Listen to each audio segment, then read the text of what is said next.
What's going on, Bengals fans? Stone Shields on hand for another edition of Bengals Breakdown, and we are live once again for our watch party here as the Bengals get ready to host the Pittsburgh Steelers at home in what no doubt is a must-win game for this Cincinnati Bengals team. 2 weeks ago, when we last were live, of course during Sunday Night Football when the Bengals took on the Chargers, I said that was kind of a must-win game. Turns out that wasn't exactly true, even though it sort of still feels like it was true. But the Bengals are holding on to some hope here that they can still get into the postseason, but they absolutely have to run the table in order for that to happen. And that all starts here with a victory against the Pittsburgh Steelers. I'm expecting another really competitive game between these two football teams, something that we've always seen, it seems like, when these two go at it. It's our first Bengals-Steelers matchup of the season, and it just feels kind of right that it is going to be a December matchup in this first one, and then the next one is the last game of the year. Hopefully it means something, and, the Bengals are playing for a playoff spot, and Pittsburgh is also trying to play for seeding or whatever, and that is a competitive game as well. But it all begins today with a victory here. Week 13, the 4-7 Bengals trying to get that fifth win of the season and stay alive in this playoff race. It's going to be really challenging, but coming off a bye, got a lot of reason to be optimistic. Joe Burrow, Jamar Chase playing at an incredibly high level. They're certainly going to need to do that again here this afternoon if they want to get a win in Cincinnati. We'll give a couple quick shout-outs here before we dive into anything too much. Got the usual suspects hanging out with us in the chat to start our pregame show here. Tim Tyra, he says, "Who day and what's up, Tim?" As always, appreciate you hanging out. Desert Ranger Jesus, I see you in the comment section. Appreciate you. I will send you an email when we got that, when you can expect that speaker. I do not know as of right now. We also are going to be giving some slippers away, some slipper moccasins away here on today's show. So stay tuned for our super chat menu that we will discuss in a matter of moments. But Jesus, no worries. That speaker will be on its way to you pretty shortly here. Iron Mike, what's up? Appreciate you hanging out in the comments as well. LJ, also hanging out with us here. You know what I'm saying. Mark Applegate as well. So appreciate you real ones hanging out with us here early as we get going here on today's live stream watch party. Bengals and Steelers. Hope you'll hang out with us throughout the entirety of today's watch party. And should be a lot of fun. I am doing some solo producing here today. Do not have Chris with me here this afternoon. We were working the Iron Bowl last night. He is off today, so I am by my lonesome. So as always, appreciate the patience when I'm looking down, doing multiple things at once, whatever the case may be. And kind of as we progress here throughout our show in preparation for the Bengals taking on those Pittsburgh Steelers here Sunday afternoon in the jungle, which certainly is exciting. Bengals haven't really given us fans much to cheer about when they play here in Cincinnati so far this season. Not very many victories here at home. Looking to get another one today against the Pittsburgh Steelers. Now, the reason I'm still hanging on to a little bit of hope about these Cincinnati Bengals is the schedule in which sits in front of them. So this is what they got here, Week 13 against those Pittsburgh Steelers. And look, they're favored in this game by 3 points, which seems a bit aggressive for me to be favored by 3 points in this game. But Pittsburgh coming off, that loss last Thursday against Cleveland, that snow game, certainly didn't play up to their capabilities in that game. A bit unfortunate that you're getting Tomlin off a loss. I was kind of hoping they would take care of business against Cleveland, maybe look, a little bit too far down the line. But, look, we're going to get Pittsburgh's best shot today. They're really competing with Baltimore for that AFC North title after that loss by Pittsburgh. The division standings getting a lot closer here in the AFC North. And then Week 14, you're going to be favored in that game as well, going up against Dallas. Another primetime game. We'll be live for that, of course, as well. So that certainly is exciting. And you're going to be favored in that game, as I mentioned. Cooper Rush going to be playing quarterback for the Dallas Cowboys. No Dak Prescott. And they really have been kind of a tire fire, to be honest with you. They've squeaked out some wins here against some lowly teams. Did find a way to upset the Washington Commanders, who are kind of on fraud watch, I think, in my opinion. But that is coming your way next Monday, and then from there it's Tennessee and Cleveland. So if you take care of business here against Pittsburgh, that's going to really give you an opportunity to, try to, go on a run here as you end the season, something that Cincinnati has been good at doing in the past. We've seen this team get really hot in December. This year, they finally get to December, but they're certainly behind the eight ball, right? Only have 4 wins, no room for error really at this point. So probably a little bit less reasons to be optimistic this December, but it's still December. And Joe Burrow and Zach Taylor, that tandem has been really, really good this time of year. We'll see if that continues. By the way, going to get a chilly game here in Cincinnati, which excites me because I think that is really, truly football weather when you kind of get these types of games. It's going to be below freezing. I believe the high today is 33 degrees. Walking in this morning, we're a couple of blocks away from Paycor Stadium here at our Chat Sports offices, and it was about 25 degrees coming in here. So just check the weather here real quickly while we have a moment. Yeah, it looks like it's going to be hanging out around that freezing mark throughout the entirety of the afternoon, but it will be sunny, so it really shouldn't be that big of a deal. I know lots been made about Joe Burrow playing in the cold, first time post-wrist surgery, but the sun will be shining, not too much wind, gusts up to 17 miles per hour, but it's going to be hanging around that 31, 32-degree mark. It'll feel a little bit warmer than that with the sun, so it's not truly a cold game, but certainly the coldest game of the season so far for Cincinnati. When you look at what kind of the outlook is for the Bengals at this point, obviously they're attacking that 7 seed in the AFC playoffs. That's kind of their goal right now. Unfortunately, the division, you can pretty much, forget about that. That's not going to be happening here in 2024. These are the teams in which you are competing with. Got a break on Thanksgiving. Dolphins fell in Lambeau to the Green Bay Packers. I think that Green Bay Packer team, they're my pick to go to the Super Bowl. I think they're a really good football team. But nonetheless, Miami falls to 5-7. That certainly helps you out. Miami's probably got the most difficult schedule here out of all these teams. So I think they're the most talented offensively, besides, of course, Cincinnati. But they're probably not going to be in a good spot to kind of give Denver that run for their money. I think Cincinnati is in a position where they kind of need Denver to fall back a little bit, which is nice, considering you have that matchup with them Week 17. Second to last game of the year, I believe, against Denver Broncos. Hopefully that game means something, right? Hopefully you can go out there and perhaps vault yourself in front of Denver if they slip up in a couple of these games going forward. There is a chance that Denver could get hot past Los Angeles for that 6th seed. Chargers drop down to the 7, then you're competing with them. But right now, this is kind of where things sit. Indianapolis is on here just because their schedule is so weak. I believe they have 2 matchups with the Jacksonville Jaguars, who are a dumpster fire really at this point. Trevor Lawrence should be back, but still.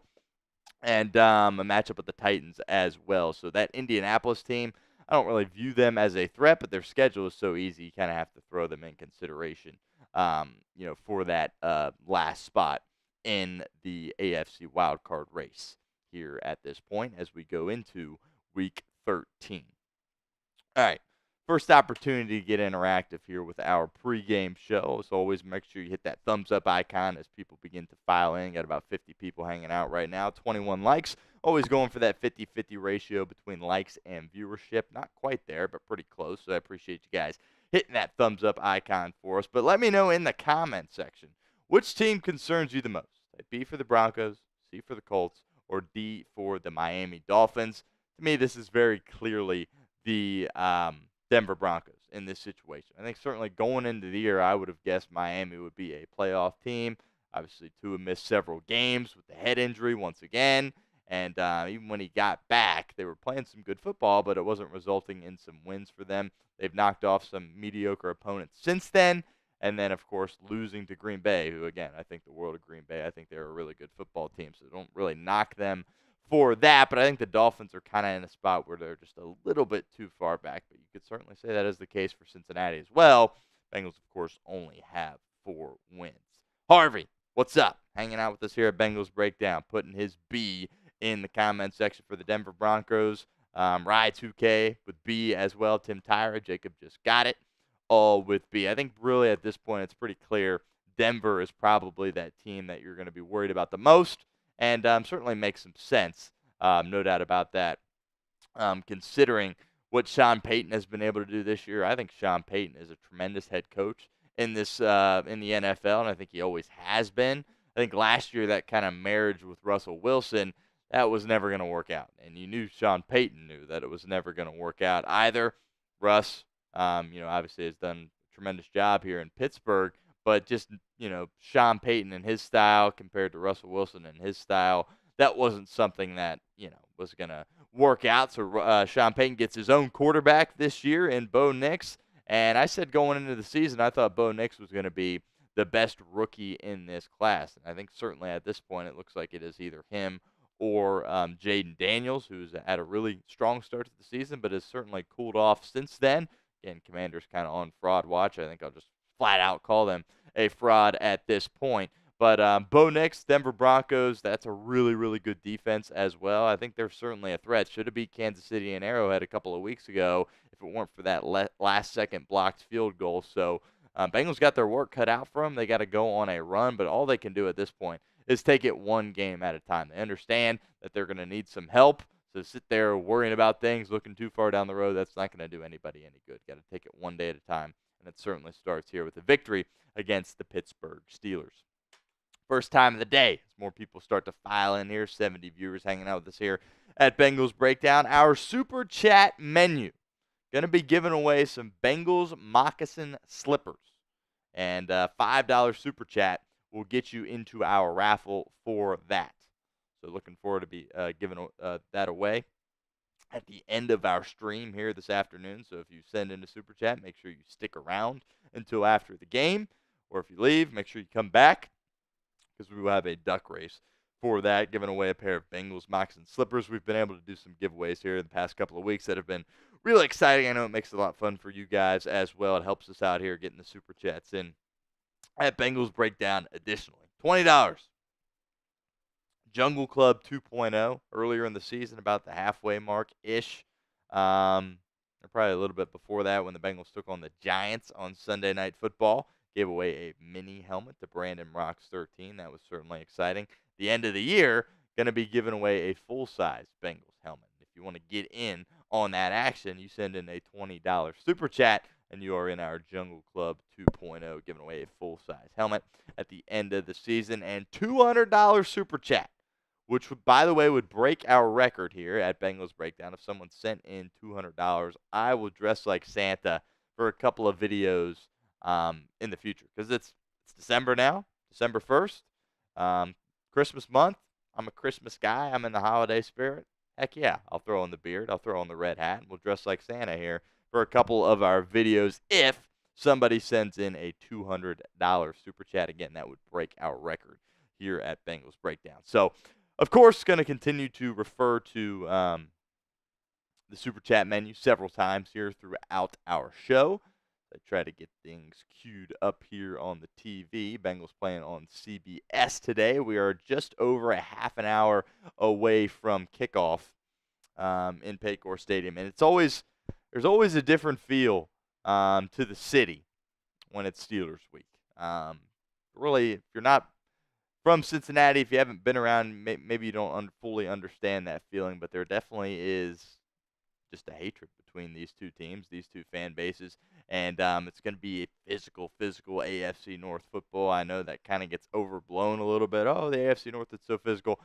But in this game, that's kind of what it is going to look like. In a lot of ways, it kind of can remind you to less of an extent. But Ohio State, Michigan, of course, played yesterday. I think there's certainly some similarities between that and the Bengals and the Steelers. Not quite that extreme, certainly, but especially this time of year, December matchup. Tomlin, he's going to be locked in, certainly, coming off that loss. So I'm really excited for this game. And you kind of just feel it in the city coming in here this morning. You feel the buzz. You feel the energy. You feel the passion. And I think they understand just how important it is to get a win here. And, look, even if you're not going to be able to put together a run where you can go to the playoffs, winning this game is critical. You have to show that, look, we are still a good football team. Might not be our year per se, but we can still go out there and compete in this division. Because if you lose, we all love the Bengals on offense. We love the talent that they have on offense. But you lose this game to the Steelers, you're kind of in a spot where you're grouped with Cleveland in this division. I tell you what, you never want to be grouped with the Cleveland Browns. And that's kind of where Cincinnati is if they lose this game, because it's like, as far as, the contenders in the AFC North, certainly this year and going forward, that's Baltimore and Pittsburgh. And then you're just hanging out in the basement with Cleveland. That certainly is not a good spot to be. So, very critical game here for Cincinnati.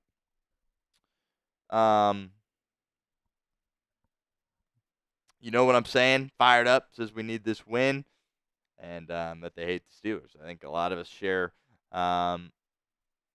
that same passion and those same thoughts as well. There's a lot of scar tissue. Look, I'm not, going to sit here in denial and say that there isn't. Think about, Big Ben, all the times he came into Cincinnati and dominated the Cincinnati Bengals. Lots of bad memories with that.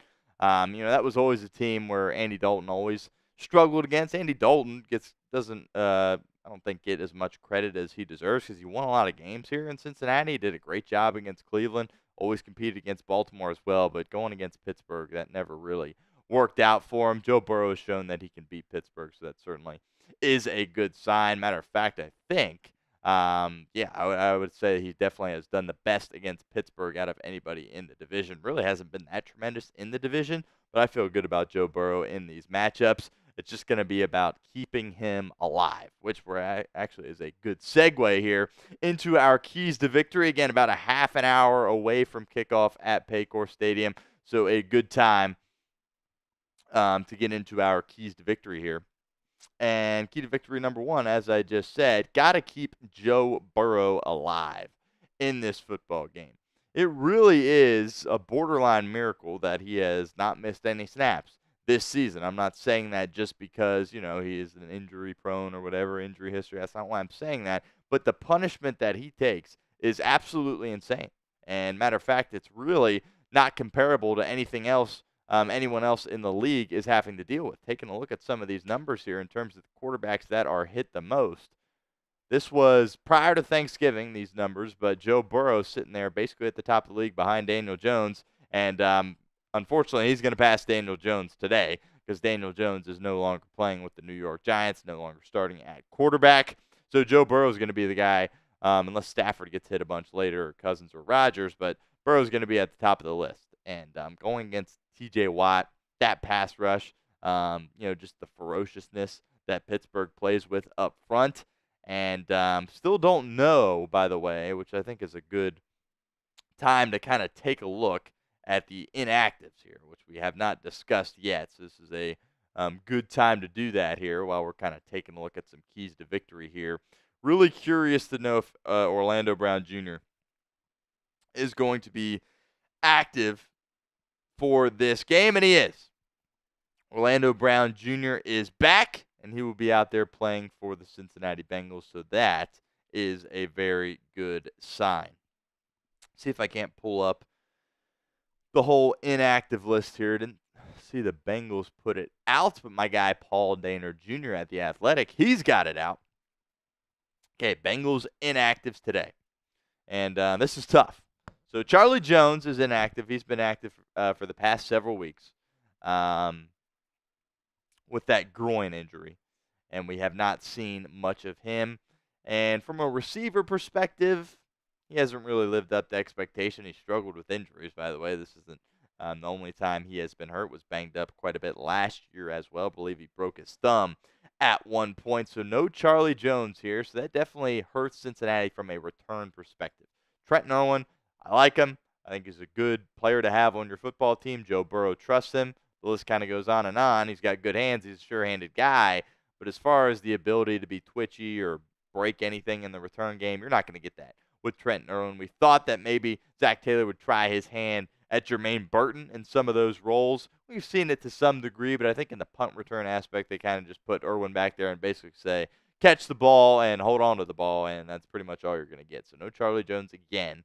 And, actually, right on cue, Trenton Irwin is also inactive for this game. So it does look like Jermaine Burton is going to get a lot of reps in the return game today. So no Trenton Irwin and no Charlie Jones for this game. Two receivers that are going to be inactive. And that's a healthy scratch for Trenton Irwin. So, again, that kind of goes into what I really was just saying. Like Trent Irwin, he's going to hang on to the ball, but as far as, separating from guys, making any kinds of moves, showing off any speed, that's not who he is. So healthy scratch for Trent Irwin. This is a big one here. No Logan Wilson, going to miss his first game of this season, and might not necessarily be a bad thing. I love Logan Wilson. When the Bengals drafted Logan Wilson, I was excited. He was a big reason as to why Cincinnati was able to go to the Super Bowl a couple of years ago. But Logan Wilson has not really played up to his standard this year. Quite honestly, he didn't really do it in 2023 either. And look, when you see Logan Wilson the past couple of weeks, it just doesn't look like he's moving around the same way. Looks a little bit slower. It's caused him to miss some tackles and get beat in some situations. And I think Logan Wilson being inactive today might not be the worst thing for Cincinnati. He didn't really pop up on the injury report throughout the season, but I had a feeling he was been pretty banged up. So a game off here for Logan Wilson certainly probably is going to benefit him. Jermaine Pratt's going to have to be locked in. By the way, Jermaine Pratt during the bye week tweeted out that Cincinnati was going to beat Pittsburgh, kind of calling his shot.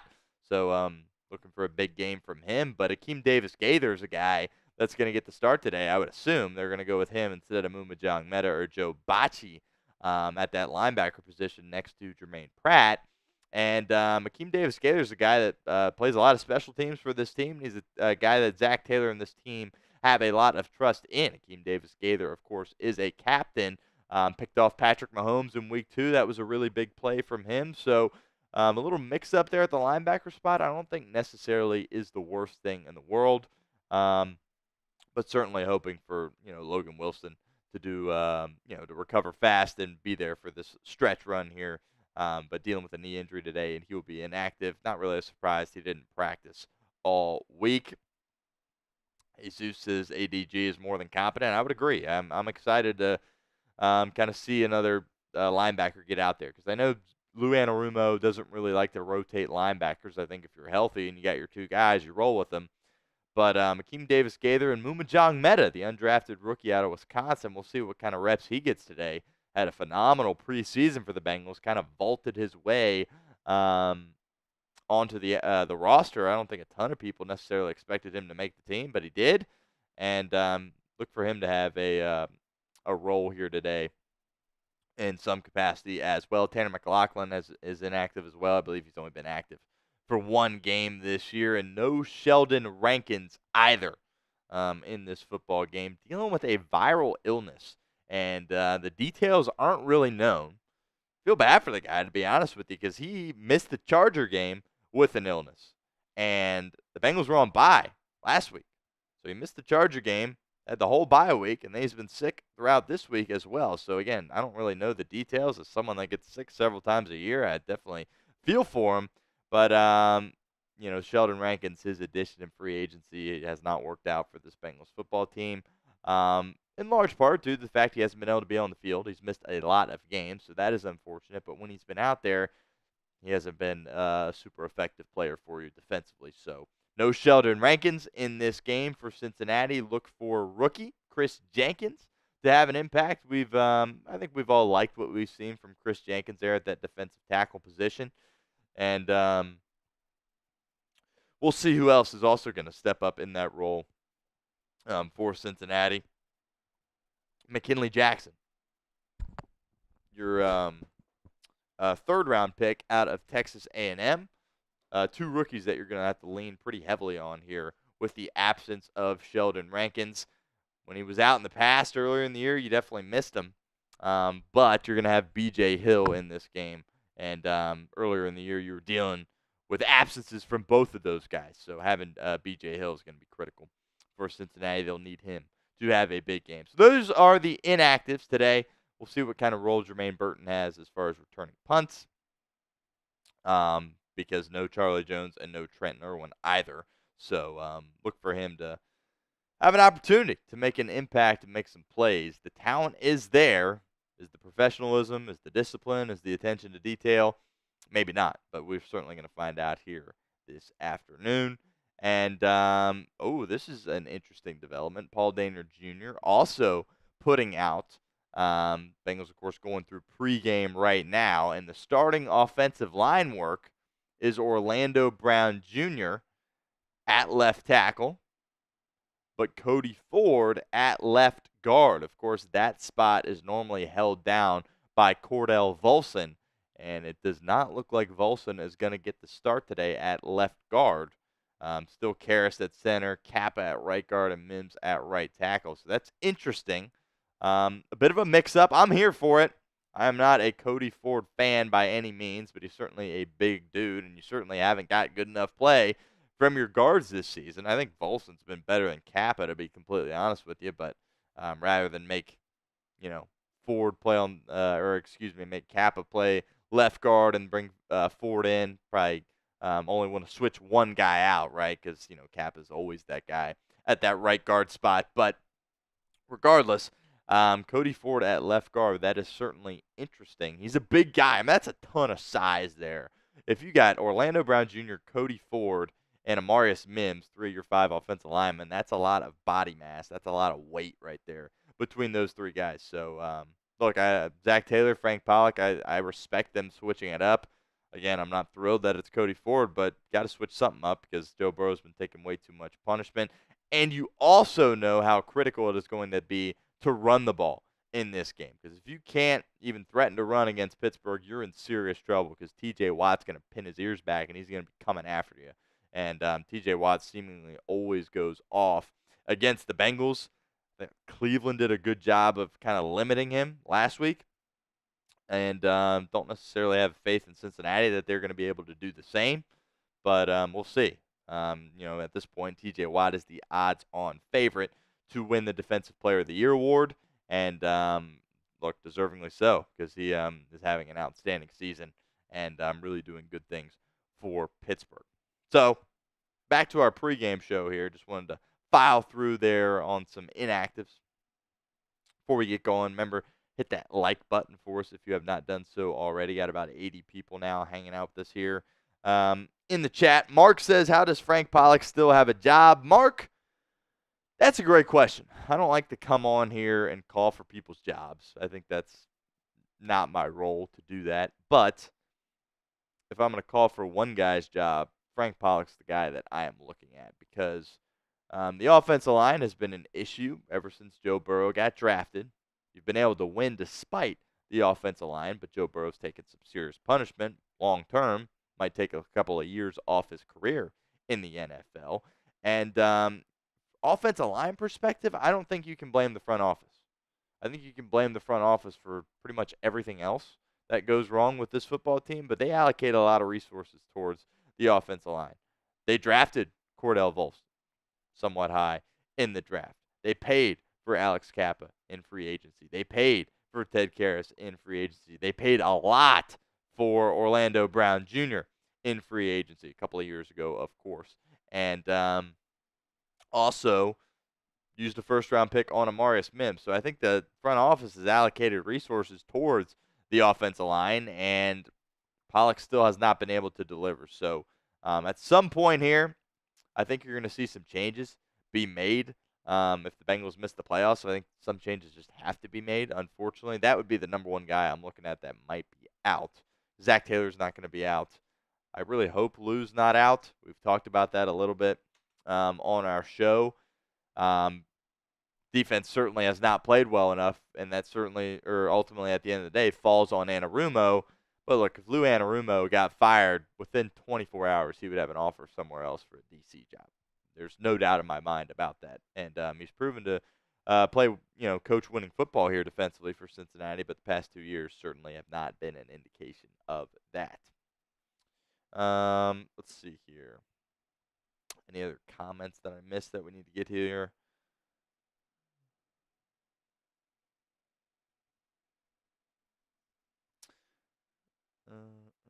Rafa says he's subscribed, and I appreciate the kind words, Rafa. It means a lot. Hope you can hang out with us here this afternoon in this watch party, and we will be live for every single one of our games. Strike Eagle says they're at the game, so that's pretty cool. Have fun, enjoy yourself, cheer on those Cincinnati Bengals, and stay warm out there. All right, so key to victory number 2. Got to match their discipline. Kind of alluded to this earlier on in the show, but Mike Tomlin is going to have those boys locked in, coming off a loss. Again, look, as a Bengal fan, we got Joe Burrow and Jamar Chase. We want all the smoke at all times, right? But it probably would have been a little bit easier if Pittsburgh wasn't coming off a loss, just being completely honest here. So Mike Tomlin's going to be locked in. They're chasing the division title. They're really competing with Baltimore for it. So they're going to be absolutely locked in, not making any silly mistakes. Now, despite the Bengals only winning 4 games, from a penalty perspective, they really haven't done dumb stuff this year, which I think is the reason to credit Zach Taylor. Nobody wants to give him credit for that. But from a penalty perspective, I think Cincinnati's done a nice job of being disciplined. But got to win the turnover battle in this football game. Joe Burrow throws a pick, particularly if you're, in the red zone or something, that could kill you in this game. And it's unfortunate that so much is asked of Joe Burrow, and the margin for error is so thin. But that's just kind of what you're stuck with right now for Joe Burrow. So protecting the football, certainly critical. Defensively, not missing tackles. Pittsburgh's not going to miss many tackles here today. Hopefully you can break a few tackles, but they're going to get guys on the ground, always critical in these games, getting guys on the ground. And you got to match their physicality, which, to be quite honest with you, I don't know if Cincinnati is capable of doing, particularly in the trenches. Because, look, Pittsburgh's going to want to run the ball, and they're going to be effective running the football. Let's just kind of understand that that's probably going to happen. Pittsburgh's probably going to have some success on the ground in this game, especially with Sheldon Rankins being out. You're going to be leaning on 2 rookies to help stop them. And, look, you're not going to be able to really get much pressure on the quarterback either. So, the margin for error in this game is very, very thin. From a discipline perspective, you can't afford to make any silly mistakes because Mike Tomlin is going to be locked in, and he's going to have this Pittsburgh Steelers team locked in. Really no doubt about that, because that's something that seemingly he always is able to do. And let's just check these AFC North standings here while we have a moment.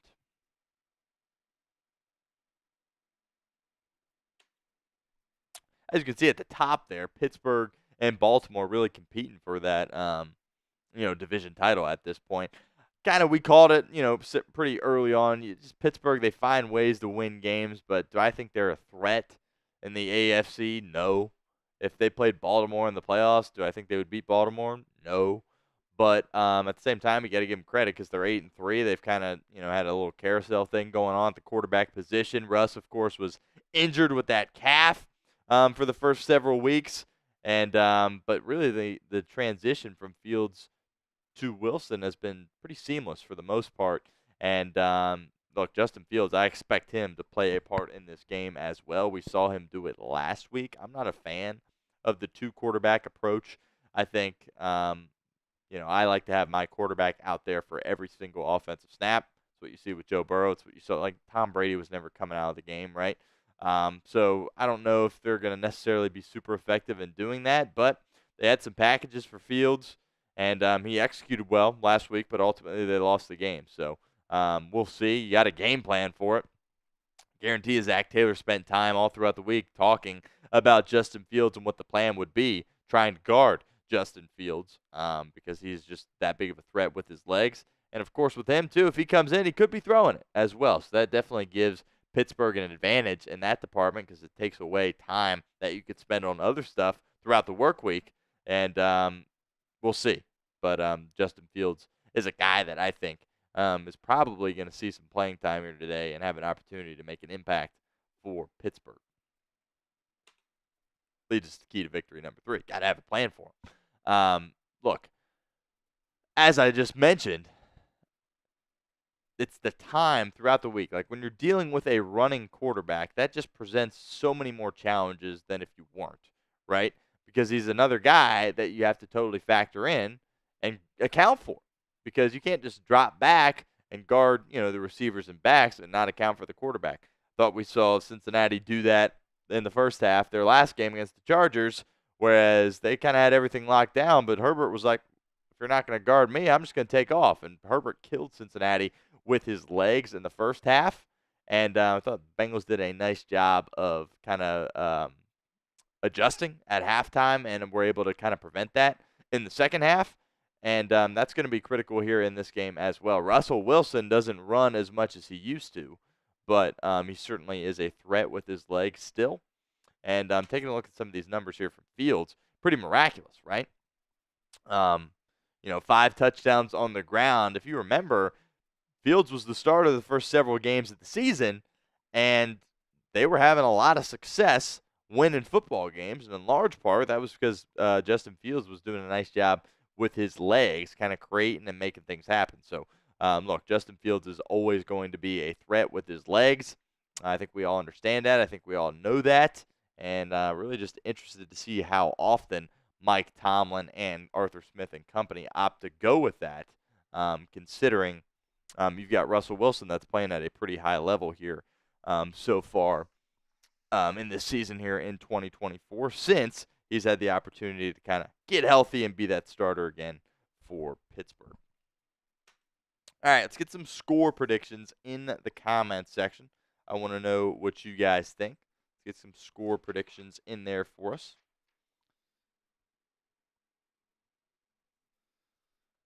Predict the score of Bengals versus Steelers. Got about 15 minutes here before kick.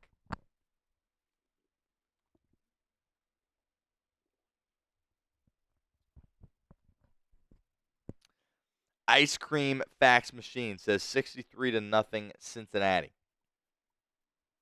Kings Island Historian says 31-28 Bengals. You know what I'm saying, says 28-24 Bengals. Dr. B says 27-24 Bengals. Caleb Estes says 35-31 Cincinnati. I don't know if it's going to be that high scoring, to be completely honest with you, which is scary considering your defense and the lack of ability there. I'm going to go 26-20 Cincinnati. 26-20. That's what I'm going with. Bailey Victory Parkway says Bengals 35, Steelers 13. Look, if you go out there and give them a route and really get after them, I'm not going to be able to contain my optimism going forward, because if you go out there and beat the brakes off Pittsburgh, you're coming. You're coming for it all at that point. So we'll see. But I think 26-20 Cincinnati. Look, if you're giving up 30-plus to Russ and the Steelers, going up against that front that Pittsburgh has, I honestly, I'll go 26-20, but I wouldn't be surprised at all if it was lower than that. Like, I could see this thing being like 10-7 going into halftime, and you're just kind of sitting there like, all right, who's going to make the mistake? We've had a couple of games like that so far this season. Zach Taylor's talked about that a lot, where it's like, yeah, kind of in a spot where it's 0-0 in the turnover battle going into halftime. Whichever team makes the mistake probably is going to lose. And I could see that game playing out like this as well. But it all depends on how effectively you can protect Joe Burrow in this game. So certainly going to be critical for Cincinnati. Really excited to have Orlando Brown Jr. back. We haven't seen him since, the Philadelphia game he played in the first half, but came out, clearly was banged up, and that Cleveland game played in the first half, came out. So hopefully he's going to be ready to give 60 minutes of his best effort in this game. And, look, he was playing at an all-pro level before he got hurt. So it's had several issues in fibula and the knee. So just several lower extremity injuries. So you do got to wonder what the continuity will look like with Cody Ford looking like he's going to get the start over Cordell Volson in this game. So there's definitely some question marks there. But, man, that's just so much size there on that left side of the line of scrimmage. Again, this is, if you're just joining us, Paul Dehner Jr. reporting that during warm-ups, the starting offensive line was Orlando Brown Jr. at left tackle, Cody Ford at left guard, which usually is Cordell Volson's spot, Kara center, Kappa right guard, Mims right tackle. And I respect the shakeup, but you definitely got to question the continuity because, even in the game Cincinnati has won, it's like, Joe Burrow's letting go of the ball and getting drilled.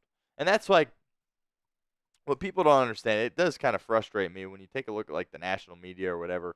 It doesn't seem like nearly anyone is giving Joe Burrow the respect he deserves. Like, it is like if the Bengals were 500, he would be running away with the MVP, like literally running away with it. Because his numbers are better than anyone else's, and he's getting absolutely drilled time in and time out, and he's in these crazy games because his defense is so incompetent. So he's going to have to be special again today, but hopefully he's ready to take some more hits because I think that's probably going to be the case. Harvey says, Stone, did you know December is Zach Taylor's month? Absolutely. I knew that, Harvey. I think there's some people in the chat that might not understand that, but Zach Taylor locks in December, and so does Joe Burrow as well. So, yeah, definitely excited that the counter kind of flipped over here to December for this football game. December, January is when this team plays their best football. So, yeah, not much room for error this time around, but plenty of reason to be optimistic about this Bengals team here in this game. Harvey says 37-34 Bengals. Yeah, I mean, look, if it's a shootout, I'll definitely give you guys your flowers because I totally get where you're coming from because this Pittsburgh offense is the best offense they've had in, since Big Ben retired, probably. Definitely. So, and your defense is what it is, which is one of the worst in the NFL. So I get it, but look, with Chase and Burrow, you always can have the opportunity to go out there and potentially get in a shootout. But I think the Bengals are going to have a few more punts today than maybe we're hoping for or maybe even expecting at this point, just because that ferociousness that Pittsburgh has up front. I just see the Bengals falling behind and as far as the sticks, getting behind the sticks a couple of times in this game because TJ Watt is going to be able to create some negative plays, whether it be a tackle for a loss or a sack in the quarterback. That's something that I think is just going to be reality in this game for Cincinnati, which is okay. It doesn't mean you can't win, but it's kind of what my thoughts are at this point. Michael Eastwood says you can score 40, but the defense will give up 47. Yeah, look, I understand the pessimism there. That's been the case seemingly for much of the year. And hopefully that switches today. Because giving up that many points to Pittsburgh would just be a whole different level of frustration. So hopefully you're wrong, but I hear you. I absolutely hear you. And Michael's saying he's our first guy here, our first true Bengals fan that is saying that the Steelers are going to get the victory here today, 37-24. Yeah, I appreciate the honesty, Michael. I definitely get it. I'd be shocked if Cincinnati gave up 37 to this Pittsburgh team. I'd be shocked. I would be really, really surprised. I'm just not expecting either team to get in the 30s. Hopefully Cincinnati does, and we can just wax them, and that would be exciting. But it's going to be a lot lower scoring game, I think, in my opinion. I think you're going to see Pittsburgh put together some long possessions. You're going to see that, kind of 2023 Bengals bend but don't break defense where they don't necessarily give up the massive play, but Pittsburgh's kind of putting together first downs, limiting the possessions, and we'll see if the Bengals defense can step up in the red zone for some field goals. That'll be critical here for Cincinnati. Also anxious to see Evan McPherson in this game because he's got to be better. I mean, he can't miss anything inside 50 today. Can't do it. Again, 17-mile-per-hour gusts are expected in this game. So we'll see. But as we mentioned throughout the week in some of our videos, Chris Boswell has absolutely owned the Cincinnati Bengals. And I think you have to give Pittsburgh the special teams advantage here in this game. By the way, Ryan Rico's first time playing Pittsburgh, which Bengals punter, of course. That's a big step for him. I know it might not seem like it. Oh, he's the punter. Well, first time you play the Pittsburgh Steelers in your career as a Cincinnati Bengal, it's a big deal. And Bengals are going to need him to continue to be brilliant in the punt game. Again, I'm expecting Cincinnati to punt it a few more times than we're hoping for in this game. Just the nature of the Pittsburgh Steelers defense, the nature of this matchup between these two teams, the nature of AFC North football. But we'll see. He's going to have to be good punting the football, pinning Pittsburgh back. Field position is always critical in this game. I think it's important for us to understand that, if we can get some first downs and it still results in a punt from us offensively, but if Rico can pin them, that puts Cincinnati in a good spot.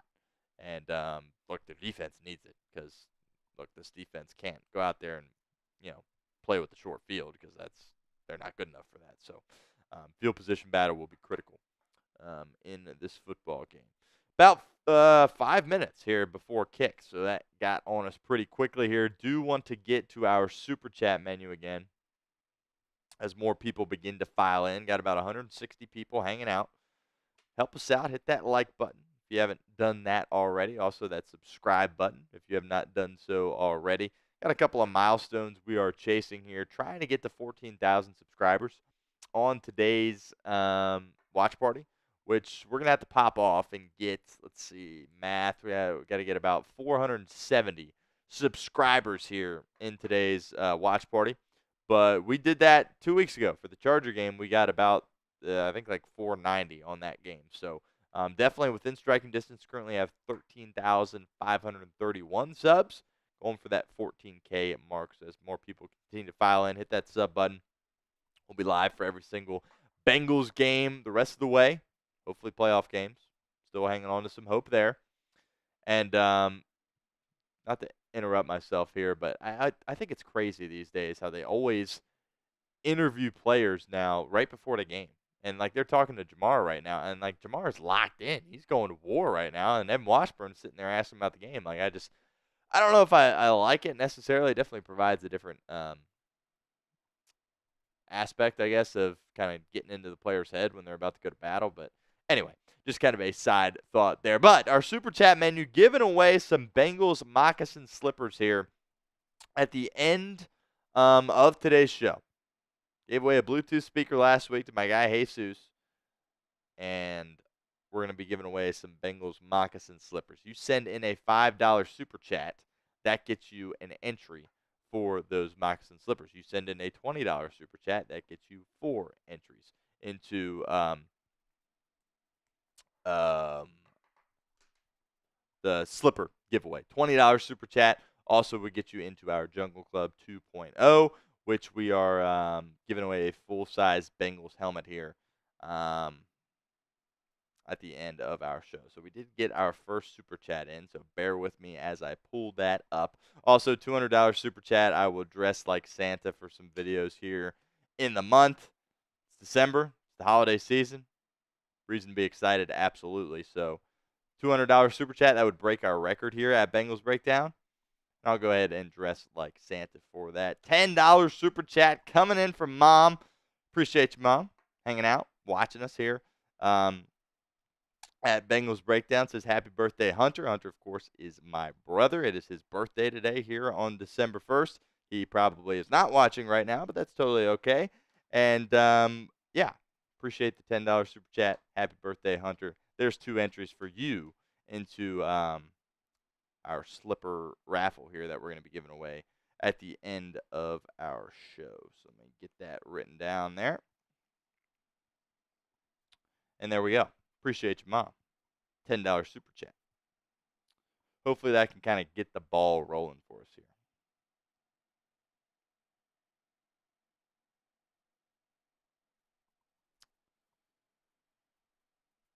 All right, couple of minutes here from kick, so let's get everything all set up here.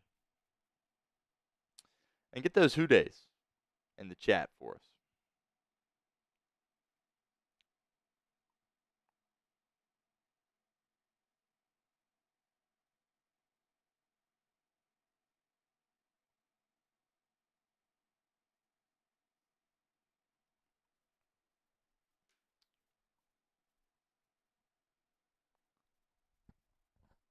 Who are you talking about, Ian?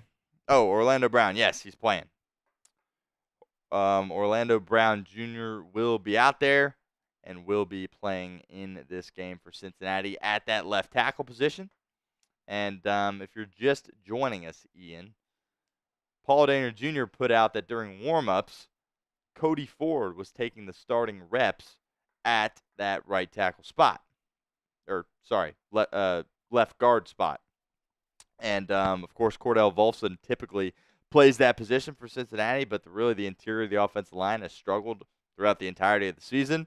Looks like they're going to try to make a change here with Orlando Brown Jr. coming back and try to play both of those guys on the left side. Cody Ford was kind of your swing guy, right? He could play multiple spots at the offensive line, so they do like his versatility a lot, and we'll see. I've been hard on Cody Ford.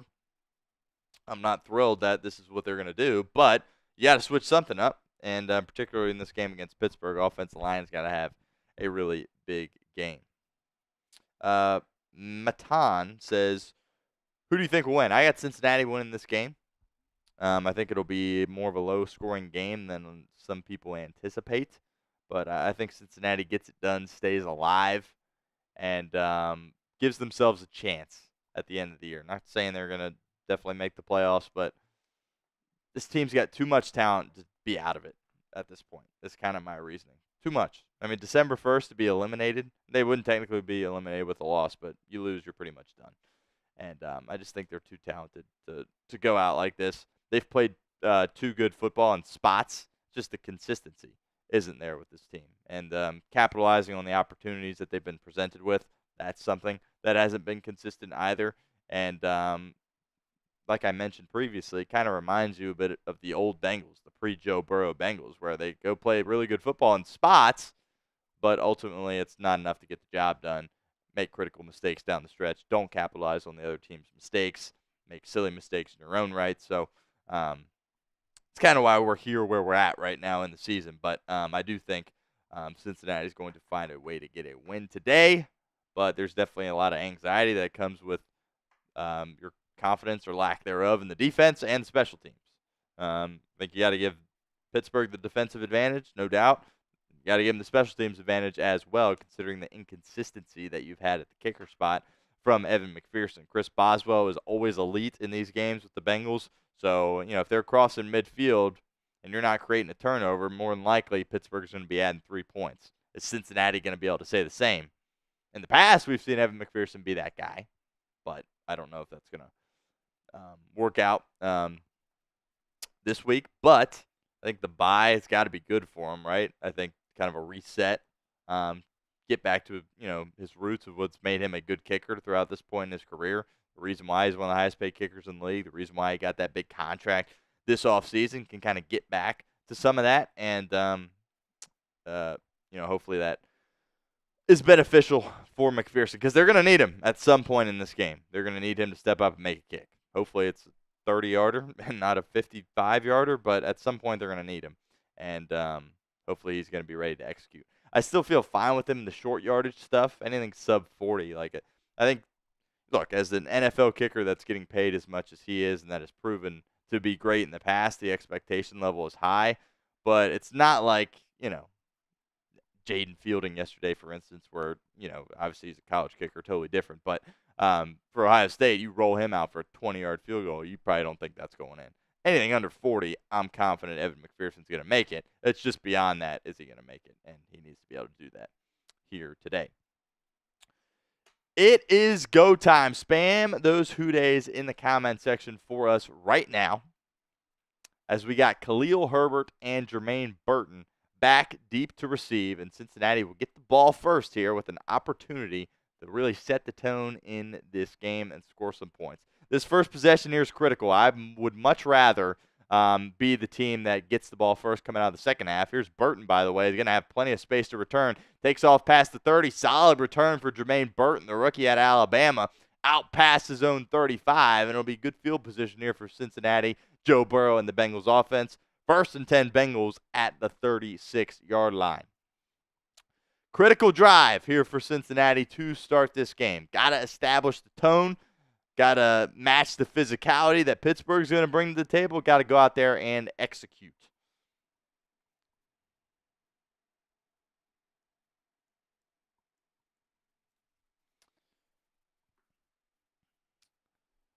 Drew Sample comes in motion. Chase Brown is the running back in the game, out to Burrow's left. Burrow in the shotgun takes the snap. Here comes some pressure from Pittsburgh. Burrow stepping up in the pocket, floating over the middle, and passes dropped by Jamar Chase. Incomplete. Chase actually worked his way back a little bit towards the boundary. Burrow did a nice job of stepping up in the pocket, something we have seen him do all season long at an elite level. and not able to connect with Jamar there on first down, 2nd and 10 coming up. And Cody Ford does get the start for Cincinnati at that left guard spot in replace of Cordell Volson. 2nd and 10. Burrow in the gun. Will hand it to Chase Brown, and there's absolutely nothing there. In fact, he will lose a yard. 3rd and a mile coming up here, 3rd and 11 for Cincinnati on drive number 1. So not the start Cincinnati had envisioned by any means. We'll see if Joe Burrow's got any magic here on 3rd down. TJ Watt was in on the stop.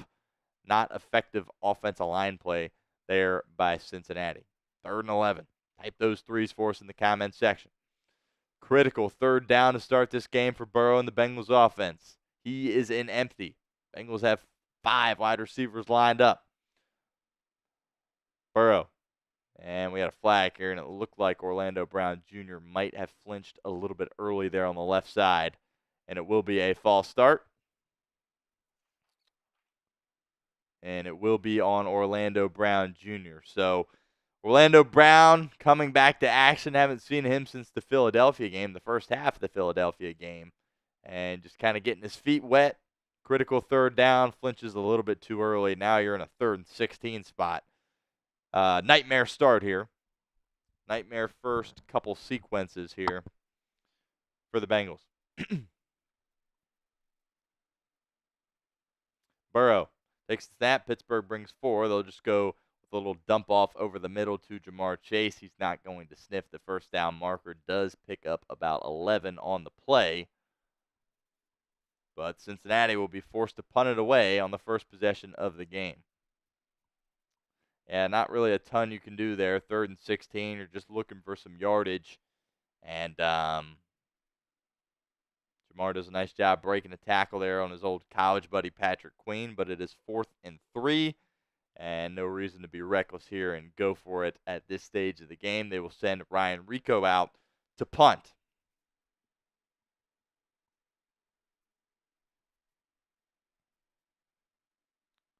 Bengals need a good one. Talked about how critical field position would be in this game. Pittsburgh will call for a fair catch at their own 15-yard line. So solid boot there from Rico. And we will see Russell Wilson and the Steelers offense for the first time here this afternoon. Calvin Austin called the fair catch for Pittsburgh. Marvin, what's up? Thanks for hanging out here. Marvin says, "Who day?" Loyal viewer of what we're doing here at Bengals Breakdown. Appreciate you, Marvin.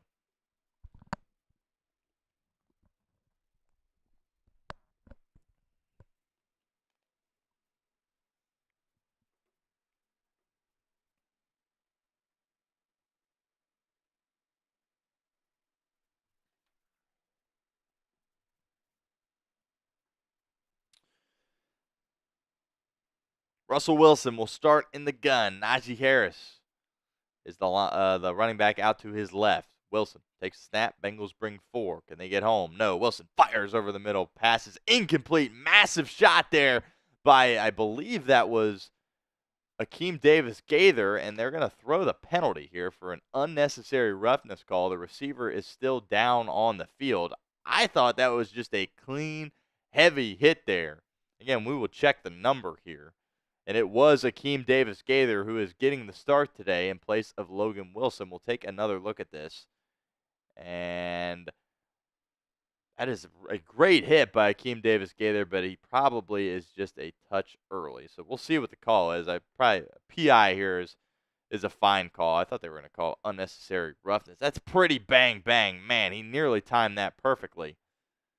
But Akeem Davis-Gaither getting the start today in place of Logan Wilson, and he's going to be penalized immediately, and they will go to break, actually. Calvin Austin shaken up on the play. Took a massive shot by Akeem Davis-Gaither. It was a good hit, but I believe he was a touch early. Didn't get the call from the official, by the way, so they go to break, and we will check on that.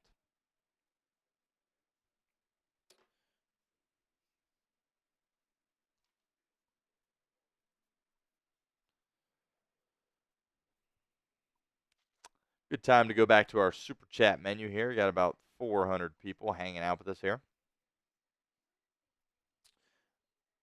at Bengals Breakdown. Critical drive for this defense. You let Pittsburgh go down, score 7-0, you're falling behind the 8 ball once again.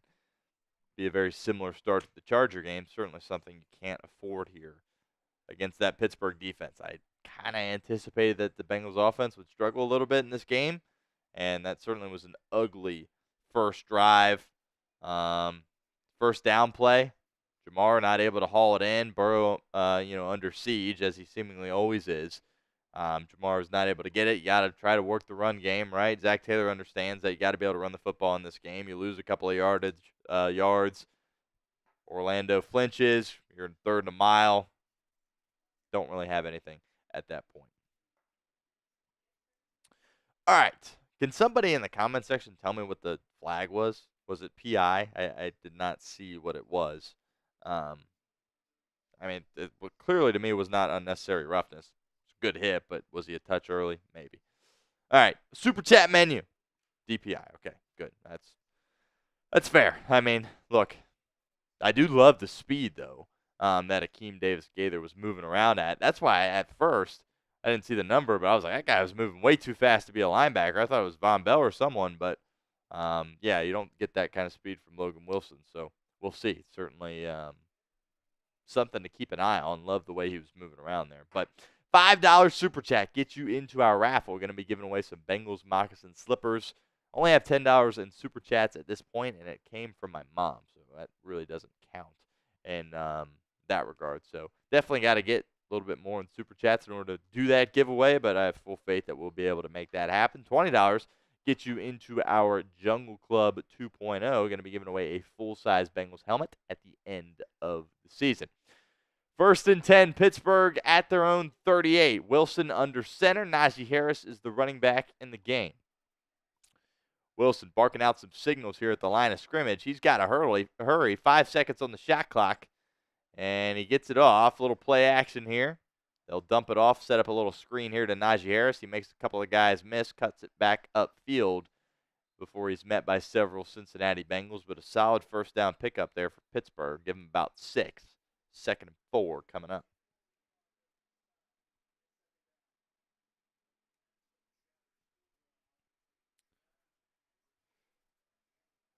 Twelve and a half minutes to go here in the first quarter.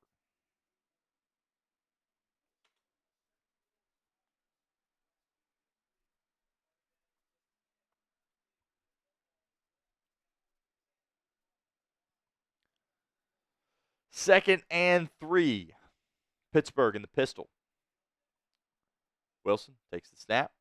Play action once again. Bengals get some pressure on him, and Wilson's just got to throw it away. Nice job there by the Bengals front, applying some pressure on Pittsburgh there. Van Jefferson was the closest receiver in the area. Chris Jenkins Jr., the rookie out of Michigan. I'm sure he had a good day yesterday and a good morning here this morning. Was able to apply some pressure there for the Bengals and bring up this 3rd down. Let's get those 3s in the comment section. Type those 3s for us. 3rd down. Can this Bengals defense get off the field? Wilson takes the snap, looking right, firing, and it's picked off! Picked off by Cam Taylor-Britt. He's going the other way down the sideline. And he cuts it back upfield. Can he get in? Pick 6. CTB runs it all the way back for a Cincinnati touchdown. No flags. Unbelievable. Cam Taylor-Britt. Pick 6 Bengals.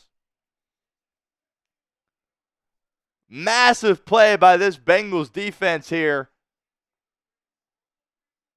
And George Pickens just kind of falls down there. There was certainly some contact, but not enough to warrant a flag. Thought Cam Taylor-Britt was just going to run it out of bounds there, but gets a block from one of his buddies and takes it all the way to the end zone. Touchdown, Cincinnati. How about that?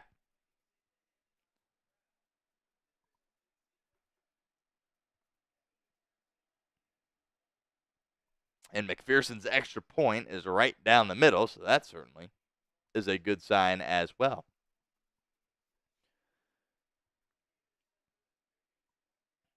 Great job by Cam Taylor-Britt. Got to feel good for the guy, right?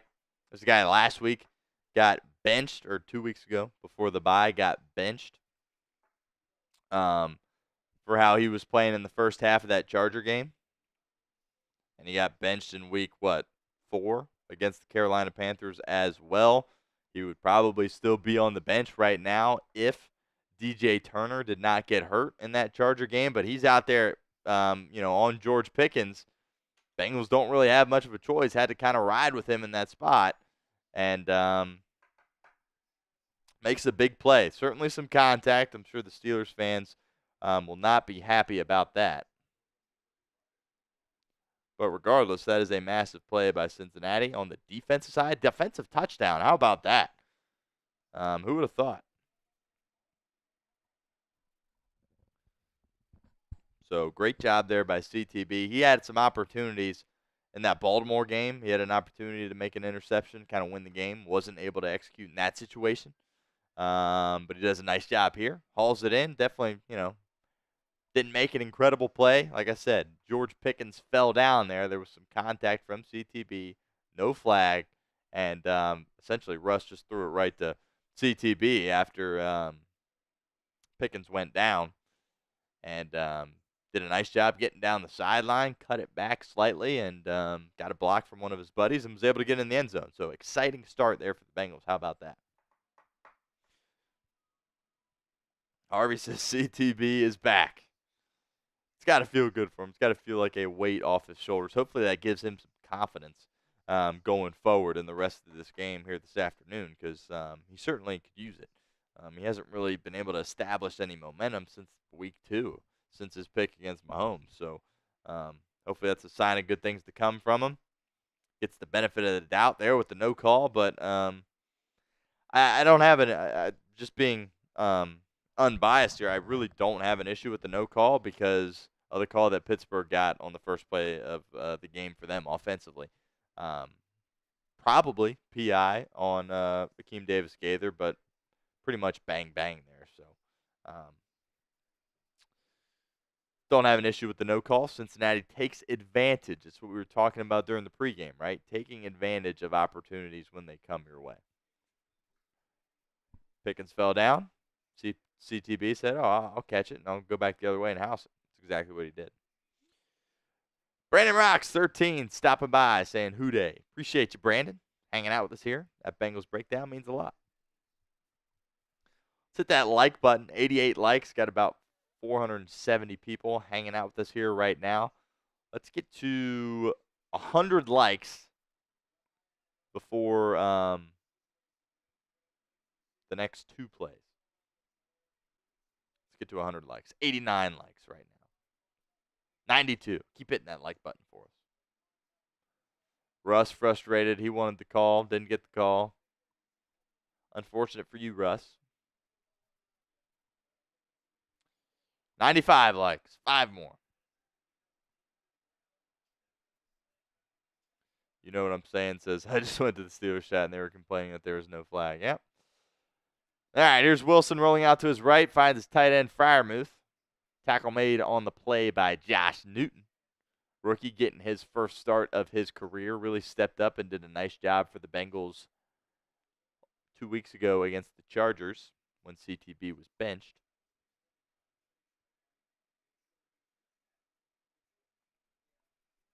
Second and 3, 11 minutes to go here in the first quarter. Can the Bengals defense get another stop or perhaps create another turnover here? Wilson under center. Pitches it to Najee Harris, who makes a move. Nice tackle on the play by Geno Stone coming up from that safety spot. Able to lay the initial hit on Najee Harris. Geno Stone certainly has struggled throughout the entirety of this season, but a really nice job there by Stone. Thought he was moving around pretty quickly there. He, of course, hurt his shin in that Cleveland game several weeks ago and really hasn't moved around like we anticipated him doing. But nice play there by Geno Stone, forcing another third down here for Pittsburgh. 3rd and 2. Get those threes in the comment section. 10.5 minutes to go. 7 seconds to go on the play clock. Wilson's got to hurry. Barking out some signals. We'll snap it at 1. Bengals bring pressure, not able to get home. Wilson finds Harris over the middle, And he's got some space, and he's making guys miss all the way past midfield, past the Cincinnati 40-yard line. Several critical missed tackles there by Cincinnati. Big play by Najee Harris. First down, Pittsburgh. Bengals brought some pressure there. They brought an additional guy. Sam Hubbard was able to get there, but was just a touch late. Missed tackles from Akeem Davis-Gaither and Jermaine Pratt allowed Najee Harris to get into Cincinnati territory out to the Bengals 37. They'll run it here with Harris on first down. Makes a move, spinning, and another solid pickup for Najee Harris on the ground. 7 yards. Second down coming up.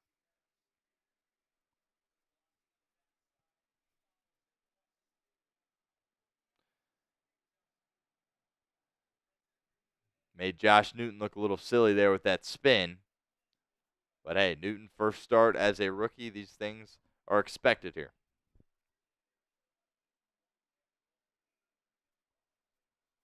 Wilson from under center drops back. We'll throw it to Najee Harris again, who stiff arms Akeem Davis-Gaither, but Gaither still able to bring him down, but it will be another Pittsburgh first down. 9 minutes to go here in the first quarter.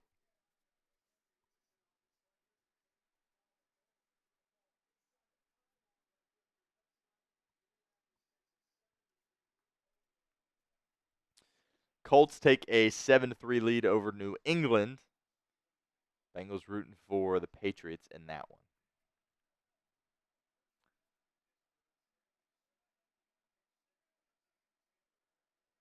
Play action. Bengals bring pressure. Once again, not able to get home. Screen pass to Najee Harris.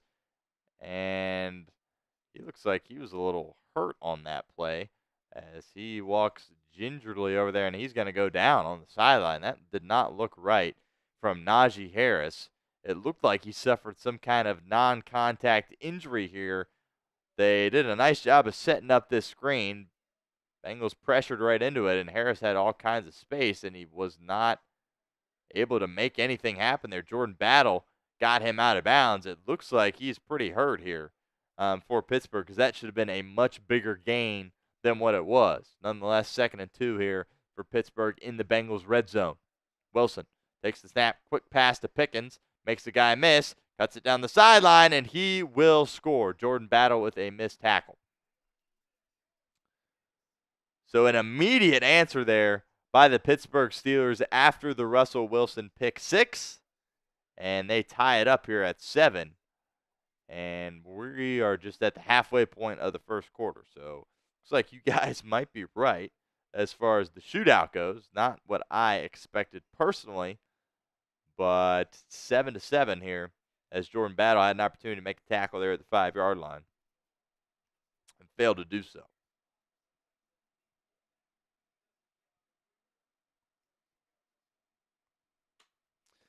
Seven, 7.5 minutes to go here in the game, or in the quarter.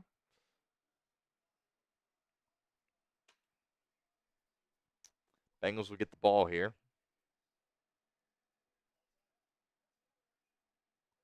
When they get back from commercial. What's up, Rowan? Appreciate you stopping by, hanging out with us here. Lions go to Super Bowl says, I'm watching this because the Lions are not playing. It's fair. We appreciate you hanging out here at Bengals Breakdown. Power Radio, 3 whiffs on the tackle. Yeah, we saw that really throughout that entire possession. Guys missing on tackles. I do like Lou Anarumo trying some pressure. Not able to get home. Russ did a nice job of getting the ball out of his hands quickly. And Pittsburgh's able to capitalize. B. Smith's frustrated. It's early, B. Smith, and we're tied. No reason for that kind of energy at this point. Topher says, yeah, we might have another shootout. Not what I expected, but 7-7 here halfway through the first quarter certainly looks like that could potentially be in the cards. Is the Pittsburgh offense really moved it right down the field, no problem at all. So we'll see if Cincinnati can adjust, but more importantly, they got to get some things going offensively, because flashback for the pick 6. We've only played 7 minutes of football. It feels like so much has happened at this point. But flashback for the pick 6, pretty ugly first possession for Cincinnati, right? 3 and out, negative run play, penalty on Orlando Brown.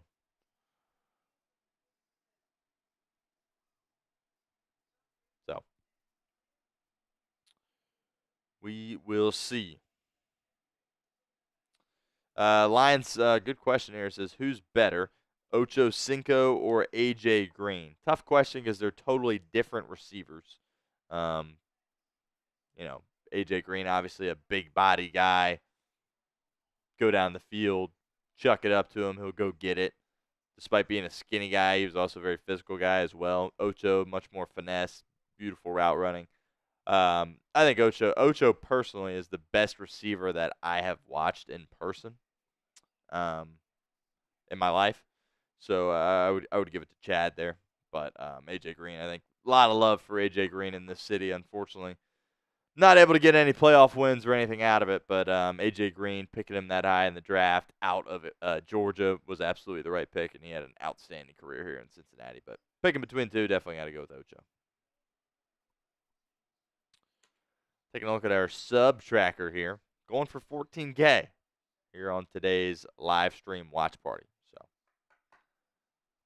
14K is the goal. Here's Burton again. Oh my goodness, who takes a massive shot, barely gets it out past the 20. Does a nice job of popping up right away. If you're just joining us, Trenton Irwin is inactive for this game, and we've seen Jermaine Burton return some kicks in the past this year. We'll see if he returns any punts. Hopefully Pittsburgh punts at some point.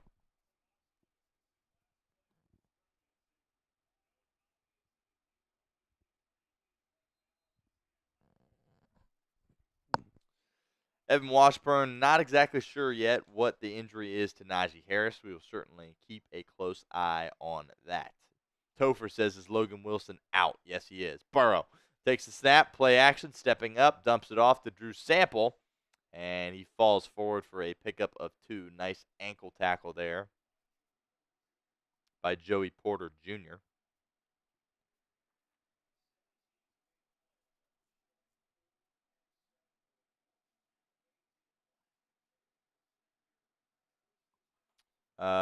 Lions go to Super Bowl. My first ever Bengals jersey was Carson Palmer.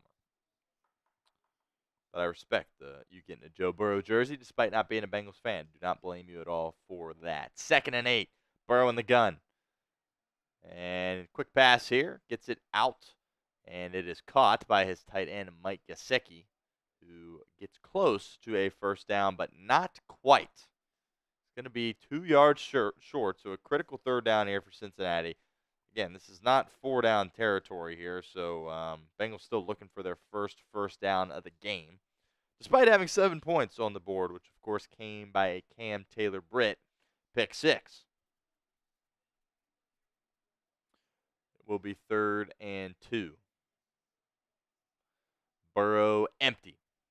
Expect another quick pass here from Burrow. Here comes Chase Brown in motion, and Burrow should have taken off, but he doesn't. Fires to T. Higgins, somehow finds him, who was double covered. Burrow puts it right on the money. Solid pickup there on 3rd down. First down, Cincinnati. Type those ones for us into the comments section. This is just elite quarterbacking by Joe Burrow. Steps up in the pocket. Could have got it if he ran, probably, but keeps his eyes downfield. Burrow, of course, always a pass-first guy. Puts it where only his receiver, T. Higgins, can get it. First down, Bengals. Huge pickup on 3rd down. They'll try to run it here with Chase Brown, who's got some space. Big pickup on 1st down for Chase Brown. 12 yards on the ground into Pittsburgh territory. Type those ones for us into the comments section. Talked about in the pregame how critical it will be for Cincinnati to establish some success on the ground and find ways to have a balanced attack in this game. And 2nd carry of the day for Chase Brown, and that was a big one there right up the gut for 12 yards. Awesome stuff there by Cincinnati. 1st and 10, 5 minutes to go in the quarter. And they will hand it off again to Chase Brown, who's got space. Chase Brown, 20, 15, 10, 5, touchdown, Cincinnati. Oh, my goodness, Chase Brown all the way to the house. Back-to-back huge runs for the Bengals, and they retake the lead 13-7.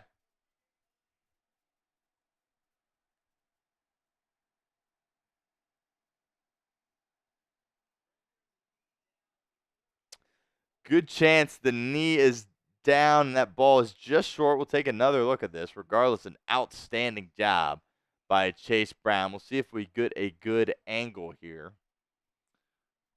No Chase Brown fantasy owners are hoping he got in here, and it looks like he did not. Lunges forward, he is just barely short. It's inside the half-yard line, so the Bengals have not retaken the lead quite yet. First and goal here.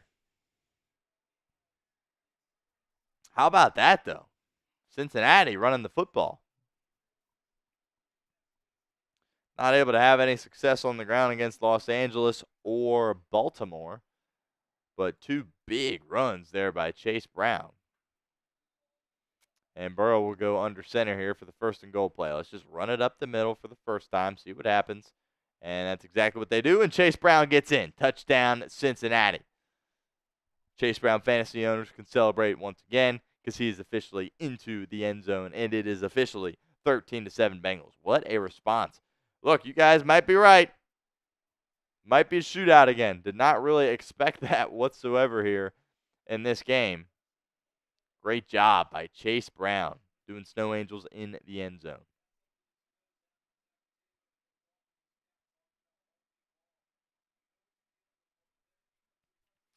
Here's Evan McPherson for the extra point. See if he can go 2 for 2 on PATs here. 5 minutes to go in the first quarter. Snap, hold, kick, right down the middle. Good. And I do think it is noteworthy that we're not seeing any of McPherson's kicks go left. Because that has, of course, been the issue with him the past couple of weeks. Both of those extra points were right down the middle. So good sign there by Evan McPherson. Cincinnati takes the lead, 14-7 here. Still 5 minutes to go in the first quarter.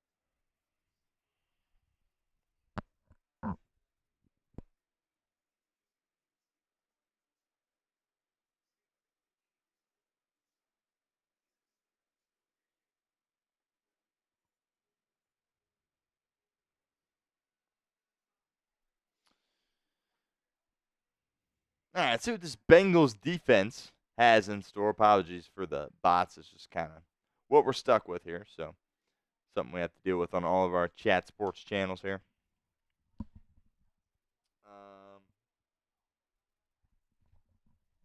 Yeah, apologies. Just what we got to deal with here. Harvey says maybe we needed that bye week. It certainly seems like that was the case. I think the bye definitely came at a good time. I think a week 12 bye, if you asked me when you would want your bye week, I think I would always say week 12, right? I think if you have it too early in the year, that kind of doesn't really give you that vault into that last part of your schedule, right? Which I think Cincinnati has here. So, yeah, it's kind of. I totally think that it came at a right time, and hopefully Cincinnati can take advantage of it. Good start here. Bad first drive offensively, but that drive right there was really something special. Critical third down pickup, obviously, for the Bengals. On that 3rd and 2 there where Burrow did a nice job of finding T. Higgins there on that 3rd down, so that was awesome.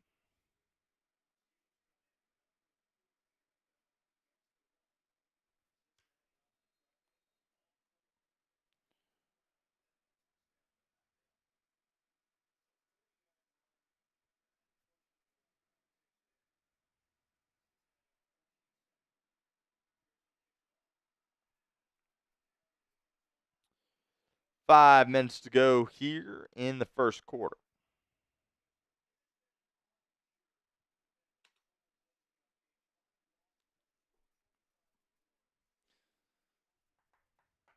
Keep hitting that like button. Got about 550 people in here and 131 likes. Let's get to 200 as quickly as possible. Help me out. Hit that thumbs up icon for us.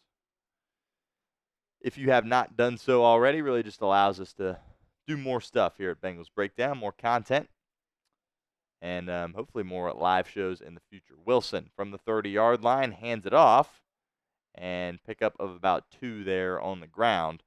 Najee Harris was banged up there. Jordan Battle was in on the tackle. Got banged up there on the last possession.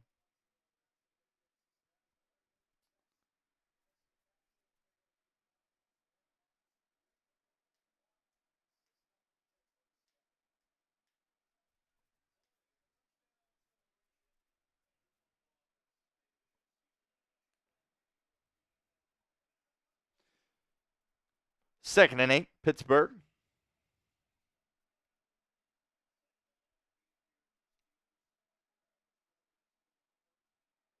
And that one's going to bounce to his intended target. That is going to be incomplete. He wanted Van Jefferson on that play. So it looks like they have Cordero Patterson in at the running back spot right now. Najee Harris, if you're just joining us, kind of had a lot of space to work with on that last drive and kind of just went out of bounds. And clearly something wrong with him, so he is not in the game. They're going with Cordero Patterson as the running back over Jalen Warren at this point. We'll see if that changes. But regardless, 3rd and 8 here. Get those threes in the comment section. See if the Bengals defense can get off the field. Keep an eye on Trey Hendrickson here. Haven't called his name yet this afternoon. Anarumo sends pressure. They don't get home. Wilson finds his man over the middle. It's George Pickens. First down, Pittsburgh. Jermaine Pratt chasing him down. Can't really make the tackle where he needed to. First down, Pittsburgh into Cincinnati territory. There is a late flag that I believe came in after the play. And you got to wonder if George Pickens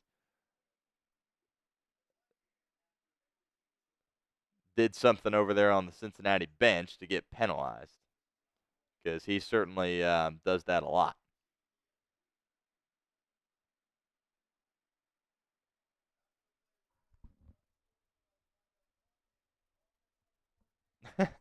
And it will be a taunting call on George Pickens. I tell you what, this guy is so talented, but literally every single week he does something like this. So let's see here if they show it. He nearly dropped it. Jermaine Pratt matched up with George Pickens. When you don't get home with the blitz there in that spot. And, yeah, he steps up and drops the ball on Jermaine Pratt's head and signals first down. Can't do that, George. God, that guy's got some problems. That guy's got some serious issues. I don't know.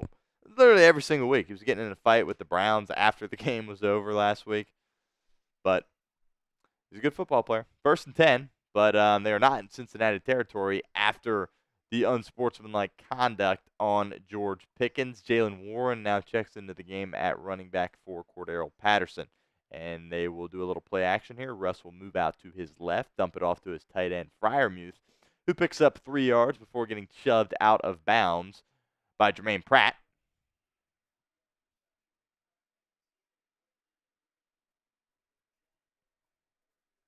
Second down coming up, 3.5 minutes to go.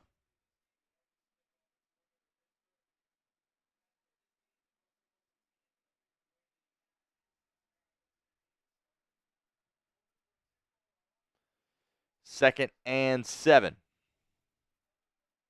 Wilson in the gun.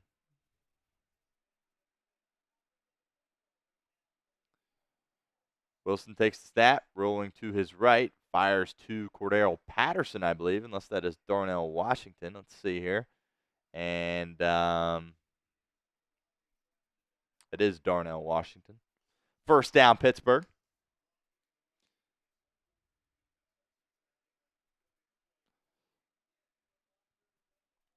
Good tackle there by Josh Newton, though. That's a big body coming his way. Was able to chop his legs and get a stop there. But regardless, it is a first down for Pittsburgh. 1st and 10 at the 50-yard line. Wilson in the gun.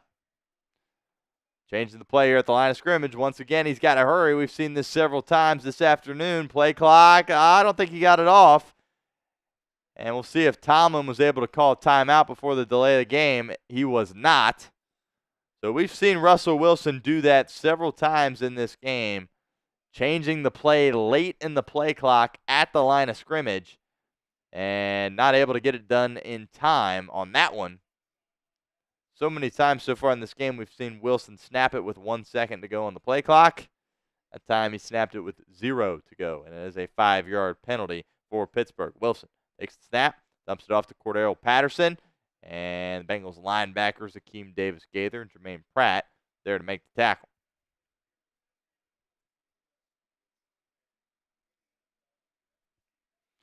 Najee Harris still has his helmet on, but we have not seen him this drive. Wilson on 2nd and 8. Same play as the previous play and same result.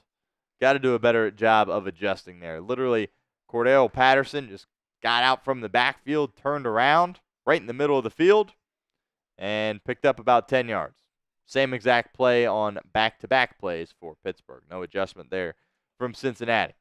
Still a minute to go here in the first quarter.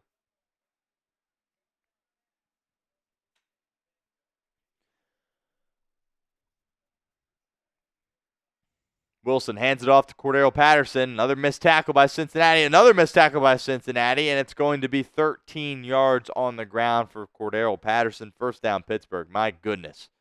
I believe Jermaine Pratt missed the first one. We'll take another look at this. Akeem Davis-Gaither misses the first one. And then Geno Stone misses the second one. That's a tackle Logan Wilson probably makes. Logan Wilson, of course, inactive with a knee injury. Cordero Patterson stays in the game at running back. Wilson again under center. 30 seconds to go in the quarter. Here comes Calvin Austin in motion. They'll pitch it to Cordero Patterson. Nice job by Cincinnati making the play on Patterson. He'll only pick up about 1 there on the run to the right. Chris Jenkins in on the stop. And Chris Jenkins is still down on the field. And it looks like he is calling for some assistance. Slowly trying to get up here. Down on a knee. This would be a big loss for Cincinnati. The Bengals already thin at that defensive tackle spot. With Sheldon Rankins being out.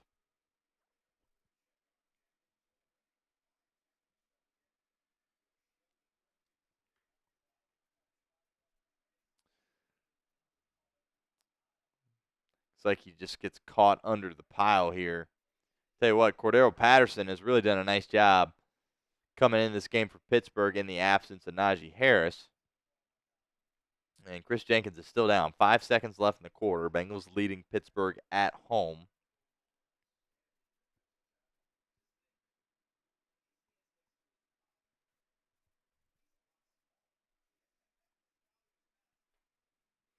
Moon Bear says Stone was great on the Ravens. He was, and I think, not sure why. But you do have to keep in mind, this guy was a 7th-round pick coming out of Iowa several years ago. So Bengals gave a pretty hefty contract to a guy that was a 7th-round pick, and it hasn't worked out so far this year. We've seen Stone make a few plays earlier in the game, but has also had some critical missed tackles as well. And like I said, doesn't seem to be moving around as quickly as we had hoped for when we signed him.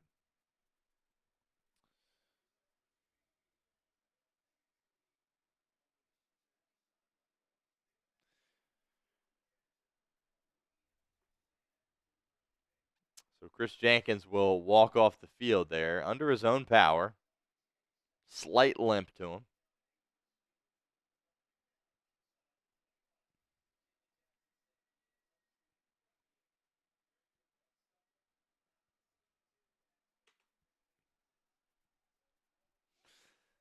This probably will be the final play of the first quarter. in what feels like an incredibly long first quarter, as it already is 145.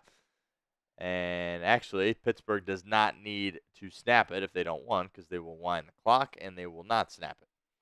So that'll do it for the first quarter. Cincinnati leading Pittsburgh 14-7.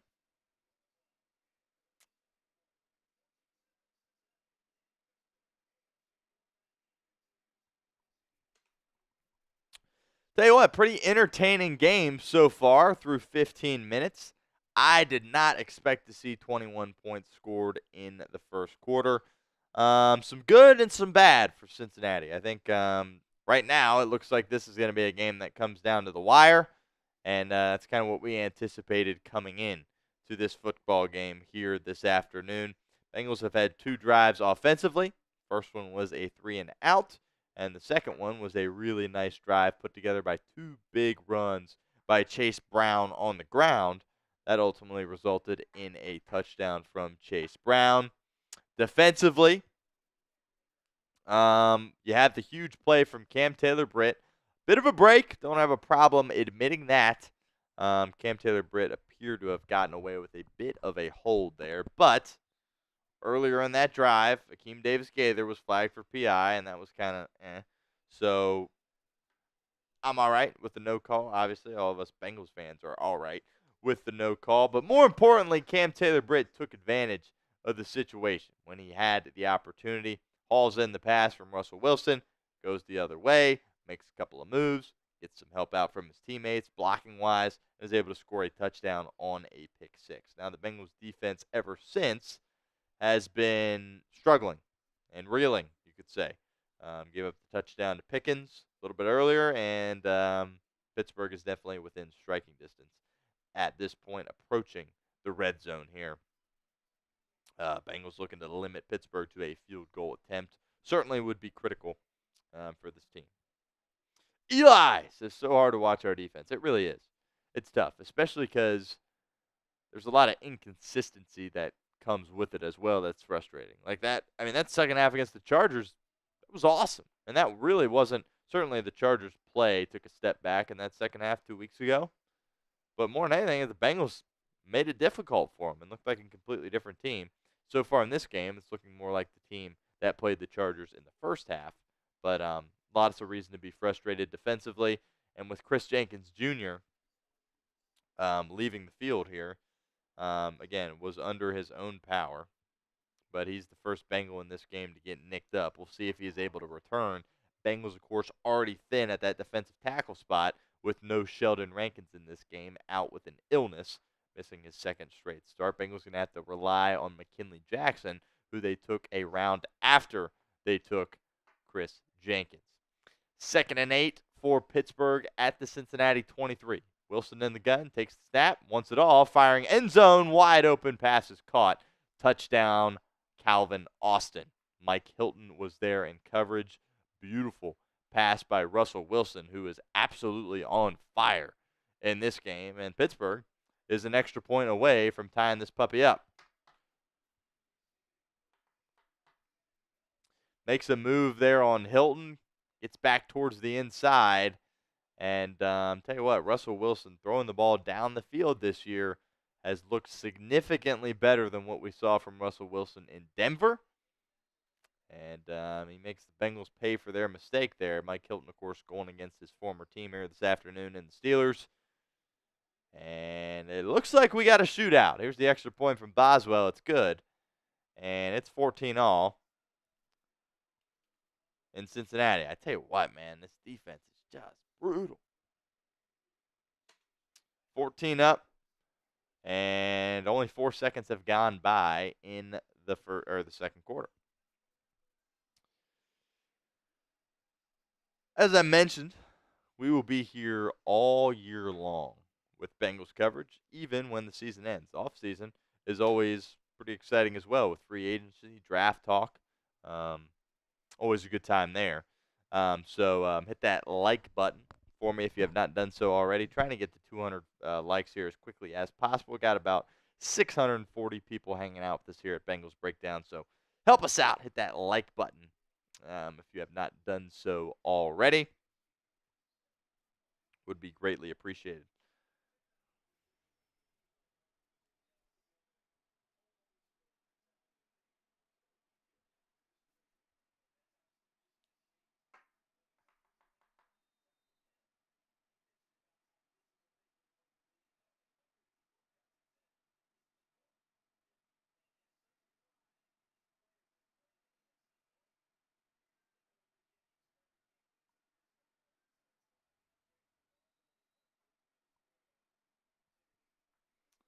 And Burton's going to take a knee in the end zone here.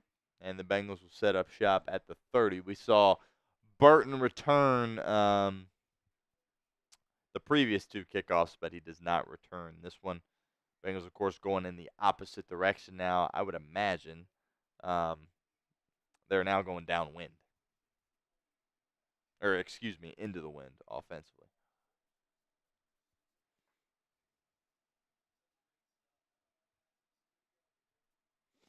Here's Burrow in the gun. Chase Brown is the running back out to his left. They'll do a quick pass here in the flat to Jamar Chase. Makes a man miss. Gets down the sideline. Solid pickup on first down for Jamar. His buddy Patrick Queen shoves him out of bounds after an 8-yard pickup, setting up second and short for Cincinnati. Let's get back to that run game. I think that was really promising what we saw in that last drive for Cincinnati here. 2 big runs from Chase Brown.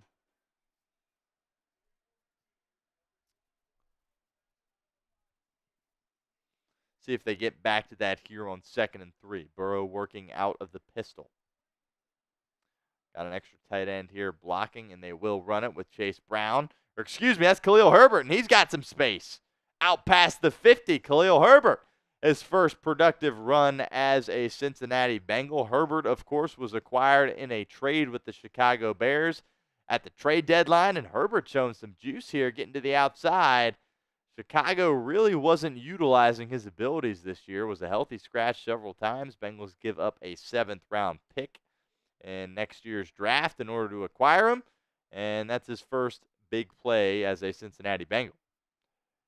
First down, Cincinnati in Pittsburgh territory. They're showing pressure. They're going to bring pressure. Burrow's got to get rid of it. He does. Firing down the sideline. Pass intended for T. Higgins. Incomplete, but it looked like he was grabbed, and there is a flag on the field.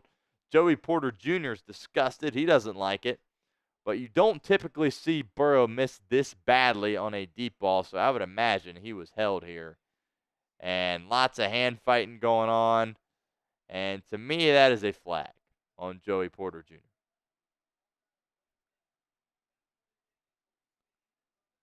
And they are going to flag Joey Porter here. It's going to be an automatic first down for Steelers. I believe it's going to be defensive holding rather than pass interference. And it is. But nonetheless, it will be an automatic first down for Cincinnati.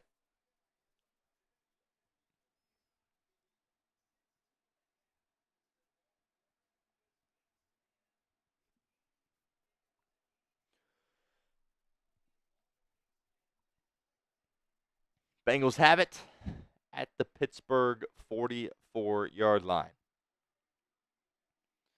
Burrow takes the snap, fires over the middle, wanted T. Higgins in and out of his hands.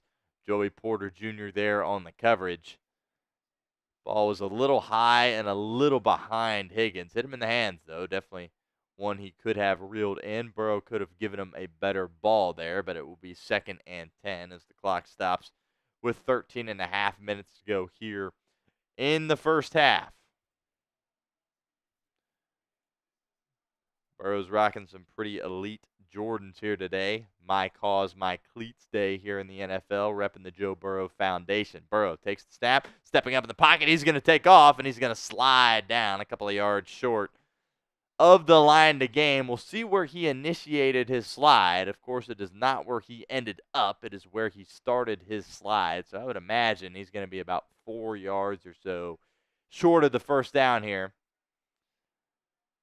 Actually, only 2 yards short of the first down, so a little bit closer than I originally thought. Regardless, it is 3rd and 2. Get those threes in the comment section for us. We'll see what Joe Burrow does here. Quick snap. Burrow running out of time, dumps it off to his running back. Pass is caught by Chase Brown. First down, Cincinnati, down to the Steelers' 30-yard line. That was pretty interesting there. The Bengals broke the huddle very quickly, and they didn't waste any time whatsoever. Joe Burrow snapped the ball, rolled to his right, thought he was going to take off again, but found his running back cutting across a little slant there, maybe a little option route from his running back, Chase Brown. Burrow finds him, plenty of space. Chase Brown does the rest, picks up the first down. Really nice job by Chase Brown. Really nice start for Chase Brown in this game. Burrow takes the snap on 1st and 10. Going to throw it to Chase Brown once again. What does he have this time? makes a move and picks up 3 or 4 on first down.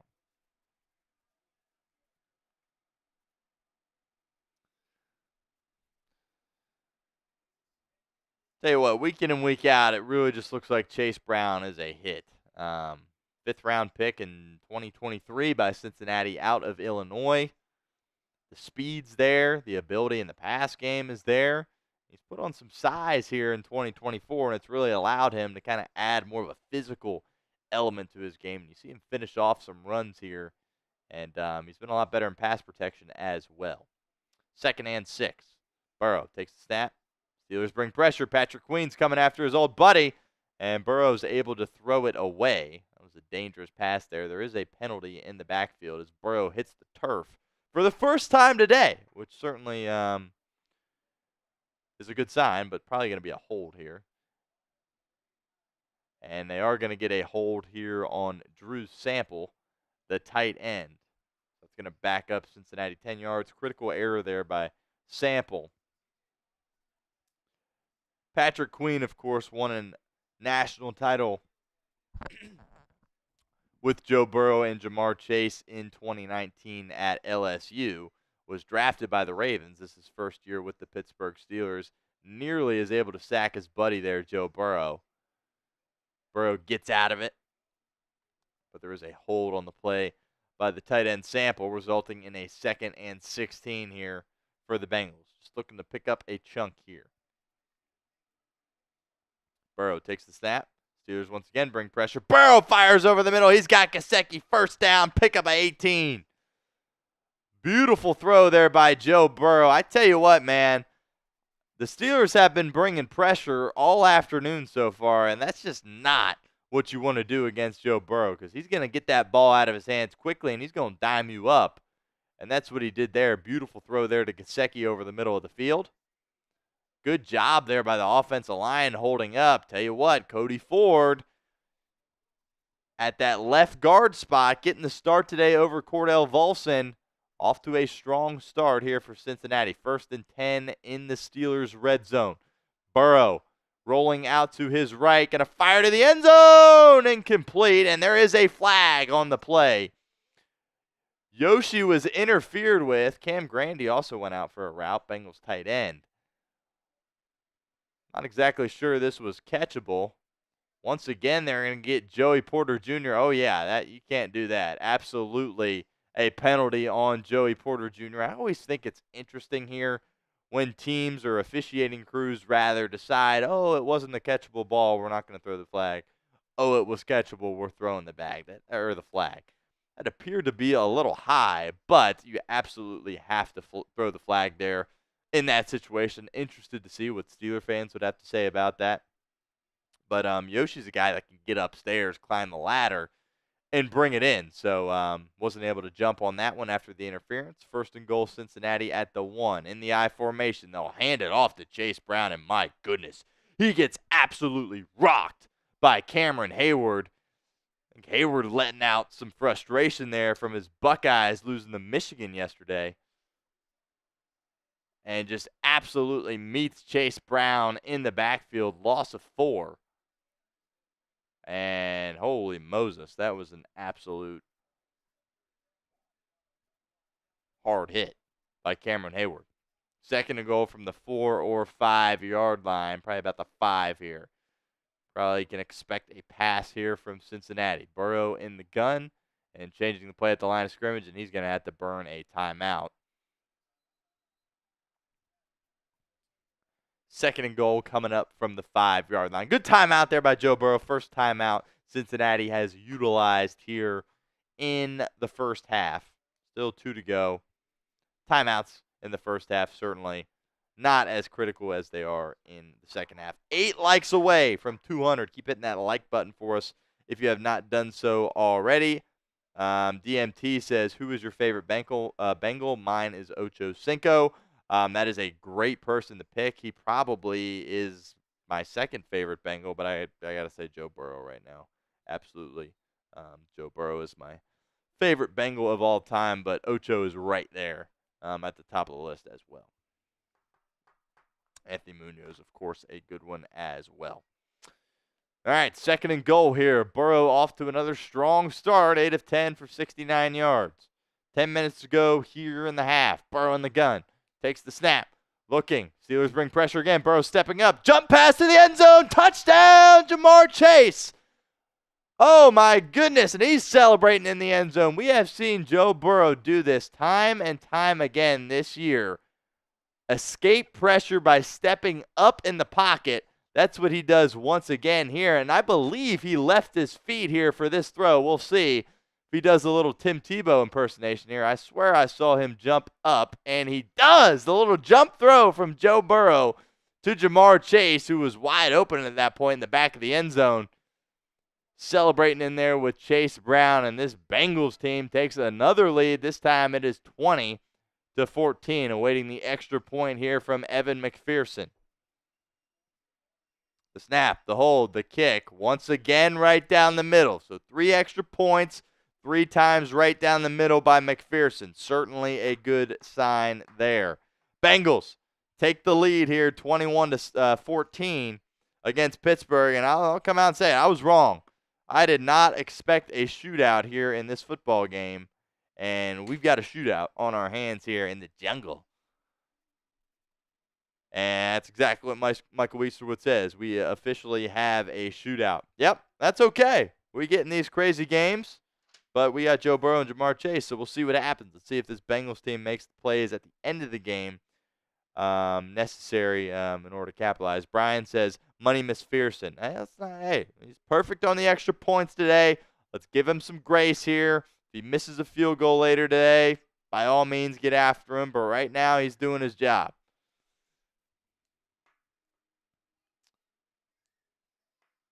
B. Smith. Bengals got away with another right tackle hold. Refs helping the Bengals yet again. Wow. I don't know if I've ever heard anyone say that. Catch was uncatchable earlier and flagged to help you guys. Then another hold not called. B. Smith, are you all right, my friend? Are you a Steelers fan? Let me see here at your. I can't really tell, but if you're a Steelers fan, that's understandable. But if you're a Bengals fan, I don't know what in the world you are talking about.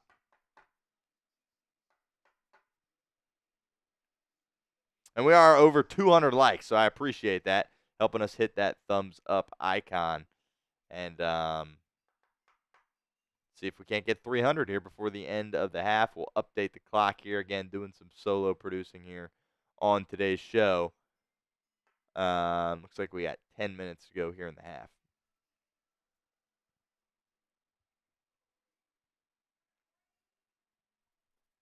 All about which defense is going to get a stop. Let's see if Cincinnati can do it.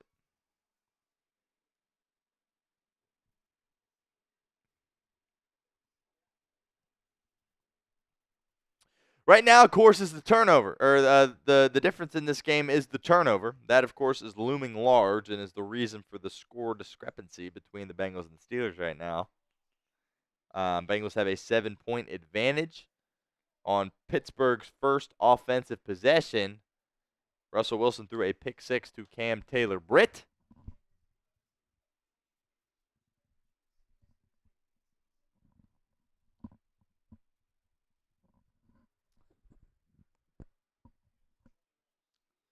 And we'll see if the Bengals can get off the field here.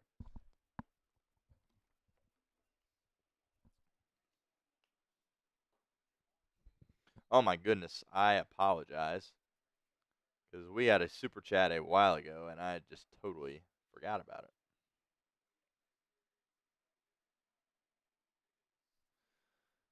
Reset the link here. Steelers will return it. It is Cordero Patterson, and he gets it past the Pittsburgh's 30-yard line.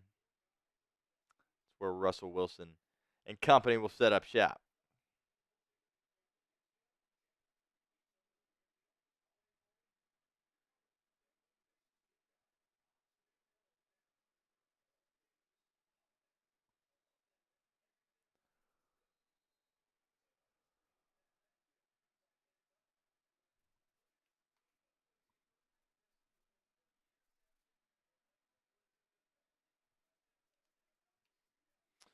Wilson under the gun here on first down. or under center rather. And Najee Harris is back in the football game. Wilson firing over the middle. He's got Cordell Patterson. Once again, Mike Hilton in coverage gets beat. Massive play there, about 20 yards for Pittsburgh on first down out into Cincinnati territory. And, yep, that's just Cordell Patterson, man. He's such a versatile player. We saw him bring back the kick return there. He's gotten several carries in this game. And he gets a big catch there. Cordell Patterson really is a Swiss Army knife and has really carved out an outstanding career here in the NFL. The give here is to Harris, who appears to be moving around just fine. Picks up 9 yards there on first down, and a late flag comes in at the end of the play. And Najee Harris better be careful he doesn't get a unsportsmanlike conduct here, because he just went up to the flag and acted like he was taking a picture of it.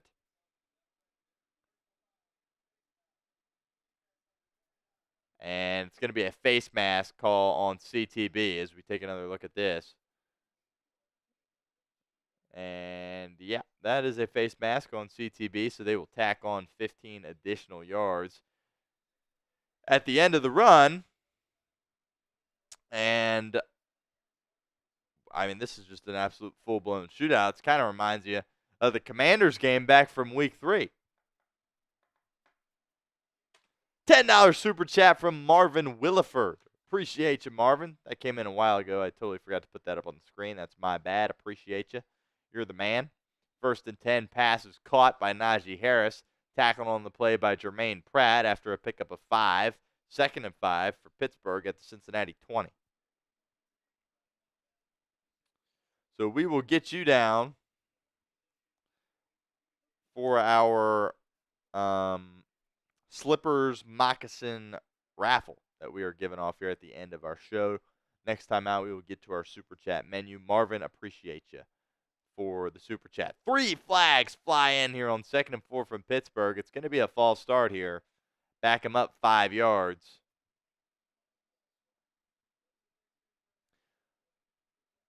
They're going to get the guard, Sumalo. Got going a little bit early there. Going to be 2nd and 9 here for the Steelers offense. Can the Bengals force a field goal try? We have not seen a field goal attempt from either team here in this game. Just 5 touchdowns here in the first half. Little read option here. Russ will hand it off to Najee, who picks up half of the yardage. Bengals have a 3rd down situation. Can they get off the field? Have not been able to do it all afternoon long to this point. There is a flag. Check the marker. Also seen several penalties in this game as well. So, lots of penalties, lots of touchdowns. That's why there's still 8 minutes left in this half, and it is already 2:10.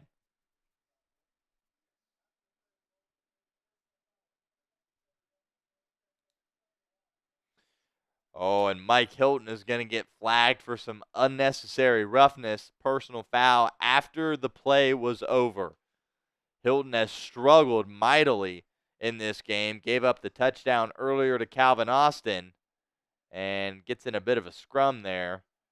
And that's just, it's always the second guy that gets flagged, and that's kind of what Hilton ran into there. He was kind of jousting with Ben Skoranek, who had a hold of him first, but Hilton went in with the second blow, and he gets flagged for it. They'll pitch it to Harris here, and he will just moonwalk into the end zone.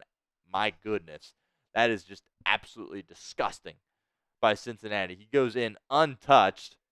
Harris, by the way, missed the last possession as he suffered an injury apparently on Pittsburgh's second offensive possession. Comes back into the game. Pittsburgh leans on him heavily on this drive. He looks completely fine and literally doesn't get touched. How does that happen? How does that happen?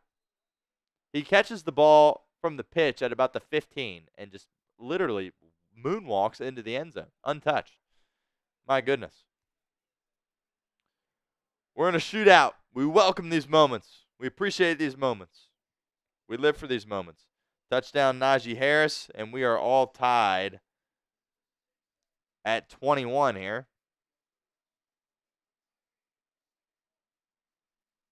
So we update the score.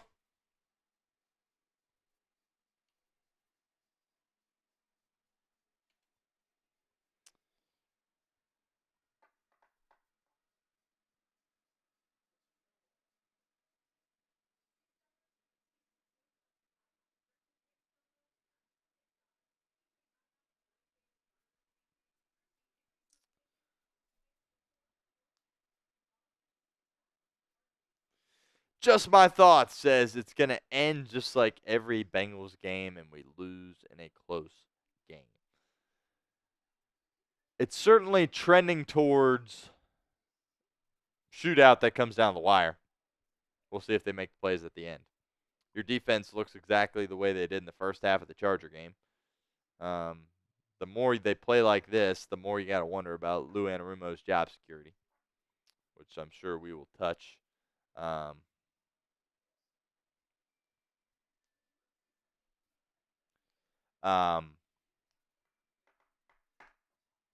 But we'll see. We'll see. Hopefully they can. Look, they made adjustments in that second half a couple of weeks ago against the Chargers. And let's see if they can do it again at here in the second half against the Steelers. Apologies again for the bots. Kind of what we deal with. Doing everything we can. Kind of the issue. Jack Benz, what up? Jack Benz hanging out in the chat here.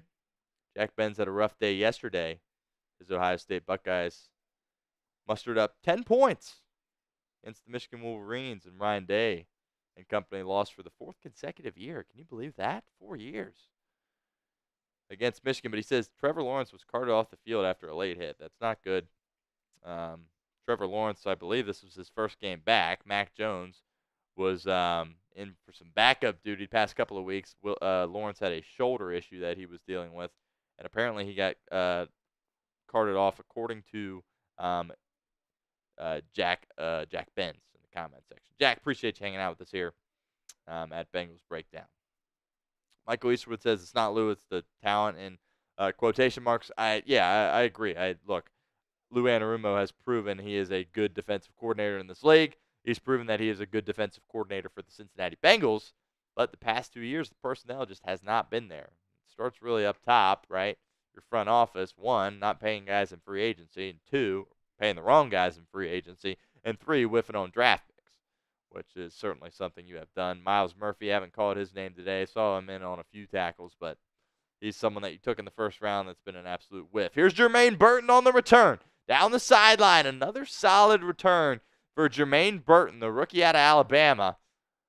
Gets it out to Cincinnati's 40-yard line. And that's where they will set up shop. I think the Bengals might have something from a return perspective in Jermaine Burton. He's got the speed and he's got the swagger needed in a return guy, and he's fearless as well. And there's probably not too much film study that needs to go into returning, and we know he doesn't like to do that. So, anyway, 1st and 10 for the Bengals.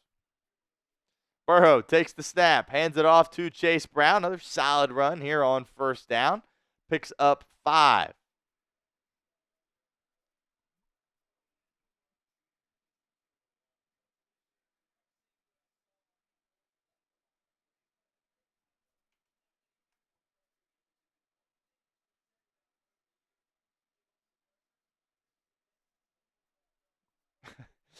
$5 super chat from Jack. He said, hey, let's talk about the Bengals and not Ohio State, please. Yeah, you're right, Benz. I'm sorry. I got a little carried away. I saw your name. I got a little excited. You know I can't control myself. Here's the 2nd and 6. Burrow firing down the sideline. Oh, floats it in beautifully to Andre Yosevich, who takes a massive hit but holds on to the football. Beautiful job of Burrow layering this pass over the defender. Yoshi goes up, snags it, and somehow holds on after he gets blasted by Elliott there on the Bengals sideline. Great job by Yoshi. We've seen him really make several awesome catches this year in traffic. There's another one. Here's Burrow. Quick pass to Tanner Hudson, who dips the tackle of Patrick Queen but stumbles down. But another solid pickup on 1st down for Cincinnati. Pickup of about 6. And that's probably the best play I've seen today for Cincinnati. Just a dime from Burrow. Again, layering it over that defender down to Yoshibas right on the money, and he gets absolutely lit up and holds on. Charlie Jones is excited for his buddy there over on the sideline. Yoshi will come out here for the 2nd and 4 play. Benz, we'll get you into our slippers giveaway here, slippers raffle. Bengals moccasin slippers, giving those away at the end. Here's the 2nd and 4 run from Chase Brown, and that's another Cincinnati Bengals first down. Type those ones into the comment section for us.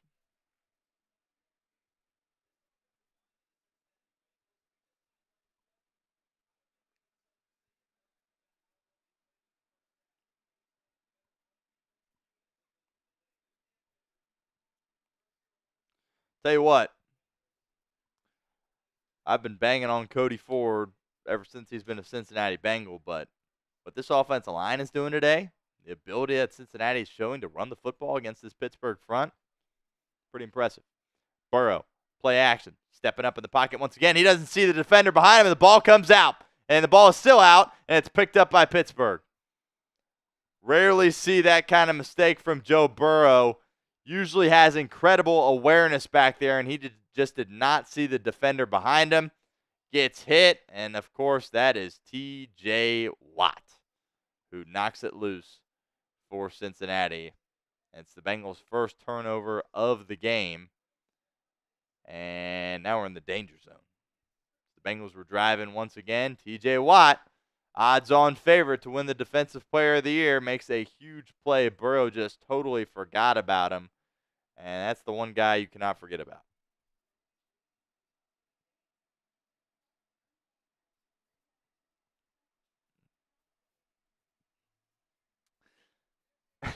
Michael Easterwood says, I know Stone is a Buckeye hater, but that's okay. He can watch us in the playoffs. Michael, I'm not a Buckeye hater. I'm not a Buckeye hater at all. I like to think of myself as a Buckeye realist, is the way I like to think of it. There's no disrespect here. No disrespect at all. That was a rough game yesterday. It's a rough game for you. But you're right. You're going to the playoffs, so still have a lot of season left in front of you. All right, so kind of we're in a situation where you felt a little bit relaxed, right? Despite the fact the defense wasn't doing anything. And because you're sitting there, you had the advantage, right, after the pick six from Cam Taylor-Britt.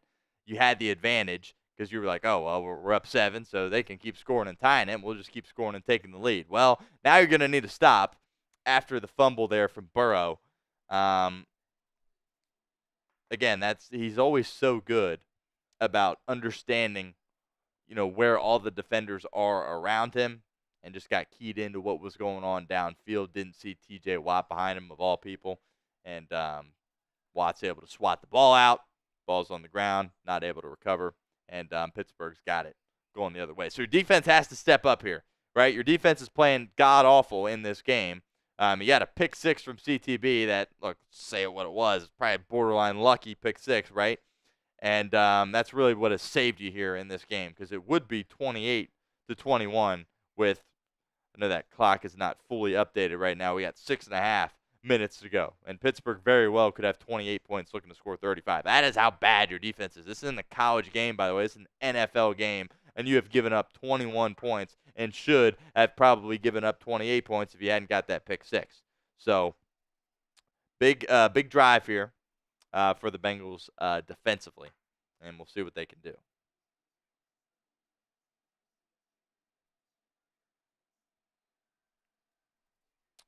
DMT said, "What is your favorite Bengals moment of all time?" That one is easy.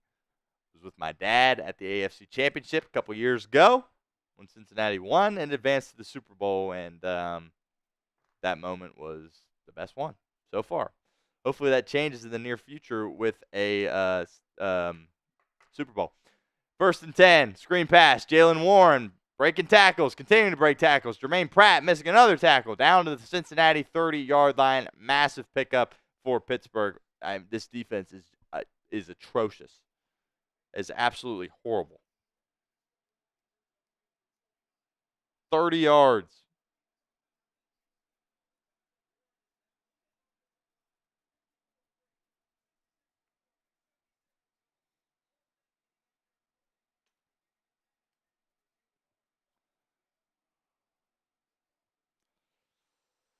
First and 10.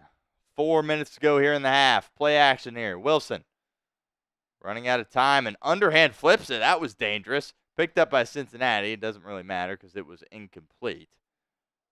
That was pretty gutsy / borderline reckless there from Russ, but it falls to the ground for a harmless incompletion. 2nd and 10 coming up.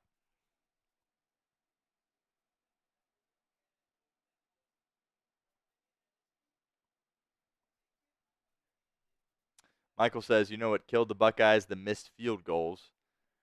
One of my buddies is saying the same thing. But, look, fielding's got to make those kicks, obviously, but there's so many more issues on top of that. We won't get into all that here on today's show. But, yeah, certainly the field goals were a contributing factor. And that does seem to be an Ohio problem. You have a point because McPherson certainly has been in that same boat for the Bengals here at the professional level.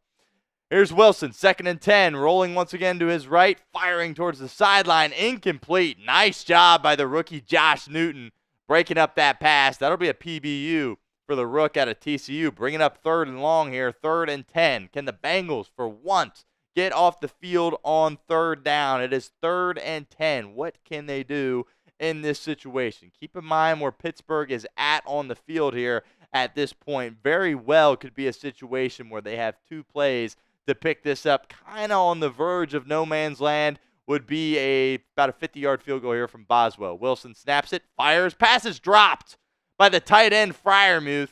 Would have been about a 3-4 yard pickup, and Jermaine Pratt would have been forced to make an open field tackle. Instead, it falls to the ground for an incompletion. 4th and 10 coming up. They have no choice at this point but to send out Boswell for the kick.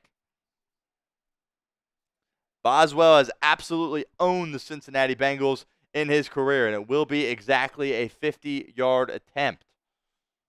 3.5 minutes to go. Bengals do have 2 timeouts, plenty of time to go down and answer here before the end of the half. Critical kick here from Boswell. The kick is up, and the kick is right down Broadway. Boswell continues his dominance against the Cincinnati Bengals, and it is 24-20 Pittsburgh.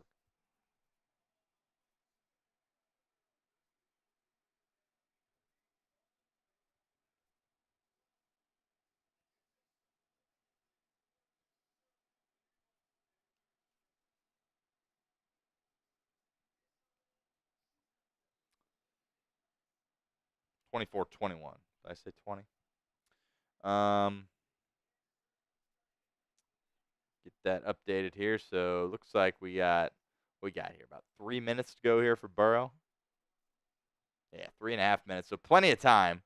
Honestly, if you're Zach Taylor, you got to make sure that this drive for Cincinnati is the last drive of the half, because you can't afford to put the ball back in Pittsburgh's hands here, because they're going to get it to start the second half after the Bengals got the opening kick of this game. So it'll be really critical for the Bengals to finish out this half with possession of the football. Hopefully, of course, it results in points on the other end. So we'll update this clock here at about 3.5 minutes to go in the half, and what's been a really, really long first half. Also, we'll update the scoreboard, 24-21, and also got a $5 super chat from Mom. She's back with a $5 super chat. That is another entry into our moccasin slipper raffle here at the end of the show. She says OSU sucks. So she, along with me, not an Ohio State hater by any means, just an Ohio State realist.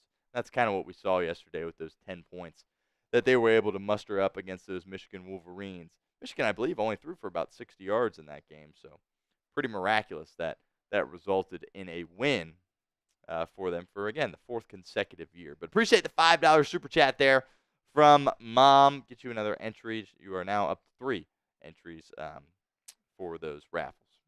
All right, while we have a moment here, I want to get to our super chat menu.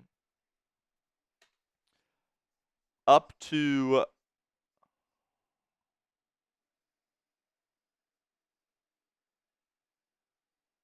a couple other super chats that we will get to here that I missed. But $5 super chat, again, giving away Bengals moccasin slippers here. Now it's getting cold here. Keep the feet warm, whatever the case may be. Giving those away should be a pretty fun giveaway here at the end of our stream today. $20 gets you into our Jungle Club 2.0.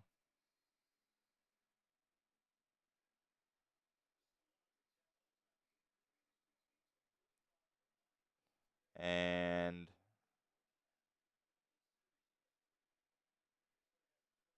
yeah, so there are a couple that I did not get to. Michael Eastwood, I appreciate you. This defense has got to get better somehow, some way. I'm totally with you. And he also sent in a $3 super chat earlier, so that equates to 5. So you are in our raffle. Get you written down now.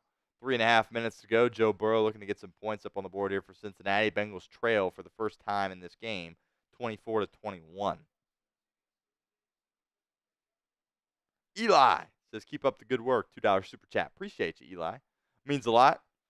Again, trying to balance multiple things here at once. Doing a little solo producing, but $2 super chat means a lot to us here at Bengals Breakdown. And one more we got to get to here is Scott C., who loves hanging out with us here at Bengals Breakdown. We appreciate you, Houday from Washington, D.C. Houday, Scott, appreciate you stopping by. Here's Burrow on 1st and 10, firing. Pass is caught. Jamar Chase makes a move, falls forward, gets about 6 yards there on 1st down. The clock continues to tick here. 3 minutes and change. No reason to go quickly here if you're Cincinnati. Again, it is imperative that the Bengals end the half with the ball, or at least are kicking off to Pittsburgh with only a few seconds left on the clock. O says, why are Pratt and Gaither playing? Well, Pratt is a guy that you paid that's a really good linebacker for you, so that's why he's playing, even though he's not playing well. And ADG is in for Logan Wilson, who is injured in this game. But if they keep struggling at the linebacker position, they might need to switch to Muma Jong Meta. 2nd and 4 give is to Chase Brown, who runs to the right and is tackled right near the line to gain. We'll be interested to see where they mark it. They are going to mark it short here. So it's going to be 3rd and a short one here for Cincinnati. And this is a tough situation to be in here if you're the Bengals, because don't really have it in a good spot of the field, but I feel like you gotta pick up this 1st down if you don't lose yards. Very well could be 2 opportunities to get a yard here. Let's see what Burrow and the offense do. It's going to be a timeout here from Mike Tomlin. He still had all 3 in his pocket. I think he understands the importance of this play here and is going to call a timeout with 12:12 to go. Not going to get down to the 2-minute warning. Tomlin is going to call one prior to the 2-minute warning. He's looking to make a negative play here for his Pittsburgh Steelers team, get the ball back into Russell Wilson's hand and have an opportunity to kind of do the whole sandwich theory, right? You score points at the end of the half, you get the ball to start the second half as well. Something that the Bengals have done this year and something that they have been the victim of giving up as well. Michael says we need no less than 3 points here. Absolutely. Undoubtedly. 3rd and 1. Burrow in the gun. Drew Sample is the running back in the backfield. That tight end position. Burrow takes the snap. Steelers bring 4. Burrow rolling, thinking, looking, throws it away. Clock stops at 2 minutes, 5 seconds to go. Decision time here for Zach Taylor. The Bengals have it at their own 40-yard line. Your defense hasn't proven to be able to stop anything. Do you think about leaving them out on the field here? That's something that Zach Taylor has done in the past. But part of me thinks he's going to go away from that aggression here. Oh, no. He had Jamar Chase in the secondary. Minka was back there lurking, though. And they are going to keep the offense out on the field. 10 seconds to go on the shot clock. We'll see if they actually snap this ball or are just trying to draw Pittsburgh off sides, and they get him to jump. Unbelievable stuff there by Drew Sample. It may have been Tanner Hudson, actually. Tomlin thinks it's on Pittsburgh. I do not think it was. I thought the Steelers jumped over. We saw in, I believe, the Baltimore game, a tight end go under center and sneak it for a pickup of 1. This time they faked it. Again, not sure if it was Sample or Hudson here that came in motion. And they're going to call a false start on the Bengals. You got to be kidding me. It was Hudson. I mean, can we see that again? What? How is that on the Bengals? Help me understand this. Who did they call it on?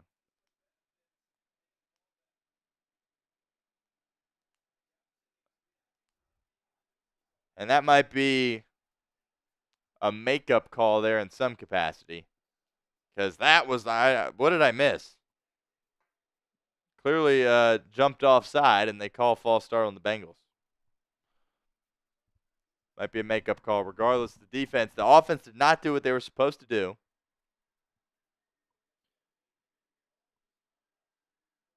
And bad punt by Rico, but it takes a Cincinnati bounce, goes out of bounds at the Steelers' 18-yard line.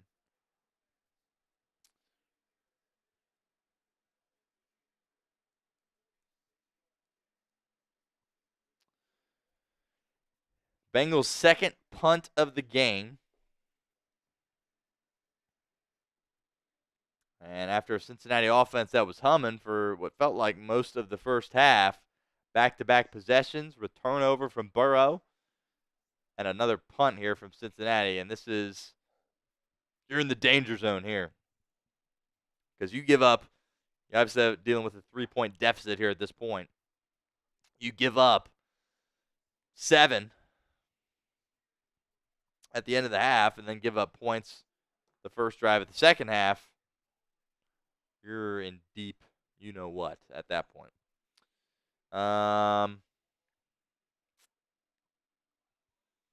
Tay says, why are we throwing on 3rd and 1? You would expect an elite quarterback to check to a run. Not really sure why you've got the quotations on elite because he is an elite quarterback. But, yeah, when stuff doesn't work, it's very fair to question the play calling.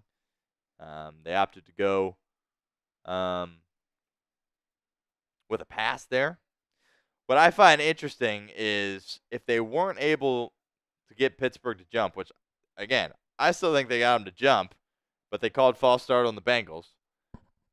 It would be interesting to know what Zach Taylor would have done at that point because he would have called timeout if there had been no flag, right? He would have called timeout, and then it would have been 4th and 1 at your own 40. Do you keep the offense out there at that point, or do you punt it away? But obviously, penalty, 4th and 6. At that point, it's a no-brainer. You're punting, but very interested to see what happens there. Critical play there at the with a couple of minutes to go there in the first half. I really did not think that was a false start. Tay says Joe could have changed the play at the line of scrimmage. That's fair. It's absolutely fair.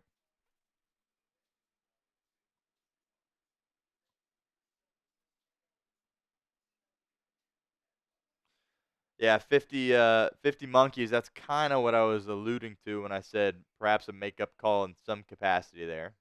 Nice shot of Fountain Square there downtown. Yeah, I definitely think. Now it's definitely even, right? Definitely even at that point. But be interested to see what the refs have to say about that pick 6 after the game. If they say that it should have been flagged or not. But find out. Steelers have it at their own 19. Biggest play or biggest possession of the day defensively for Cincinnati. Cannot give up a touchdown here. Wilson takes the snap, fires over the middle, pass is caught by Freiermuth. Tackle made on the play by Jermaine Pratt. Pick up a 7 or 8 on first down for Pittsburgh, and the clock will run. Pittsburgh has 2 timeouts left here in the first half, as does Cincinnati. Minute 40 to go on the clock. 2nd and 2 for the Steelers. Jaylen Warren checks into the game at running back. Wilson in the gun, takes the snap, will hand it off to Wilson. He's got some space. Tackle made on the play by Akeem Davis-Gaither. After a pickup of about 6, it will be enough for a Pittsburgh first down. Again, the clock continues to run here as we are down to 1 minute and 20 seconds to go here in the first half. Doesn't look like Pittsburgh is operating with the urgency in which they need to. They'll snap it here at 1:12. Wilson over the middle. Pass is caught again by Freiermuth, but it'll stay in bounds. We'll see if Tomlin opts to take a timeout here, and it looks like he has not. Clock continues to run. We are now under 1 minute. Pittsburgh has 2 timeouts. 2nd and 2. Wilson, empty. Takes the snap. Bengals bring 4. Wilson acts like it's a quarterback draw. Instead, he'll roll out to his right, fire to a wide-open receiver. Pass is caught. And just like that, Freiermuth has this Pittsburgh offense into field goal range, gets out of bounds, and the clock stops with 46 seconds to go.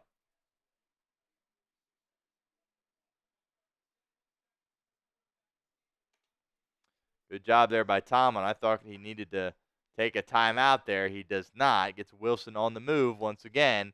Just like that, they're into Cincinnati territory. Pittsburgh still has both timeouts, can operate over the middle of the field if they so desire. Instead, they'll go towards the boundary. Massive hit by Cam Taylor-Britt. Calvin Austin gets rocked. And now Tomlin will be forced to call a timeout. One of the hardest hits you will ever see there from Cam Taylor-Britt. Absolutely laying the wood on Calvin Austin. My goodness. Whop. That is an elite hit. Let's see if that can create any momentum here for Cincinnati defensively. Cam Taylor-Britt kind of bounced back here in this game. Had the critical pick six, obviously, in the first quarter. And we're seeing him start to fly around and make some plays here for this defense. That is an awesome hit as Calvin Austin just got blasted. And he looks like he didn't have a clue where he's at. 2nd and 4 coming up here. 38 seconds to go.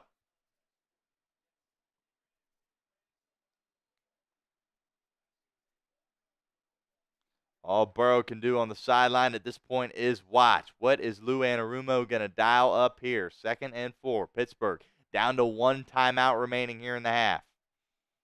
Wilson in the gun. Jaylen Warren back in the game at running back. Looks like CTB's matched up with George Pickens. Wilson dumps it off to Jaylen Warren. Tackle made on the play by CTB.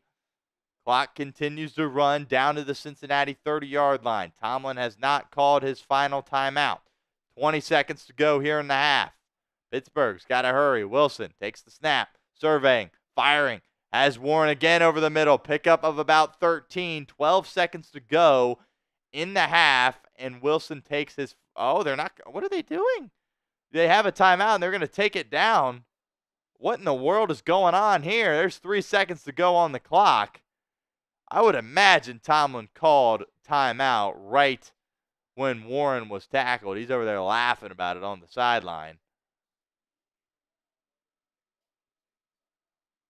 If not, this is just a disaster by Pittsburgh, and he didn't.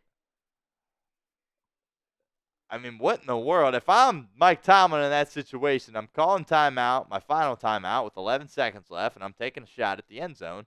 If I don't get it, I'm kicking the field goal. Instead, they let it get down to 3 seconds, and they are content with a field goal attempt here to end the half. So I think it's a win for Cincinnati.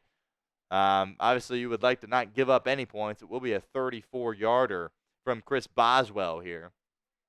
3 seconds remaining. This will be the final play of the half. Boswell, again, has been brilliant against Cincinnati in his career. He is a perfect 1-for-1 so far on the day. The snap, the hold, the kick is right, not exactly right down the middle, but it drifts a little bit to his right, but nonetheless goes through. And Pittsburgh extends their lead 27-21, and the Bengals give up 27 points in the first half. Unbelievable.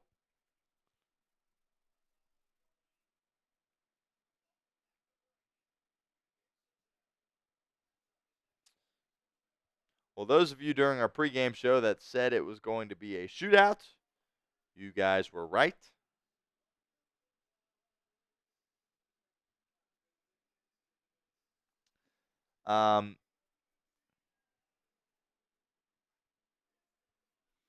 Obviously, a lot to unpack there, right? Hop down in the comments section, see if there's anything we can say. Tay says, is there a way we can fire Mike Brown? Unfortunately, there's not.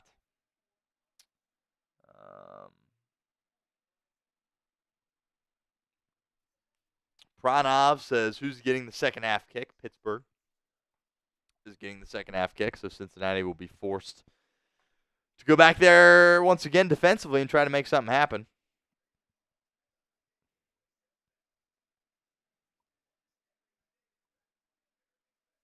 Nathan says, didn't Boswell kick for the Bengals? No, he did not.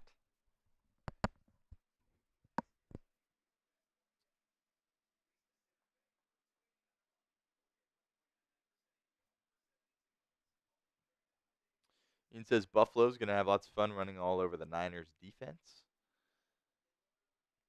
Yeah, I'm kind of interested to see what happens in that game. To be completely honest with you, Buffalo looks like a real threat, really, in the AFC here at this point in the season. All right, so get your grades for me into the comment section for the Bengals in the second half. Let's see if I have this in here. Yes, I do. Get your grades in there. This has got to be C, I would say. Get the clock updated as well. Of course, we are at halftime here.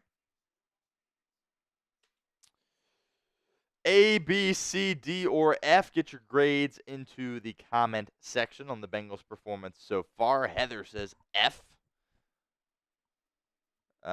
Kings Allen Historian says Z minus. Will Max says L.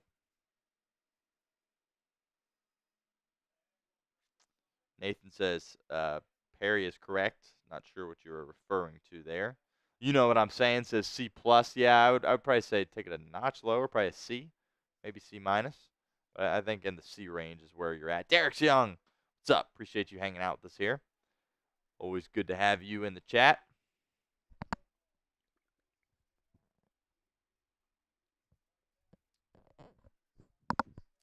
I mean, Russell Wilson's going off in this game. He's on pace to throw for 500 yards.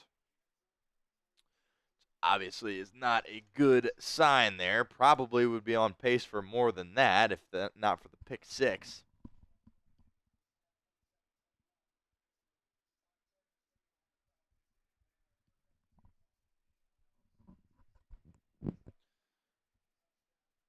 Flo says, what is going on with the Bengals defense?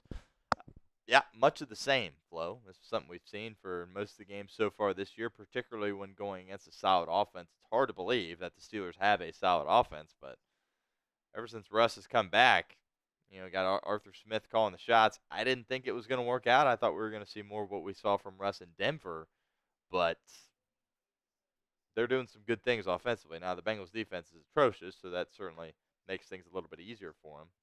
But taking a look here at this. Oh, my goodness. Trevor Lawrence got absolutely blasted. Oh, no.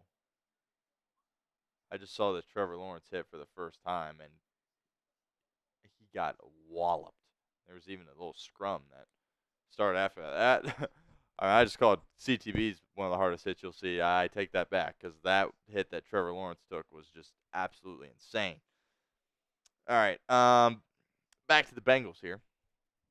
Those grades in, obviously offensively, you've seen some really good things, but it is noteworthy. And look, it's unfair to sit here and criticize Joe Burrow and the offense after all the good things they've done this year. But when you look at the end of the half, the end of the second quarter, what did Pittsburgh do on their last two possessions?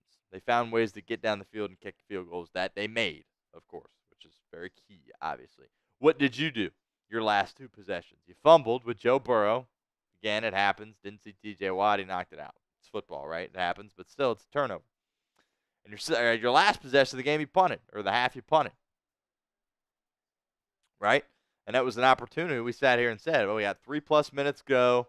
Timeouts. This should be a drive where Cincinnati can go at their own pace, be methodical, work their way down the football field, and ultimately score points. And that's not what they were able to do. I don't remember if they got a first down or if they just flat out went 3 and out. You got to boot it away, and at that point, your defense is just holding on for dear life.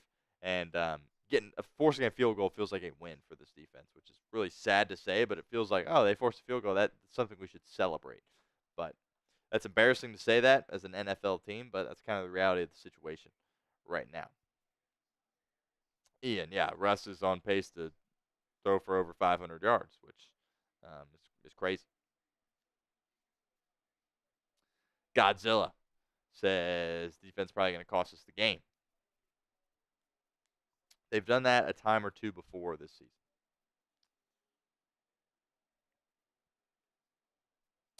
Ian says he has more throwing yards than Burrow. He does. Look, Cincinnati's had success on the ground in this game. Let's take a look here at some numbers. I remember that second possession, the first time the Bengals scored an offensive touchdown here. They really did some good things. And you look at Chase Brown, he's averaging 7.6 yards per carry. 8 carries, 61 yards. So offensively, you're clicking, the turnover kills you, but just no room for error when your defense is playing that poorly, which is unfair, but it's just the reality of the situation. And really, Pittsburgh offensively, Yeah, they've hit some shots down the field, nothing crazy down the field. Obviously, the touchdown to Calvin Austin, that was kind of a, somewhat of a shot, right? But a lot of it is Russ getting the ball out of his hands quickly to his guys in space, and Cincinnati not making tackles. It's kind of what you're experiencing at this point in the game.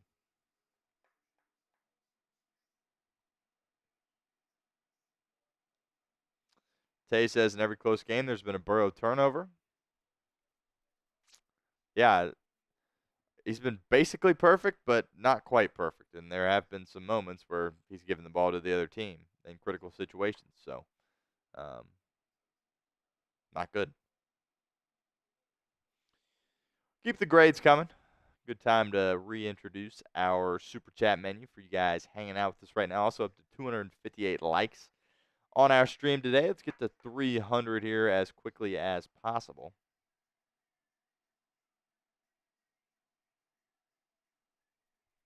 Here's our super chat menu. So we have $40 in super chats. And I'm going to say we need at least $100 if we're going to give away the moccasin slippers. Keep that in mind. Good call on the scoreboard. That score is incorrect. I fixed the time, but not the score. My apologies for that. It is 27 to 21. Wish it was 24 to 21. $5 get you into our moccasin slipper giveaway. Going to be given away here at the end of our live stream here today.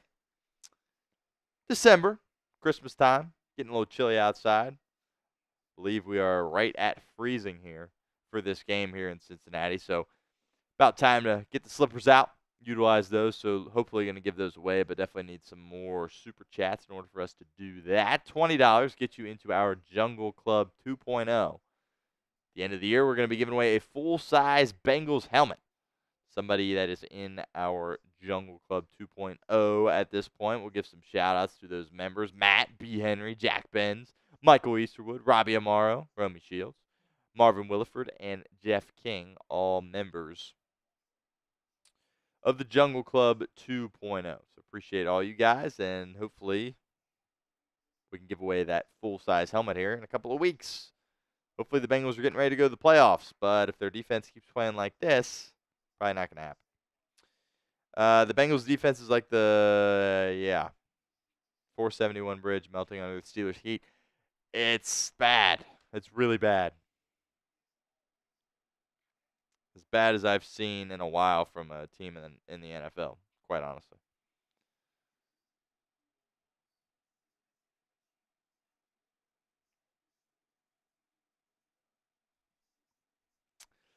Neil doing some solo producing here on today's show, so it is just me. Eli, good point here. Says, I think part of the reason for the Joe Burrow turnovers is the fact that he's required to carry this team on his back, and he's dropping back so much. It makes him vulnerable. I think that is a quality point there, Eli. Look, TJ Watt is arguably the best defensive player in the National Football League. He's going to get his.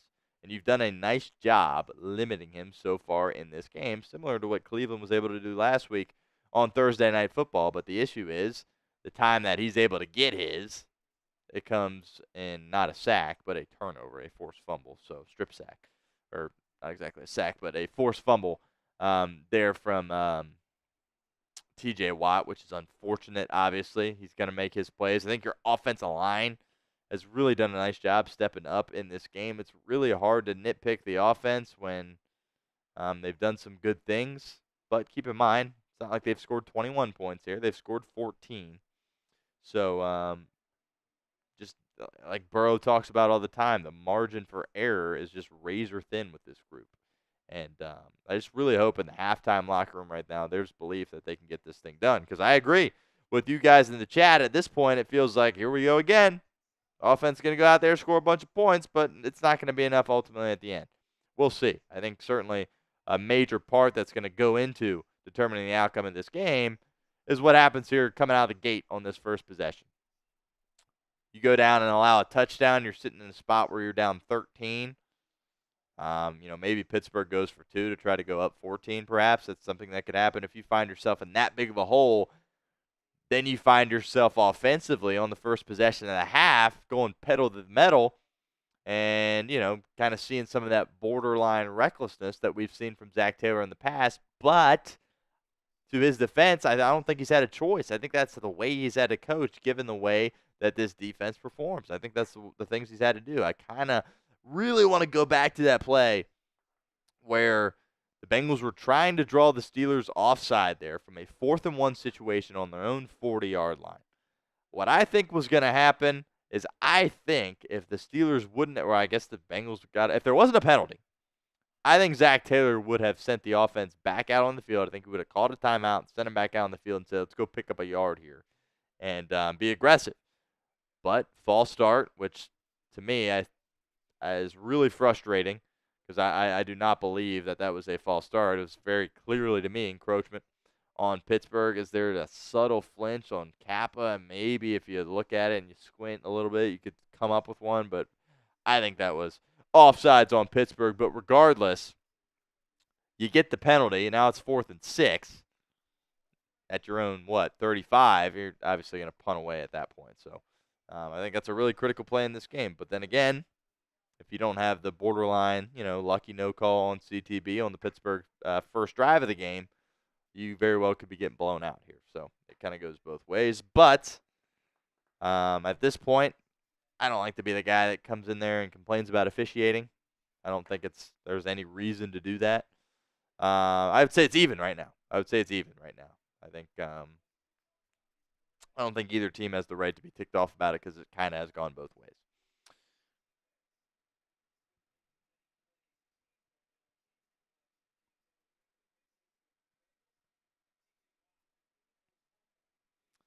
Tay says pitcher's a horrible offense coordinator.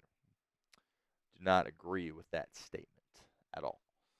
All right, so Pittsburgh is going to get the ball here to start the second half. Evan McPherson will boot it away.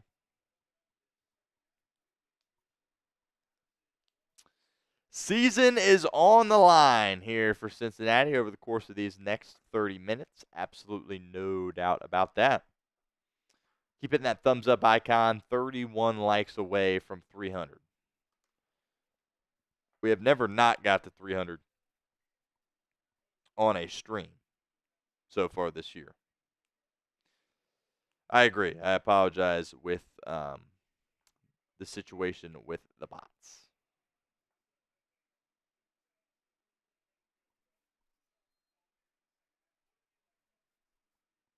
Appreciate you, just my opinion.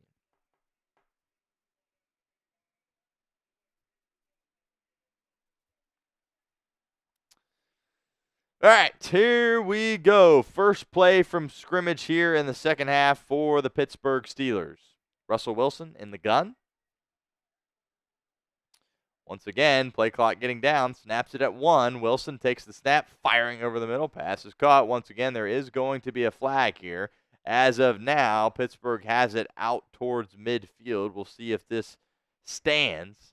This penalty was on Cincinnati, but for right now, it's a massive pickup here on the first play of the half, and it is going to be a holding on Cincinnati. That penalty is declined, and just like that, in the blink of an eye, Pittsburgh has it at midfield. Third string tight end, McCole Pruitt, snags it and gets tackled. Penalty declined. Pittsburgh's got it at their own 48-yard line. Russ will go under center here for this 1st and 10 play. Can this Bengals defense hang on? Wilson snaps it, pitches it to Najee Harris, who picks up about 2 yards there on the ground. Nice job by Cincinnati. Looks like Chris Jenkins Jr. back into the game at that defensive tackle position. Certainly a good sign. I believe that's him. It is. Him and B.J. Hill with the stop there. Bengals front has done a decent job in the run game in this game, but just quick passes, wide open guys, missed tackles have resulted in lots of yards and lots of points for this Pittsburgh Steelers offense. Wilson once again will go under center this time. Harris is back in the backfield once again. 2nd and 8 at midfield. Wilson 5-step drop. He wants it all. Going deep down the field, right in the breadbasket of George Pickens. Out of bounds near the 10-yard line. First down, Pittsburgh into the Cincinnati Bengals red zone. Pretty good coverage here from the rookie Josh Newton working on George Pickens, and that is just a gorgeous ball from Russell Wilson. My goodness, right in the bucket. Kind of one of those Russell Wilson moon balls, right? Just shoots it right up into the sky and falls right into the breadbasket. There is another flag. I swear, if this is a personal foul on George Pickens, that would be hilarious. No way he did it again. No way. I agree, Tay. Safeties are incredibly slow.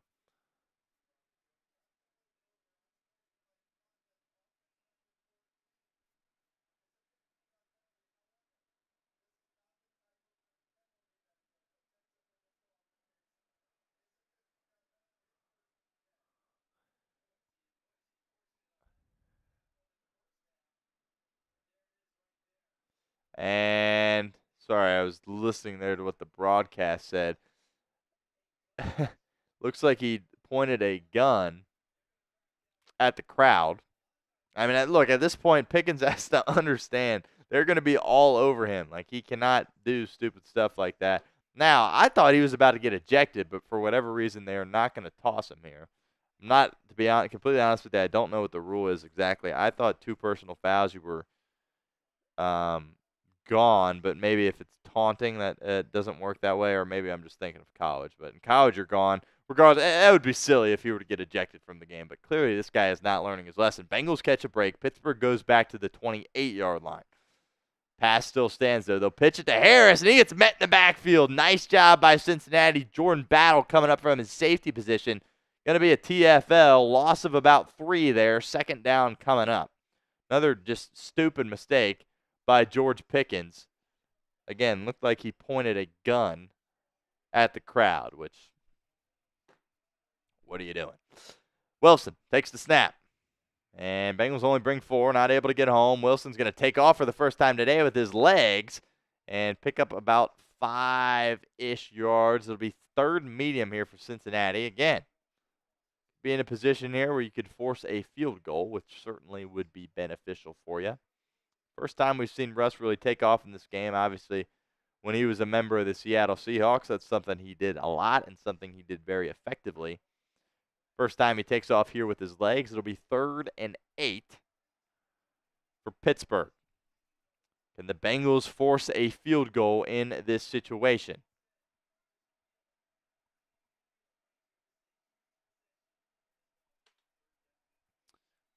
And Russ has to burn a timeout. That's certainly a break for Cincinnati. Talk about it at length. Those 3 timeouts in the second half in this league are always very, very critical. Russ has to burn one here early in the third quarter. Certainly think that's a break for Cincinnati. See if the defense can take advantage of it and make something happen here. 3rd and 8.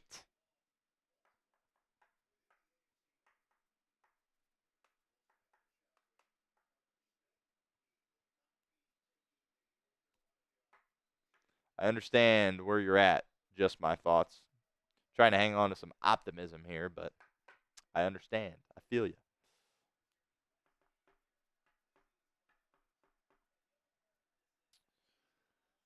Third and 8 after the Pittsburgh timeout.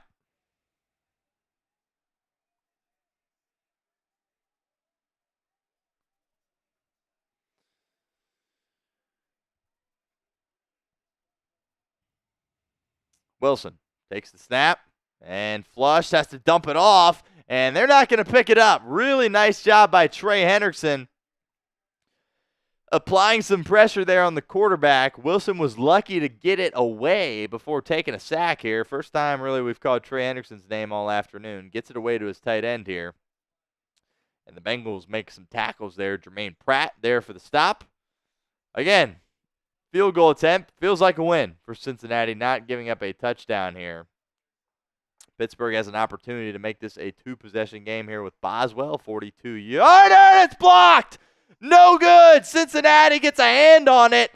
And it's going to stay a 6-point game. How about that? Darren Simmons, special teams coordinator, fired up on the sidelines.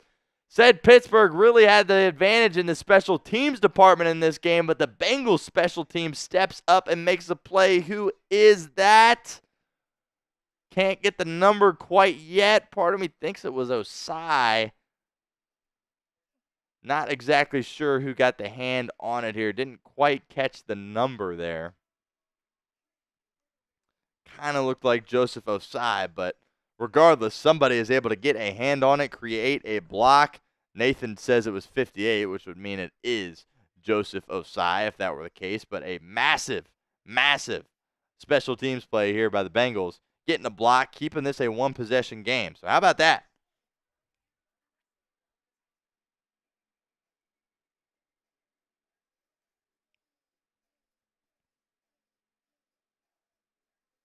So the Bengals survive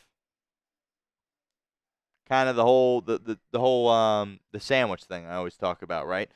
Pittsburgh, final drive of the first half, field goal. First drive of the second half, blocked field goal. Only gave up 3 points there on those two possessions. That is absolutely critical, and that is why you are still very much in this football game. Going to get some good field position here after the block kick. And Bengals are rolling. Got to protect the football here. Tay says, shout out Darren Simmons. I know, you see so many teams around the league creating these blocked field goals or blocked punts or whatever the case may be. And for whatever reason, it just feels like you never even have hope that that's going to happen for Cincinnati. But I can't remember the last time they blocked a field goal, but that was awesome. And they blocked it good, too. That wasn't like they just got a fingertip on. I think Newton was in there applying some pressure as well. And, again, I do believe that was Joseph Osai. Not exactly positive. But big play there on special teams for Cincinnati. Joe Burrow gets the football when we return. There's a Super Chat menu. Got $39 in Super Chats right now. Really want to give away those moccasin slippers, but we're going to need some more Super Chats in order for that to happen. $20 gets you into our Jungle Club 2.0. And if someone sends in a $200 Super Chat, I'll dress like Santa for some VODs. But it's December. So we're going to do a little deal here. And we'll cut that down to $100. $100 Super Chat. I will dress like Santa for some videos here in the future in the month of December. Cutting it in half. Special deal for December. $100 Super Chat. We'll do that. Here's Burrow back out on the field. First down. They'll give it to Chase Brown. Gets tackled after a modest pickup of about 2 or 3 yards there. Cincinnati starting out shop here on the 30. And, yeah, that was Joseph Osai. Great job by Muma Jongmeda and Tyson Anderson applying some push there. Bengals just bullied the Pittsburgh protection unit there. And that created an opening for Osai. He gets up, he gets vertical, and he blocks it. Outstanding stuff by Joseph Osai, a guy I've been really hard on this year for Cincinnati. 2nd and 7. Burrow takes the snap. Pittsburgh brings 4. Burrow stepping up, and he's going to get tackled. He's able to get past the line of scrimmage, so he picks up a yard before Cam Hayward brings him down. So it will not go as a sack. Burrow picks up a yard. Critical 3rd down here for Cincinnati. Got to find a way to take advantage here of that blocked field goal. Cannot afford to go 3 and out.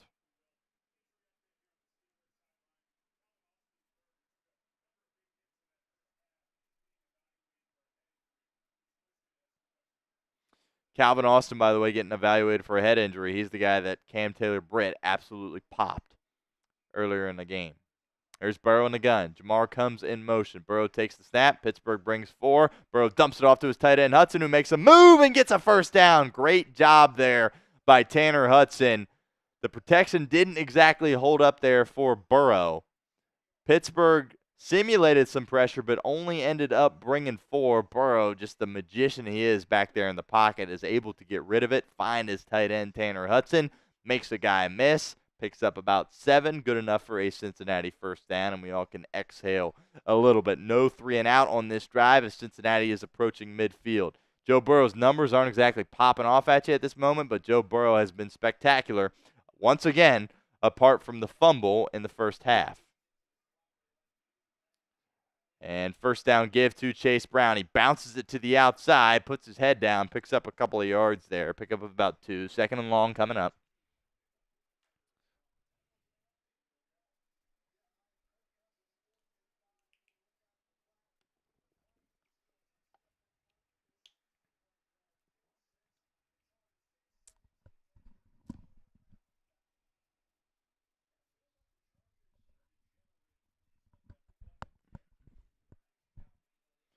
Second and 8 for Joe Burrow and the Bengals offense. Protection's been a little shaky here so far in the second half, and right on cue, Burrow gets dropped. Massive loss, gets tackled down by his own 35-yard line. Offensive line really had a strong showing there in the first half, and so far this first drive of the second half, Burrow's been under siege. And so often, Cody Ford just gets absolutely cooked, which that's going to happen, but he played well in the first half, so you got to give him his flowers for that. But it's 3rd and 16. I want to see some aggression here from Zach Taylor. Got to try to pick up this first down. This isn't a reason to dink and dunk this here. Get something off quickly. Here's Burrow. Flag flies. Passes dropped by Yoshi, but it looks like another false start here. And they're going to get Orlando Brown Jr. for a false start. His second false start of the game. Now it's 3rd and 21, so now you kind of just got to dump it off or run a little screen, maybe run the football here with Chase Brown. Disaster first drive here for Cincinnati. Let's see if they got any magic in them. Wouldn't be opposed to taking a shot here from Zach Taylor, but you can see those safeties sagged all the way back towards the first down marker. See what Burrow does here. Gets it out of his hands. Quickly caught by T. Higgins. First down, Cincinnati. How about that? A brilliant play call from Zach Taylor. Finds Higgins down the seam. Burrow throws a dime per usual. And T's able to take off and get the first down. How about that? Joe Burrow just threads the needle. Finds the soft spot of that defense. My goodness, T almost lost the football. That would have been catastrophic. But holds on to it here. Great job by the offensive line, giving Burrow the timing he needed to work with there, and just puts it right behind the ear of his buddy Patrick Queen, who had his back turned. Great throw by Joe Burrow. 1st and 10, give to Chase Brown. Pickup of about 2. So the run game hasn't quite been there in the second half so far. Again, this is the Bengals' first possession of the second half. But really had a lot of success on the ground in the first half, and we really have not seen that carry over to this point. 285 likes, by the way, 15 away. Hit that thumbs up icon. Got about 700 people in here hanging out with us right now. Oh, we got some pushing and shoving here after the play. I don't think a flag was thrown. Luckily, it was not. Jamar getting a little chippy, as he does. Respect it. See, that's how you do some stuff like that and not get flagged, George Pickens. 2nd and 9, Burrow in the gun. At the Pittsburgh 35, here comes pressure. Burrow gets rid of it quickly. He's got a man downfield. It's Gesicki into the red zone, tackled at the 15-yard line. First down, Cincinnati. Oh, Joe Burrow's dealing. Absolutely dealing here.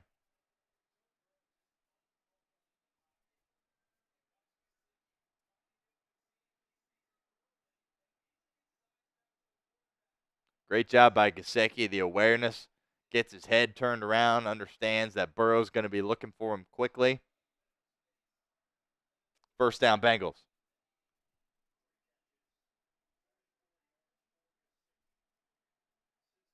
First and 10 at the Pittsburgh 15-yard line. Burrow fires, and it's incomplete. My goodness, T. Hits Higgins right in the hands. He drops it. Higgins, luckily, he didn't make a football move. That would have been a fumble, and that was going back the other way for 6. But it will be an incompletion there. It would have been a pickup of at least 5 there on first down for the Bengals. falls incomplete. It is 2nd and 10.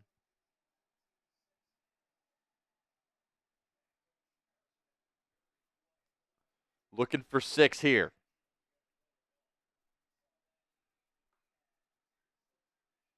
290 likes. Looking for 10 more. Burrow 15 and 19 for 158 yards and a touchdown on the afternoon. Shot clock down to 3. Burrow takes the snap, fires over the middle, passes caught by Gesicki.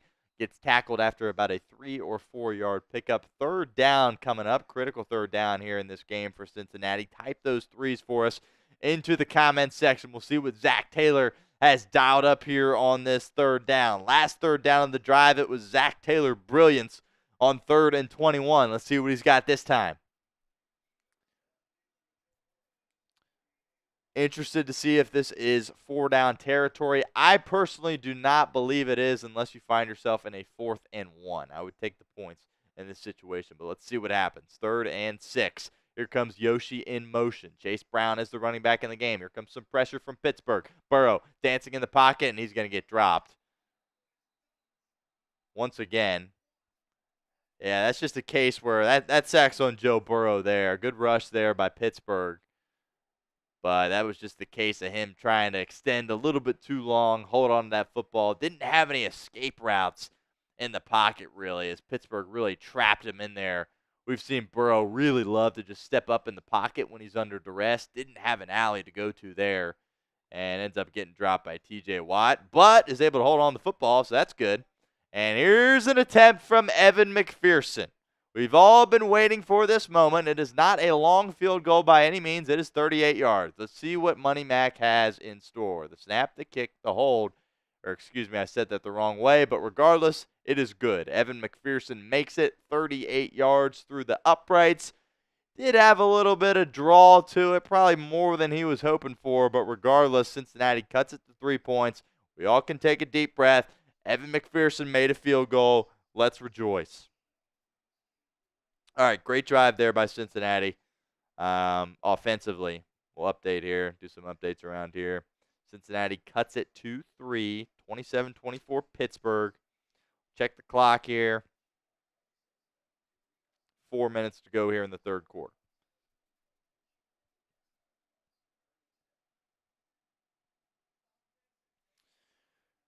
Really want to give away those mocks, folks, but only $40 in Super Chats at this point. Let's change that because my guy, Desert Ranger Jesus, just sent in a $5 Super Chat. Desert Ranger Jesus is absolutely locked in. He's won 3 of our raffles this year, which is absolutely unbelievable. Again, Jesus, if you didn't hear me earlier on, when I know when that speaker is arriving, I will let you know. But I do not know at this point, but I will let you know. Get this Super Chat here up on the screen for you. Appreciate the love, Jesus. Appreciate you always hanging out with us here.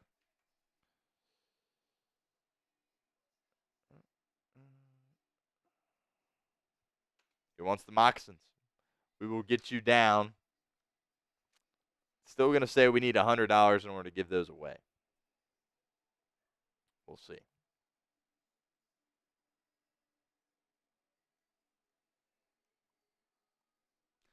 Regardless, appreciate the $5 Super Chat.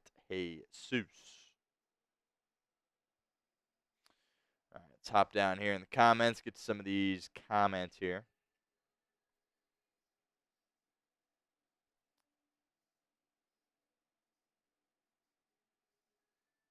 Yeah.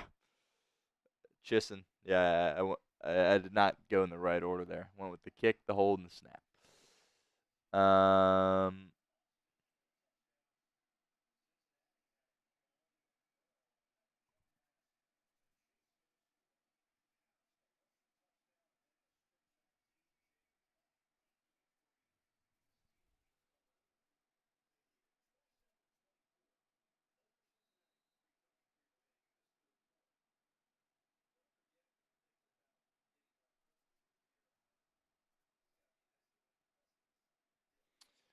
All right, there we go. 27-24. 4 minutes to go here in the 3rd quarter. McPherson kicks it, and it will be a touchback. And Russell Wilson and the Steelers defense will set up shop here at the 30-yard, or offense will set up shop here at the 30-yard line.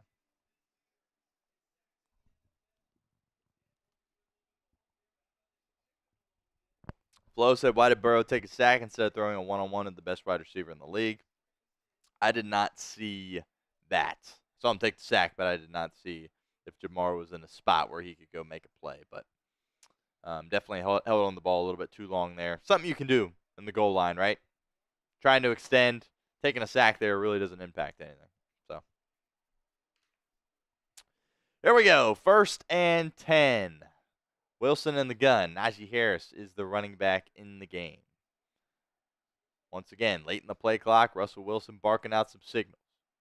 Comes Van Jefferson in motion. The pitch to Najee Harris. And the Cincinnati Bengals are there to make a play. Jordan Battle once again in on the stop. Pick up about 2 on the ground for Pittsburgh.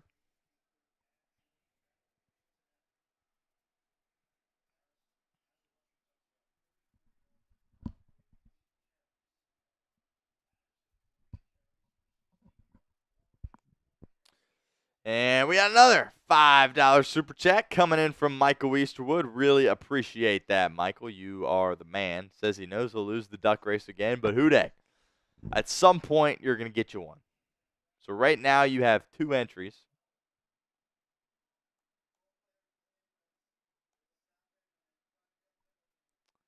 And looks like the Bengals had 12 players out on the field. Zach Taylor looks confused. And that's just talked about what were one of our keys to victory, matching the discipline that Pittsburgh is going to bring. You got 12 guys on the field. Can't do that. It's illegal. You're only allowed to play with 11.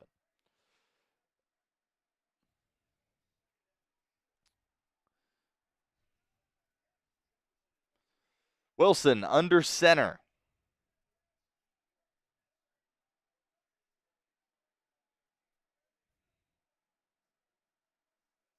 And they'll pitch it to Harris. Makes a couple of men miss. Out rumbling near midfield. Still breaking tackles. Geno Stone had an opportunity to get him early on, and he did not.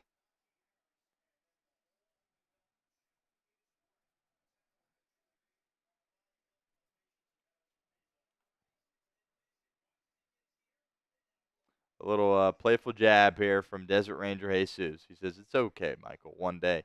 Jesus feels really lucky. He's won 3 of these things, so we'll see. Get you another entry right now, Desert Ranger Jesus. Approaching midfield. Bengals still down 3. Play action here from Wilson. And pump fakes, and he's going to take off and just slide at the line of scrimmage. Kind of a blown play there. Looked like Wilson was trying to clear some things out of the Bengals secondary and then go to Najee for a little screen pass, but Najee just simply was not looking at him. So Wilson instead has to just kind of pump and take off and slide down there at the line of scrimmage. 2nd and 10 for the Steelers. See what this Bengals defense can do here. Wilson takes the snap, fires over the middle, wide open man. It's Skoranek into Cincinnati territory, tackled on the play by Geno Stone at the Bengals' 29-yard line. Tell you what, this is just a Swiss cheese defense. Swiss cheese. Holes everywhere for this Bengals defense. They cannot do anything right in this football game. Let's see if they can hold them to another field goal, which, again, would feel like a win considering where you're at right now.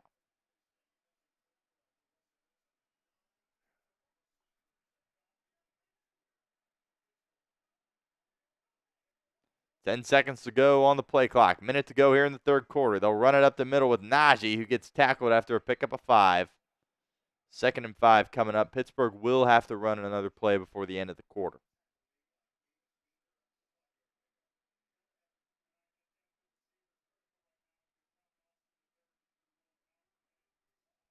Calvin Austin has been ruled out with that head injury. I mentioned when he was on the sideline after that hit from CTB, he did not look right. And he will not return to this game. Here's Wilson, takes the snap, running out of time, firing over the middle, pass wide open, Freiermuth caught, walks into the end zone, touchdown Pittsburgh. Josh Newton was there in coverage. Nice play there by Russell Wilson extending, getting out to his right, finding a wide open tight end down the field, and Russell Wilson is absolutely cooking here in this football game.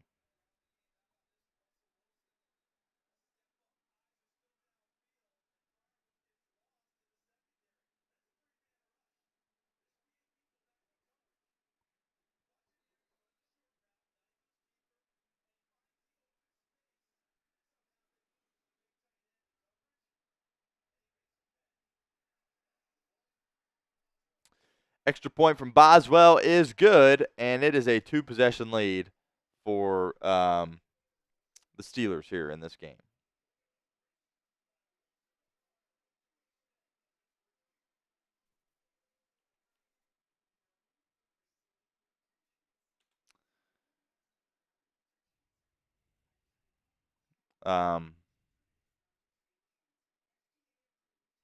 Hammerman says, "Is this the worst defense ever?" You know what? It just might. It might just be.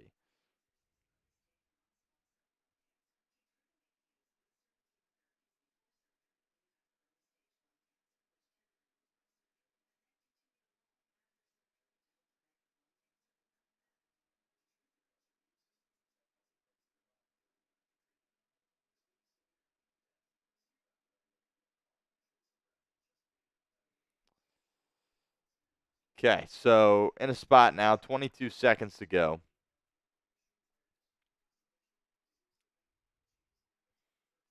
Here in the third quarter.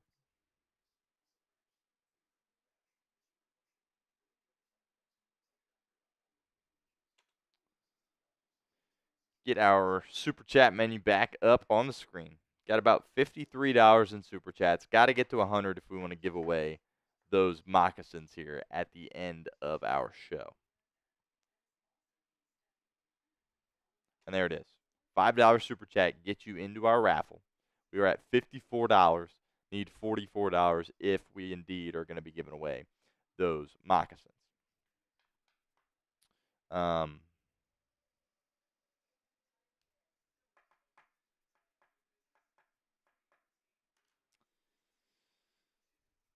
$20 gets you into our Jungle Club 2.0. Got to give love here to Michael Easterwood. You absolutely nailed it. I did not expect this to be a shootout. I was incredibly wrong.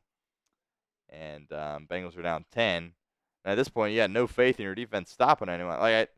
If you don't have any optimism here, I feel you. Because it's going to require, if you're going to win this game, it's going to require that your defense gets a couple of stops. And that doesn't appear as though that is something that is possible at this point. Cut that in half, though. Special deal here in December, $100 Super Chat. We'll dress like Santa for some videos here in the month of December.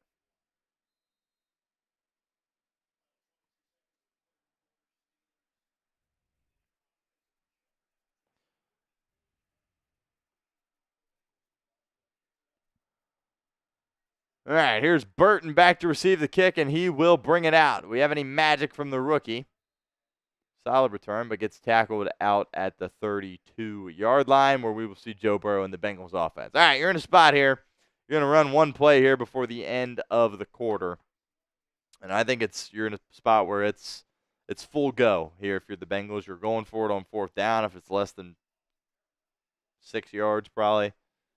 And no room for error, really, the rest of the way out. Russell Wilson's absolutely going crazy in this game on this Bengals defense. Turning back the clocks for sure. Here's Burrow in the gun, firing over the middle. T. Higgins, pass is caught.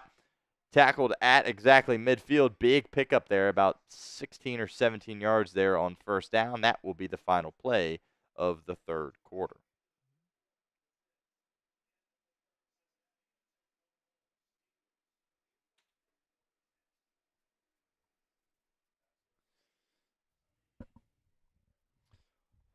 Type those fours for us in the comment section. It is the fourth quarter.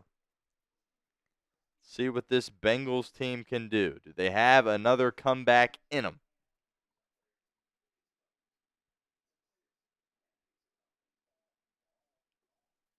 we saw that third quarter slow down quite a bit. Only 3 possessions in that quarter. Had the blocked field goal there that Pittsburgh suffered coming out of the half. Then you had the Bengals field goal, of course, to answer after they hit that big 3rd and 21 to T. Higgins. Great play call by Zach Taylor there. And then on most recent drive, of course, Pittsburgh goes all the way down the field, scores a touchdown with Pat Freiermuth in what was embarrassingly easy for that Steelers team.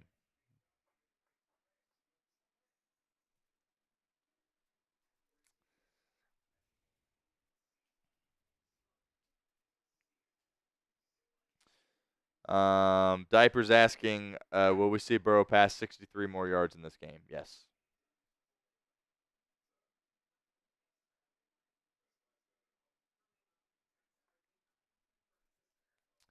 $54 in Super Chat revenue at this point.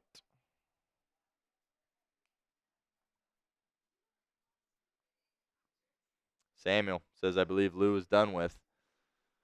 He might be in a position where he needs to be a scapegoat at some point, which I don't love, but I mean, goodness gracious, this defense is terrible. Absolutely terrible. I understand that you don't have guys that you need. Sheldon Rankins, like, you can't afford to go to your backups, which is what they've had to do with Rankins being out for this game. But you can't apply any pressure on the quarterback. We have no sacks in this game. None. That's terrible. All right, I guess we have one by Osai, which that one really doesn't even count. But technically I have 1 sack in the game. Not good enough. Just not even a threat to bring down the quarterback. Russ is just back there, and he's chilling. And he's doing whatever. And he's getting the ball out of his hands quickly as well. And talked about Sam Hubbard all throughout the week needing a big game here, and he hasn't done anything for you defensively here for Cincinnati. So we'll see.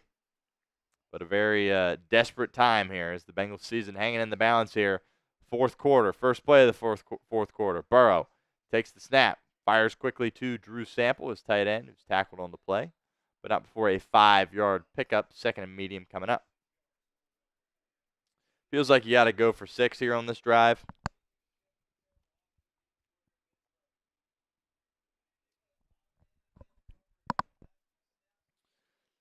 Unless, of course, you're in a situation where it's a 4th and long, you take the field goal opportunity, but probably got to go for it here. 2nd and 4, Burrow empty. Probably not going to see too many runs here from here on out. See if Joe Burrow's got any magic. 2 seconds to go on the play clock. Takes the snap, fires quickly to his other tight end. Tanner Hudson makes a guy miss, makes Patrick Queen look pretty silly there. Picks up a first down to the Pittsburgh 35-yard line. 14 minutes to go here in the quarter.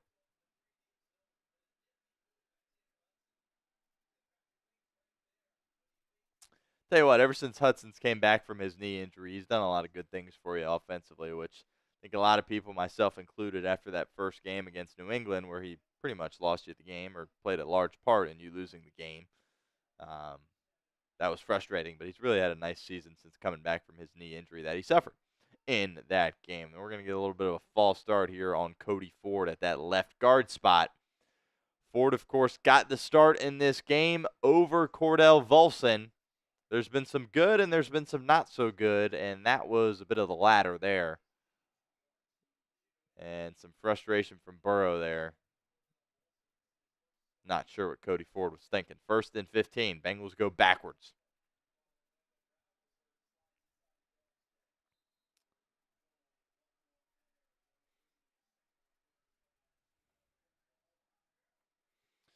First and 15 at the Pittsburgh 40. Burrow takes the snap. Firing. Passes deflected up in the air and picked. Going the other way. T. Higgins makes a shoestring tackle, and we got trouble here in the jungle.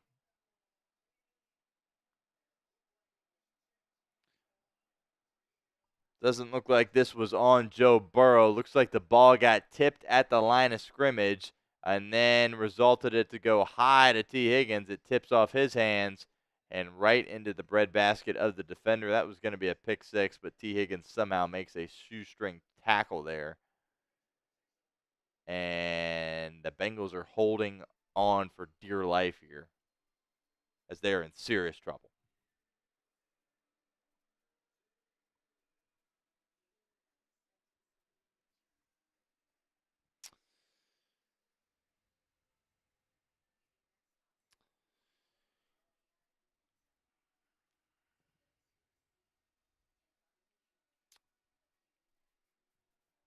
Kind of at a loss of words here. 13 and a half minutes to go.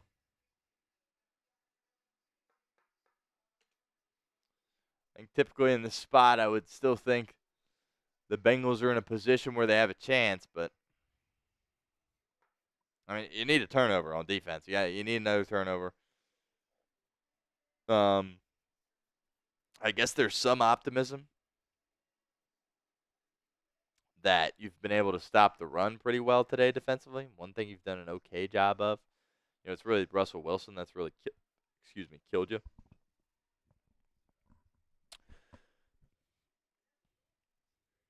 Only have given up 86 yards on the ground at this point. So if Pittsburgh's in a position where they're trying to chew clock and just run the ball, you kind of have a chance in that regard. But if I'm Mike Tomlin, there's no reason to stop throwing the ball because they're absolutely dicing up this Swiss cheese Bengals defense. So need to stop, need a turnover. I think you give up a touchdown here, you can that's pretty much put a bow on it, wrap it up, and we can start talking about mock drafts because this puppy's probably over. If that is the case, but we'll see. See if we can't create a turnover here defensively or force another field goal or somehow not give up a first down and force a punt. But we'll see. Just an unfortunate play. Not exactly sure which Pittsburgh defender got a hand on that. That is really the hero of that play for them. It's not on Burrow at all, and it's not on Higgins at all. It's just the lineman that got his hand on it made an outstanding play.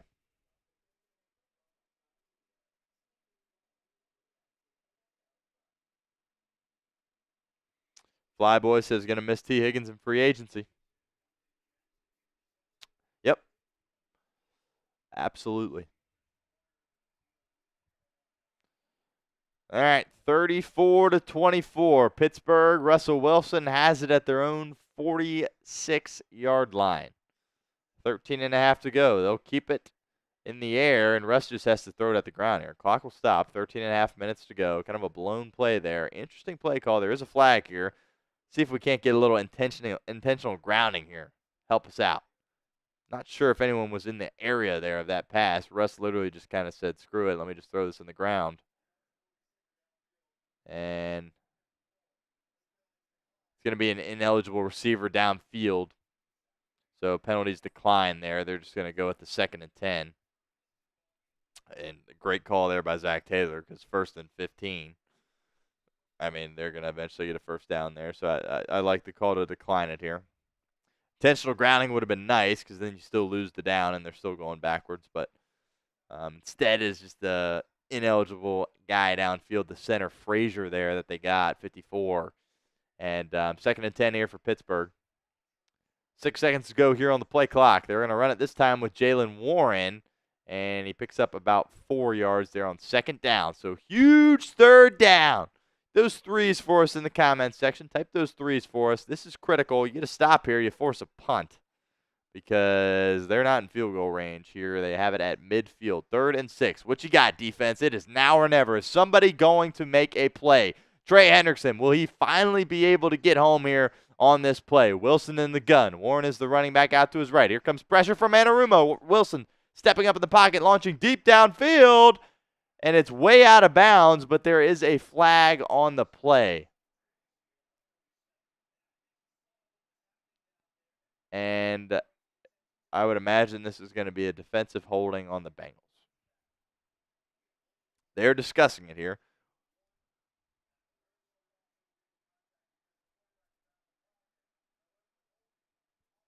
Decline. Okay, Bengals escaped disaster there. Quarterback was out of the pocket, so no defensive holding there. Instead, there was holding on Pittsburgh. Bengals, of course, decline it. They get off the field. They catch a break. My goodness. Great job there by the defense. I thought they were going to get hosed for a second and get flagged there. But the defense, for the first time today, here with 12 minutes to go, does their job. First time today. Pittsburgh will be forced to punt for the first time today. Embarrassing. Here it is. See who's back to receive this punt. It is a fair catch. Is that Kendrick Pryor? Not exactly sure who that was back there for Cincinnati. Was not Jermaine Burton. But here's Burrow in the offense. All right, so back to where we were. Now we got some more reason to be optimistic here.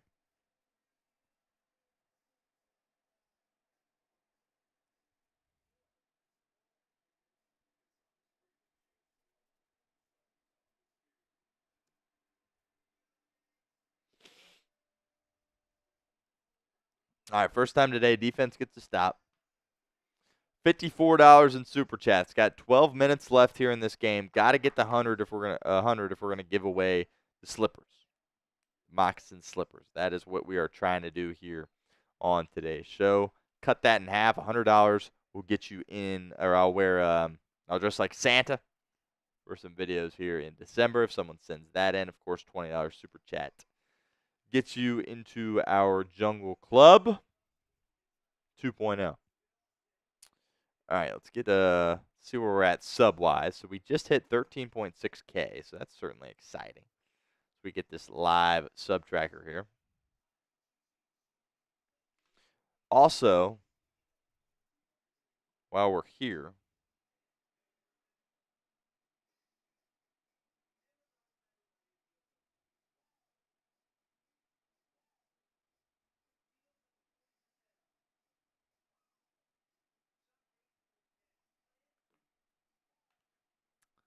if you guys follow me on Twitter at StoneShields_, that will get you an entry into our slippers raffle here at the end of our show. So I've got my phone pulled up here. If you follow me on Twitter, that's a free entry right there. But keep in mind, we got to get to $100 in super chats at 54 right now. Give me a follow over on Twitter. Appreciate all the subs that we have gotten. Definitely think we can get 13.7 here by the end of today's show.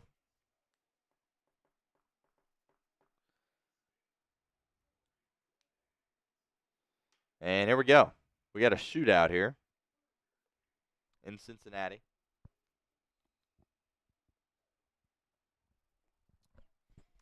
Bengals trailing by 10 points.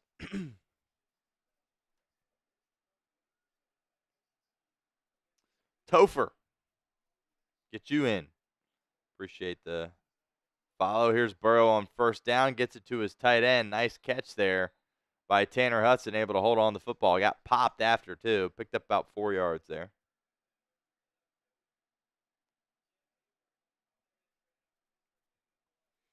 Appreciate that, Topher.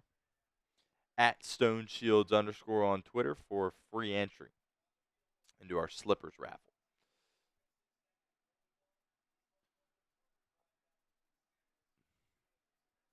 Need points here. 2nd and 5 for Joe Burrow in the shotgun. Takes the snap. Burrow firing. He wants T. Higgins. A lot of contact there, and there's the flag on Joey Porter Jr. once again. That'll be pass interference. 15-yard penalty. First down, Cincinnati. I tell you what, Joey Porter Jr. is a really talented corner, but boy, is he handsy. And once again there, just grabbing a hold of T. Higgins there. Gets a piece of the jersey, the shoulder pad. Yep, way too much contact for a no call there. Officials get that one right. And it's a penalty on Joey Porter Jr. His father, of course, a Steelers legend in his own right. 12 minutes to go here in the fourth quarter. 1st and 10, Cincinnati. I haven't seen a run play in a while, but you're down 10. There's 12 minutes left. So pretty one-dimensional at this point, but they will try a run with Chase Brown. Burrow will pitch it to him and doesn't get a ton. Picks up about 2 or 3 yards there, and the clock continues to tick. Seems odd worrying about the clock at this stage, still with over 11 minutes to go, but the way your defense is played and the fact you're down 2 possessions, I think it is very noteworthy. Mike Jones gets into our Slippers raffle. Appreciate you, Mike, for the follow on Twitter. Again, you follow me on Twitter at StoneShields_, free entry into our Slippers raffle. Burrow takes the snap on 2nd and 8. Flag flies immediately. Risky pass there out to the flat to Yoshi is incomplete. We'll bring up 3rd down. We'll see what the penalty is here. Looked like the official signaled false start, but they let the play continue.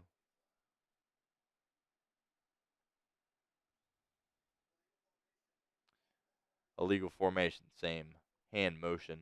And they'll decline it, and it's 3rd and 8. They're going to get Amarius Mims, his first flag of the day. Mims has been pretty solid there. Your rookie right tackle out of Georgia. First-round pick here in 2024. Critical 3rd down here for Cincinnati, and if you're Zach Taylor, what do you do if you don't get this? We'll find out. 3rd and 8.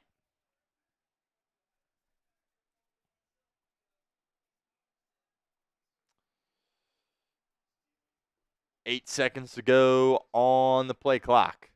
Burrow takes the snap. Here comes pressure, and he gets drilled, and the ball comes out. The Steelers recover. They're going back the other way, and it will be a scoop and score for Pittsburgh, and that's Katie bar the door right there.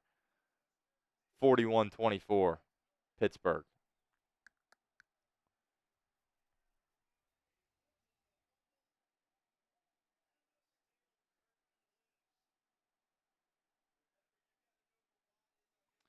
Nick Herbig, the backup linebacker here, beats Orlando Brown Jr. badly. OBJ's first game back has not been a great one. 2 bad false start penalties. And just essentially whiffs there on the linebacker Herbig. Gives him a free lane to his quarterback. Burrow not able to get rid of it quick enough.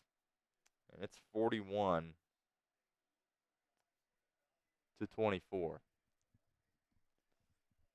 Well,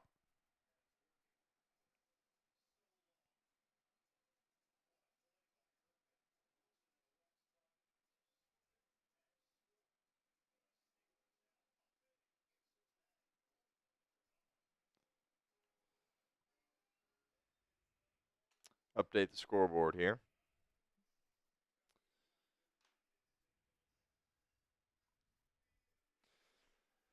Michael Easterwood says Burrow's 3rd turnover. Yep, I mean, you have a point. Yeah, I mean, that's reality. Yeah, I'm not going to sit here and make excuses for it.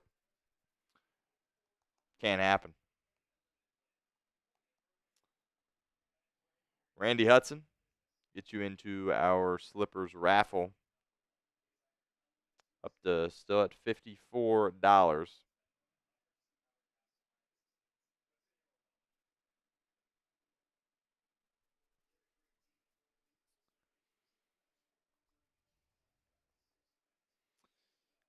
And I'm starting to come to terms with the fact that season's probably over.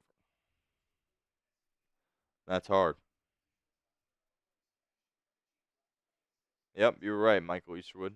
Absolutely spot on.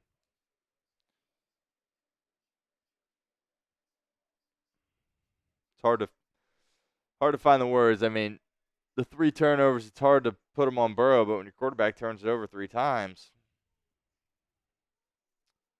and your defense is this bad, that's tough.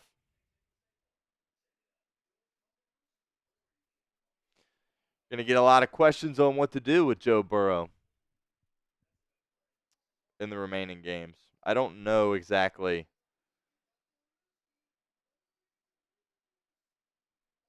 I don't believe they're mathematically eliminated, but they're eliminated, basically.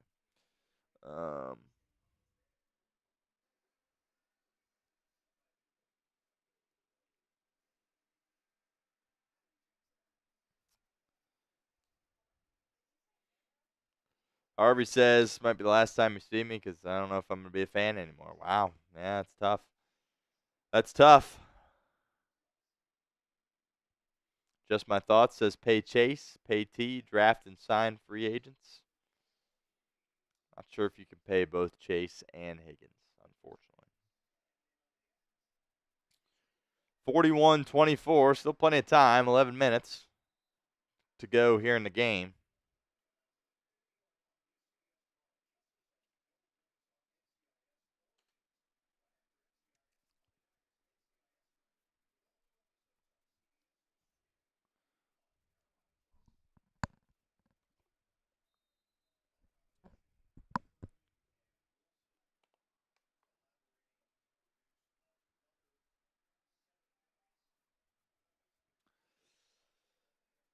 All right, 11 minutes to go. Bengals down 17, down 3 scores. Need a miracle. Burrow in the gun. Takes the snap. Quick pass to Higgins. Pickup of about 7. Tackled. Short of the first down.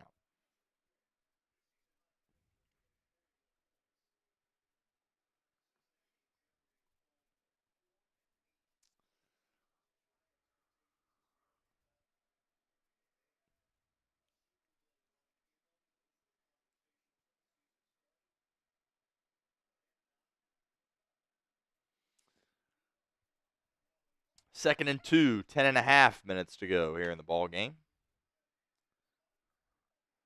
And looked like TJ Watt got a bit of an early start there. They don't call it. Burrow flips it out to his running back, and he gets hit late. There goes Chase Brown, though, down the sideline. Makes a move and gets tackled out of bounds past midfield. Hopefully Burrow is all right here. Burrow just kind of dumped it off to his running back Brown here. And, oh, my God, and his head snaps back. Wicked shot there that Burrow just took. But he is up and just fine and stays in the game. Here we go. Marvin Williford, I see you. Hasn't given up quite yet. Very, very clutch here to get the super chat train back rolling. We'll get this pulled up here.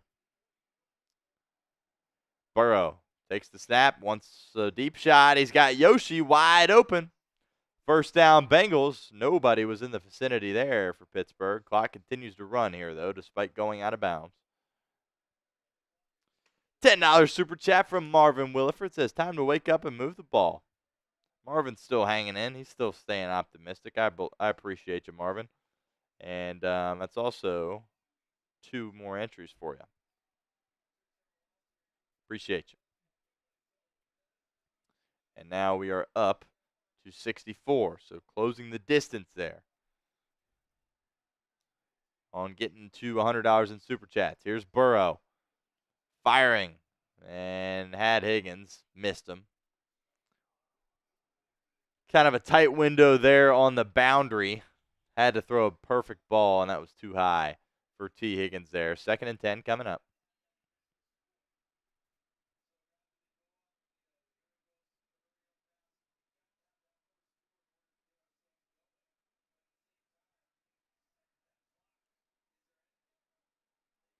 Nine minutes to go in the game. Would like to see some more urgency here from Cincinnati. Keep in mind they are down 3 scores. Burrow takes a snap. Here come the boys for Pittsburgh. Burrow lofting towards the end zone. He wanted Jamar. Overshoots him.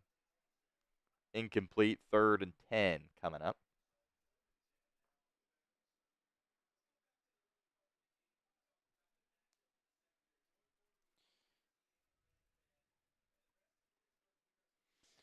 Third and 10 for Cincinnati. I think it's my way of thinking that got to go for it here. No reason to settle for a field goal, cut it to 2 scores. You need 6 here. You need to find a way to get in the end zone.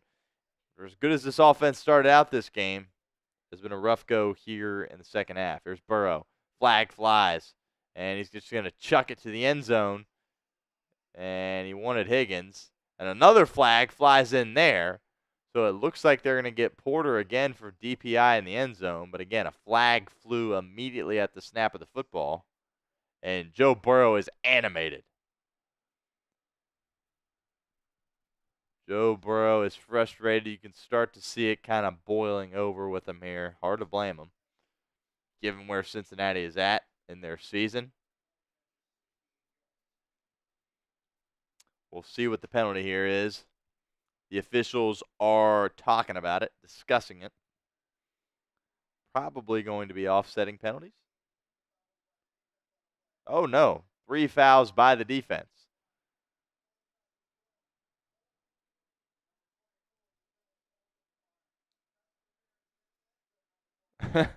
Okay, so Joey Porter Jr. there's 3 fouls on the play by Pittsburgh. Joey Porter Jr. is going to get flagged here for defensive holding. That was declined. TJ Watt jumped off sides. That was declined. And then there was DPI in the end zone on Joey Porter Jr., so that gets declined. And, golly, Burrow's taking some wicked shots, too. Yeah, you really got to wonder what. I mean, Joe's going to want to play the rest of the year, but once you're eliminated, do you even send him out there? Like, it's tough. All right, 1st and goal from the 1. Obviously needs 7 here. Let's see if they can punch it in. Burrow rolling to his left, looking, lofting for Higgins. One-handed catch, and it comes out at the last minute.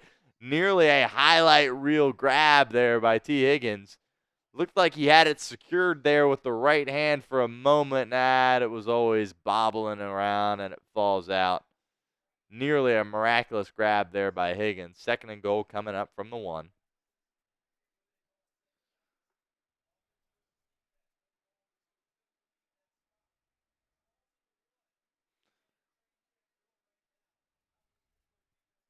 See if Zach Taylor opts to throw it again or if they will give it to Chase Brown here. 2nd and goal from the 1-yard line. Burrow in the gun.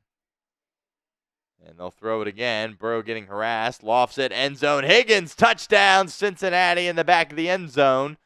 Not quite done yet. Still 8 minutes and change to go here in the ball game. And Cincinnati has now cut it to a 2-score game. Still holding on to a little bit of hope there. I'm going to credit that drive to Marvin Williford. Once his $10 super chat came in, his optimism came in. Cincinnati was able to do what they needed to do, get the ball down the field and score. So we will update this scoreboard here.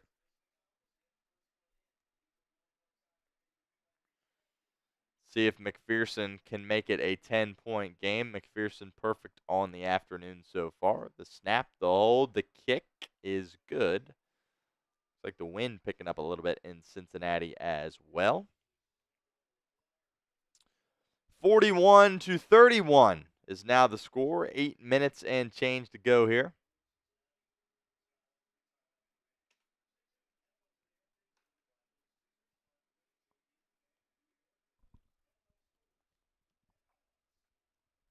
See if the defense can't force a turnover. It's kind of what it feels like you need here.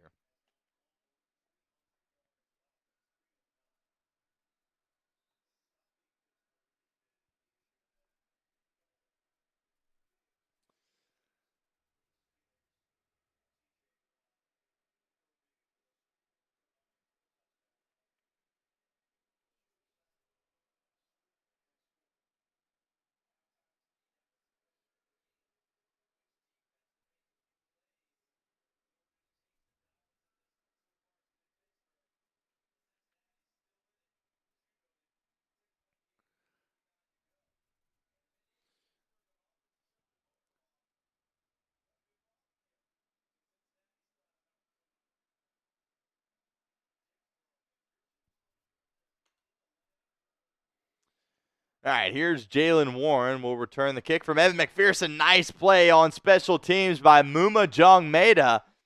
Makes the stop at the 15-yard line. The Steelers not getting ideal field position here, which certainly helps out the Bengals. Gives them a little bit more room for error, which obviously they really need. New England, by the way, takes the lead over Indianapolis. So that's good, but need Denver to get really cold really fast. Again, don't know exactly what the probabilities are mathematically where you sit, but Still time left in this one. Wilson in the gun. Here comes Van Jefferson in motion. 8.5 minutes to go. They'll pitch it to Najee Harris. Cuts it back up the middle. Makes a couple of guys miss before he's hit. Kind of that second level of the Bengals defense. Akeem Davis-Gaither in on the stop.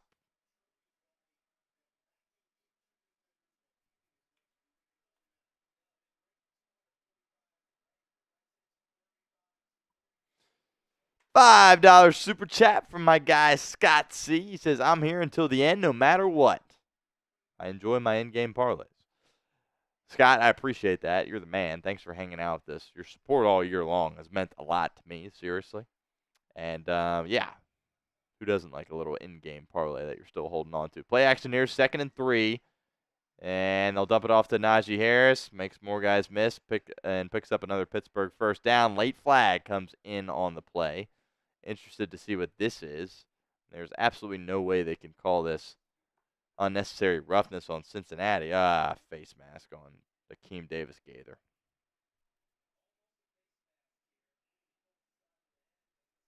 Actually, they're talking about it right now.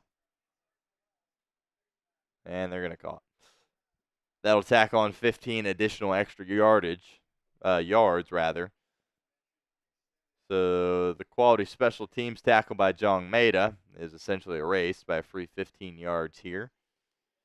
And now the Bengals defense hanging out right by midfield, which just feels like where they've been throughout the entirety of the football game. Scott, appreciate you. Let me get you in. Got $69 in Super Chat revenue at this point. 31 away from giving away those slippers. Something we're trying to do here on Bengals Breakdown. Keep that in mind. $2 Super Chat from Michael Easterwood. Says at least we're still trying. And Wilson just throws this one away. Clock stops and the flag comes out again. I think it's going to be an ineligible man downfield, though. Doesn't look like it is going to be on Cincinnati.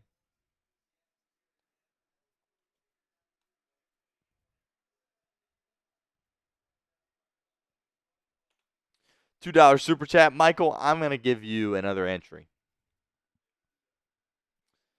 into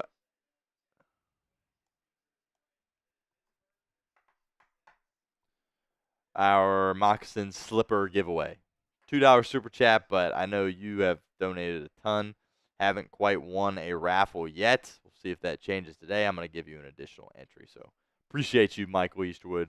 You're the man. All right, here we go. Handoff here. 2nd and 10. Nothing doing there. Trey Hendrickson in on the stop, along with Jermaine Pratt. 3rd and 10 coming up. Get those threes in the comment section.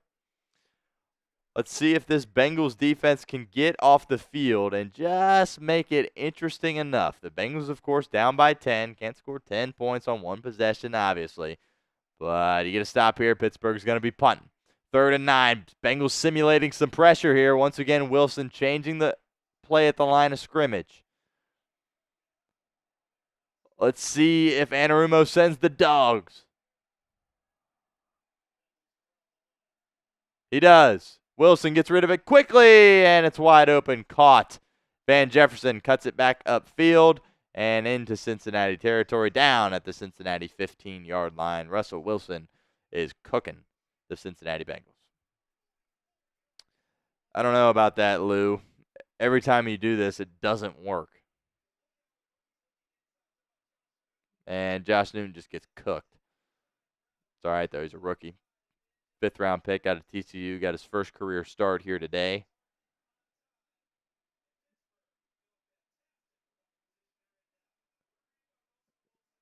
Elite stuff there by Russell Wilson. Anytime the Bengals bring pressure, it's like, they're not going to get home. And they never do. And I don't know why they showed it the way they did, but, oh, my goodness. Pitch to Najee Harris. Thought for a second he lost the football, but he just gets tackled at the line of scrimmage, and somebody is down and hurt pretty significantly as Myles Murphy was signaling to the sideline that the Bengals needed some assistance out there. We will check on who is down, but it looked like some Cincinnati Bengals were pretty concerned with who it was. And it is Jordan Battle, second-year player out of Alabama, down on the ground.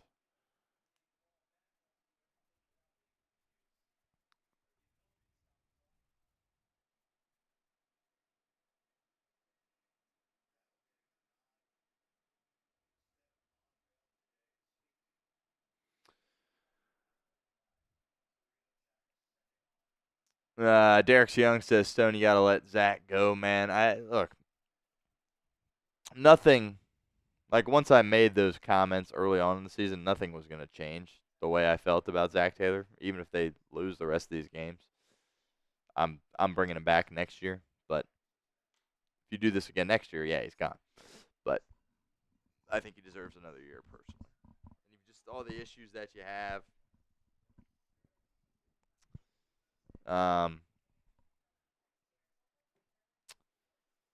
Defensively, obviously he's the head coach. It's his responsibility, but ultimately, to me, the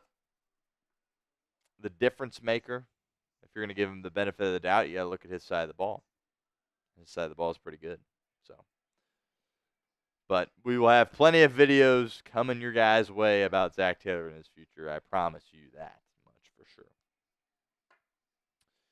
All right, $71, $29 away. That really is now the focus here.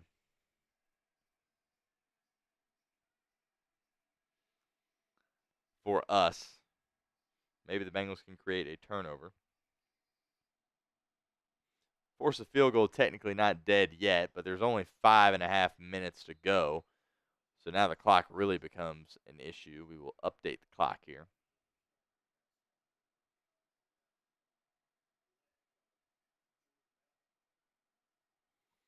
Taking a look at the left leg of Jordan Battle, so we will continue to monitor that. All right, 2nd and 9 here. Pittsburgh has it at the Cincinnati 14. Need a turnover. Russell going to throw it again. Play action. Rolling, firing. Pass caught by Jalen Warren and gets tackled out of bounds. Pickup of about 8, but it will be short of the first down marker.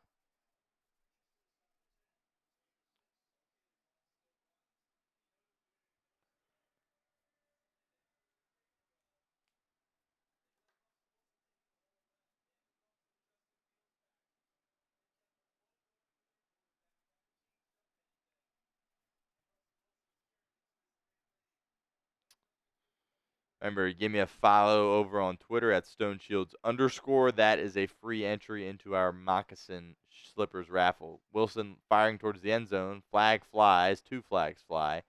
And I think they're going to get, they're probably going to get Cam Taylor-Britt here for a penalty. Bengals would have forced a 4th down without a penalty.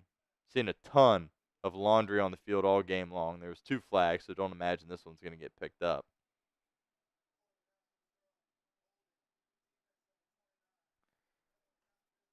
Defensive holding on CTB.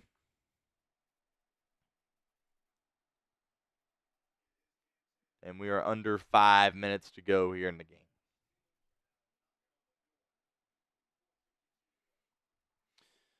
Lots of frustration here. Absolutely no doubt about that. Really interested to hear what Zach Taylor and Joe Burrow have to say about this. We thought the bye came at a good time. Bengals have been good off the bye in the past. Not today. 1st and goal handoff to Najee Harris. He gets about a yard. Actually, the pile keeps going. And he actually gets into the end zone, but they're going to mark forward progress short.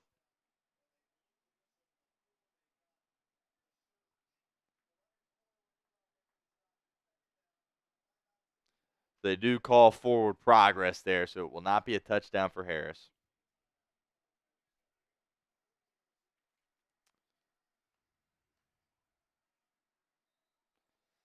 Do you have another super chat we got to get to here? Oops.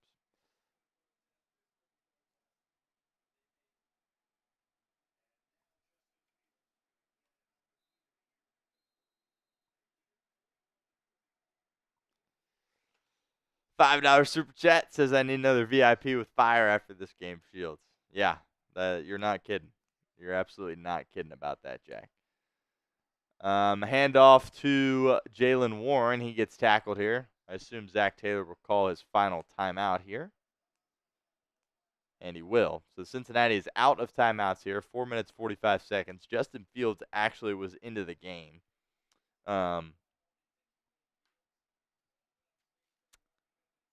First time we've called his name tonight. I really thought they were going to go with Fields a little bit more in this game.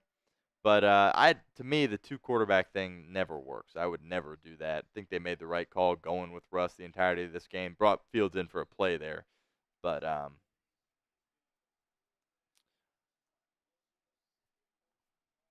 definitely don't like the whole two-quarterback thing. It's what Pittsburgh did last week against Cleveland, and I kind of feel like they would have. Fields, when he came in, was great, but I feel like going with two is just tough to establish a rhythm. Here's 3rd and goal. They'll throw it with Russ. Russ steps up in the pocket, and he's going to get sacked. Oh, my goodness. The Bengals got a sack. How about that?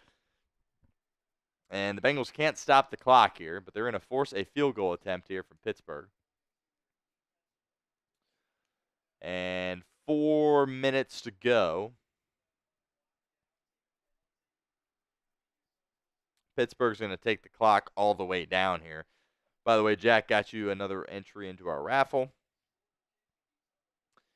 And Ralph saw the Twitter follow there, so you are in as well. But we need $24 here before the end of this game. 24.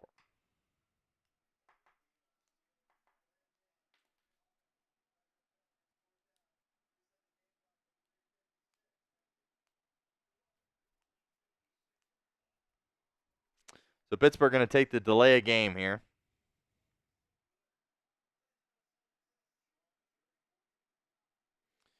Four minutes to go in the ball game. Chris Boswell on to attempt a field goal.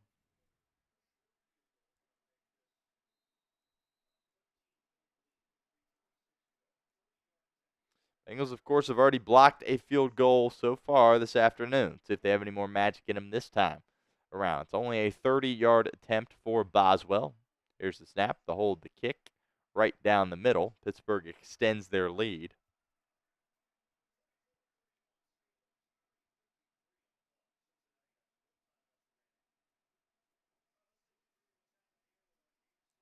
All right, so the Bengals have no timeouts remaining, and they are down 13 points.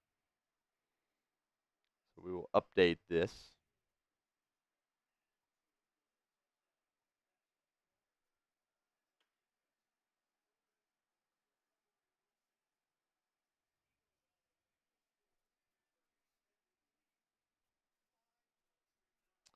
I think that's crazy, Michael. You are absolutely right. 44 points. It was your prediction going into the game, and that is what Pittsburgh has. So that's pretty unbelievable.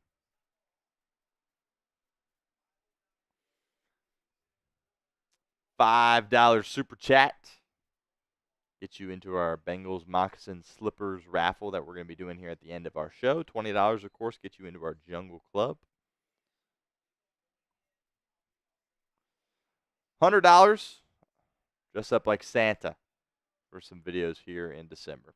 Here's the return for Jermaine Burton, who's shown some good things in the return game here today. Gets it out to the 35. He's got a lot of speed back there, and he's got some shiftiness, of course, as well.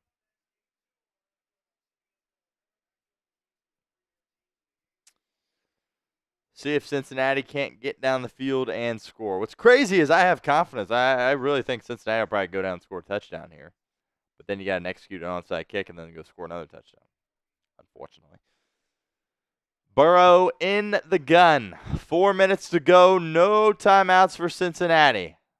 1st and 10 at their own 36-yard line. Burrow takes the snap. Fires over the middle. Pass caught by Jamar. Fights for some extra yardage there. Will be short of a first down. The clock will continue to roll here. Again, Bengals have no timeouts. 3.5 minutes to go. Would like to see some urgency here from Cincinnati, and that's exactly what we are seeing. Burrow, quick snap, quick pass.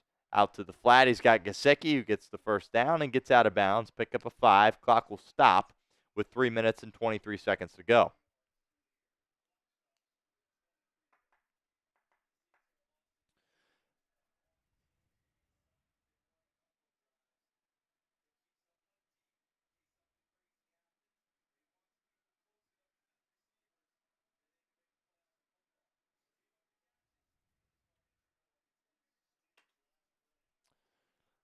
First and 10. Burrow once again in the gun.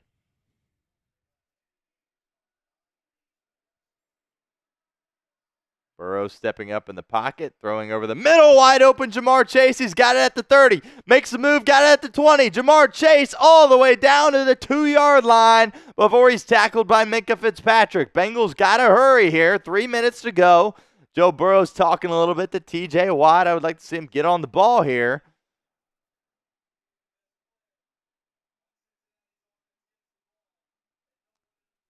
I mean, that's kind of the go-to right now for Joe Burrow. As the pressure comes, you give him an alleyway to step up in the pocket, and he finds somebody over the middle. Had a couple of open guys and found Jamar. Here's Burrow firing towards the end zone, and Joey Porter drops an interception.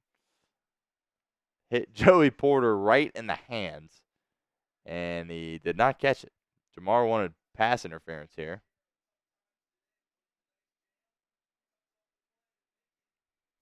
No flag. Regardless, 2nd and goal here. Let's just see an onside. Make it crazy enough so we can at least see one. Roll McPherson out there, see what he can do. All right, 2 minutes, 43 seconds to go. Bengals have no timeouts, so they will have to kick an onside kick if they score a touchdown here. Burrow in the gun. Catches the snap. Looking, firing over the middle. Pass is caught in the end zone for a touchdown by Yoshi. There is a flag on the play. Burrow is exiting the field, so it looks like he believes it is going to be against Pittsburgh. And it is against Pittsburgh, so the touchdown will stand. Penalty is declined. Cincinnati doing typical Cincinnati things, making things a little bit interesting here at the end of the game as people had already filed out of the stadium. But that is such a good throw by Joe Burrow. Fits it in between 2 defenders there. Dime from Joe Burrow. Another just catch in traffic by Yoshi. I mean, that throw is ridiculous by Joe Burrow, right on the money. Here's McPherson. Critical extra point here. It's a 7-point game now. This will make it a 6-point game. Kick is up. Kick is good by Evan McPherson. 44-38 with 2:39 remaining. No timeouts. Got to attempt an onside kick here.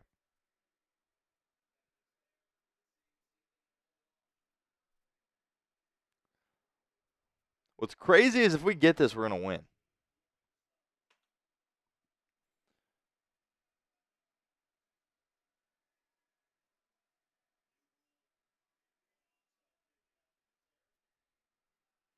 Two minutes, 40 seconds to go. $76 in super chats. In order to give out those moccasin slippers, we had to get to 100. So we need $24 in order to make that happen. I know we can do that here. Somebody's locked in. More people are filing in with us here. Got over 700 people locked in with us watching. $5 super chat. You could win those Bengals moccasins. Right now, we got several people in the running. Michael Easterwood, Randy Hudson, Marvin Williford, Jack Benz, Scott C., to name a few. Here we go. What you got on special teams? Does Zach Taylor have a good onside kick in his pocket? Or Darren Simmons, I should say. 82 combined points in this game, most in an NFL game this season. Typical Cincinnati.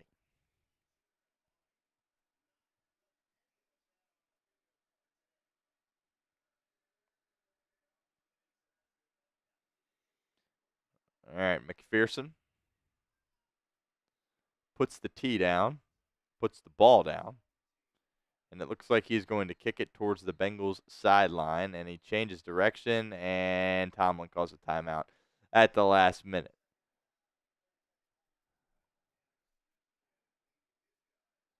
So we'll see if they stick to that same strategy or not. Pittsburgh, by the way, does have another timeout still remaining.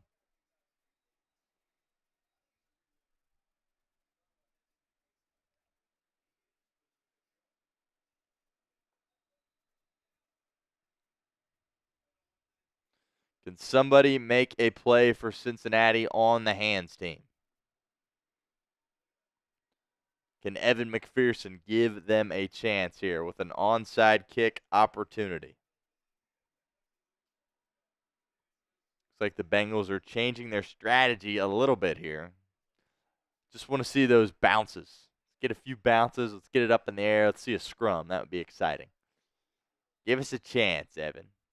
All right, so actually he's going to go put the tee in the same spot and is going to line it up in the same spot. Looks like the same play here from McPherson. Boots it, and it is recovered by Pittsburgh. Got a couple of hops there. Decent effort there by McPherson, but 83 in white hauls it in, and that'll do it.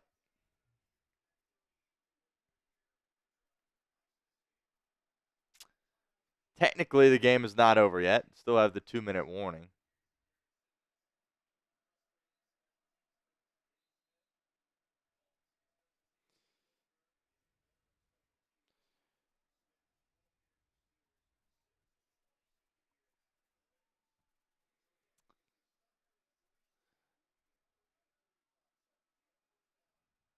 All right, technically could be some time here on the clock. They'll give it to Harris.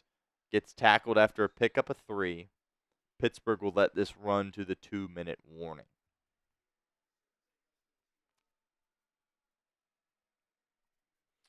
Noah says, why onside kick?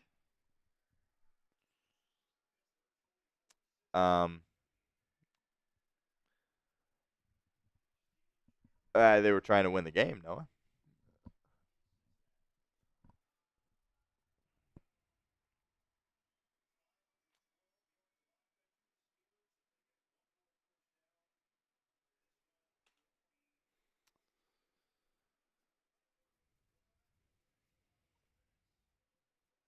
Just my thoughts. Says game was over before it started. Bengals didn't have a chance with this defense and O-line. If you thought that, you were wiser than I. I thought Cincinnati was going to have a chance in this game. Thought they were going to play well in this game.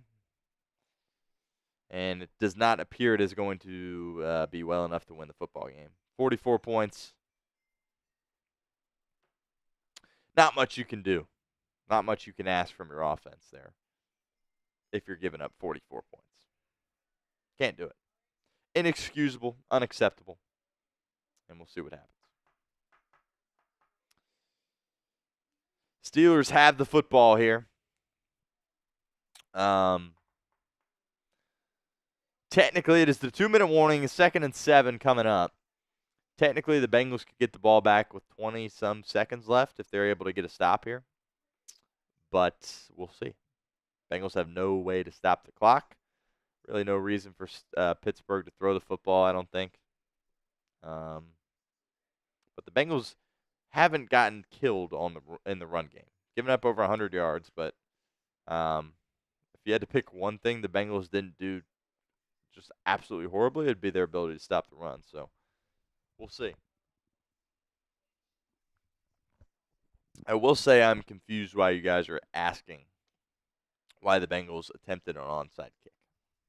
I'm very confused by that. If the Bengals wanted to have an opportunity to win the game, they needed to kick an onside kick.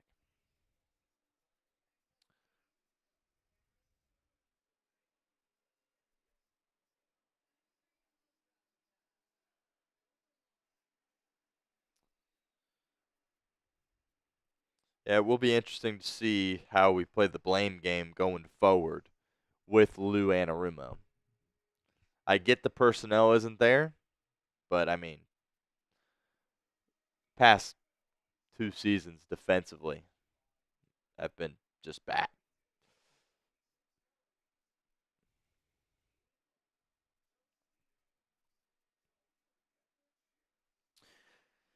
Here we go. Can Joe Burrow touch the football again? That is the question here. 2-minute warning, 2nd and 7. First down for Pittsburgh will get them their 9th win of the season, and Cincinnati will fall to 4 and 8. Bengals hoping to at least have a prayer here with Joe Burrow getting the football back. 2 minutes, no way to stop the clock for Cincinnati. 2nd and 7, Wilson under center. Najee Harris is the running back in the game. Once again, Wilson changing the play at the line of scrimmage. 6 seconds to go. They'll pitch it to Harris. Cuts it upfield. Tackled on the play by B.J. Hill. Gets about half of it. It'll be 3rd and 3 coming up, but there is a flag.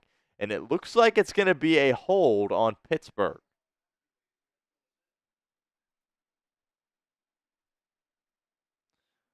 I would assume Zach Taylor would accept this penalty. He declines it, actually.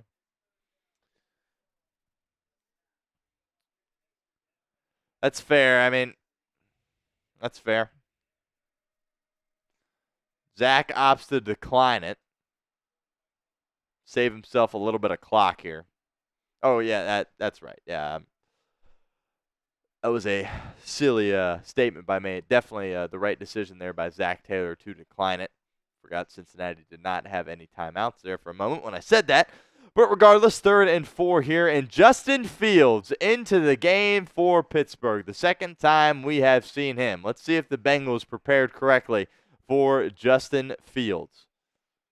In the gun, read option. He'll keep it. Nobody has the edge. Justin Fields slides down. Steelers win. I mean, how in the world do you mess that up? They bring Justin Fields into the game to run a read option, and everybody bites on the read option. I mean, nobody is containing the edge, holding the edge there, setting the edge there. Josh Newton, the rookie, what are you doing?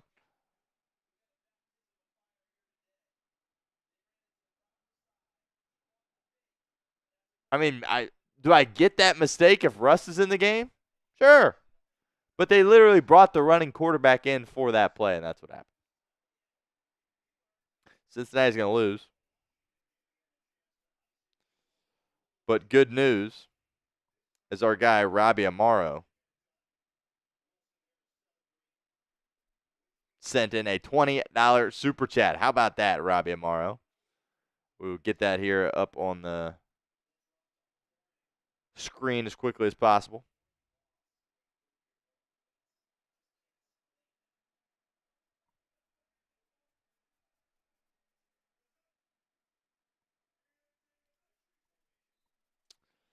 I mean that last play is just a microcosm of the Bengals defense. I mean, how? How do you bite on that? They're bringing him into the game. He's probably going to run the football. Probably. That's exactly what he did, and nobody defended him. I don't get that at all. But, man. All right. Bengals fall 44-38.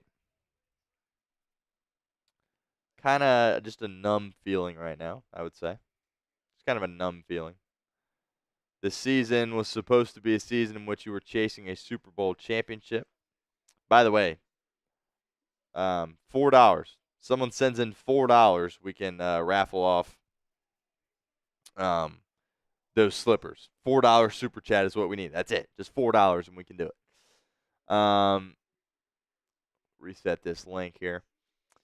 Yeah, I mean, a season in which the expectation was to win the Super Bowl. That was the expectation. Healthy Joe Burrow, T. Higgins last year, got Jamar Chase in form. That was the expectation. Win the Super Bowl. And that's obviously not going to be happening for Cincinnati. They sit here at 4-8. Again, I don't believe they're mathematically eliminated from postseason contention. We will let you guys know as soon as we know. But that's it. It's okay now. I was kind of putting it off as far as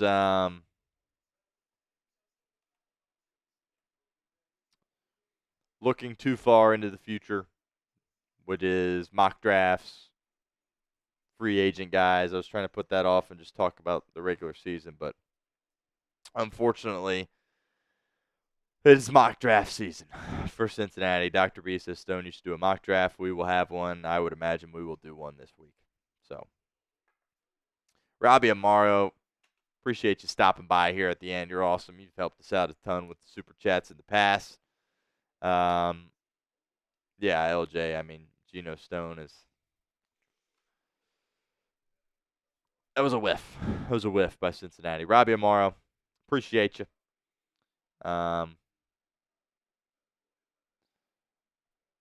You, of course, are already in our Jungle Club. But we will get you 4 entries here into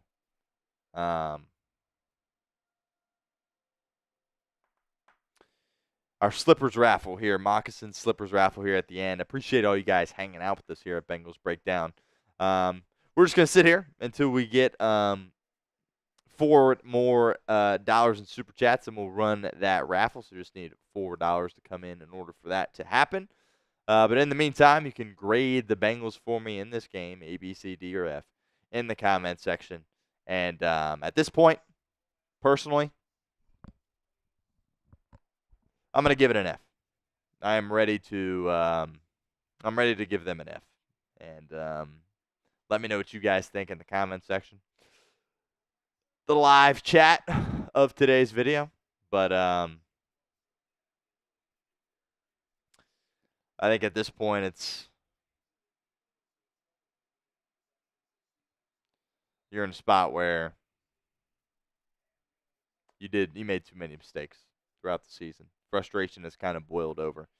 And you lost the game and you gave up 40+ again. So this is an F for me. Burrow was elite in spots. 3 turnovers, though. I really don't blame him for any of them, but 3 turnovers or 3 turnovers. Even if your defense was competent, you turn the ball over 3 times. I don't know if you deserve to win this league, to be honest with you. So it's kind of where we're at this point.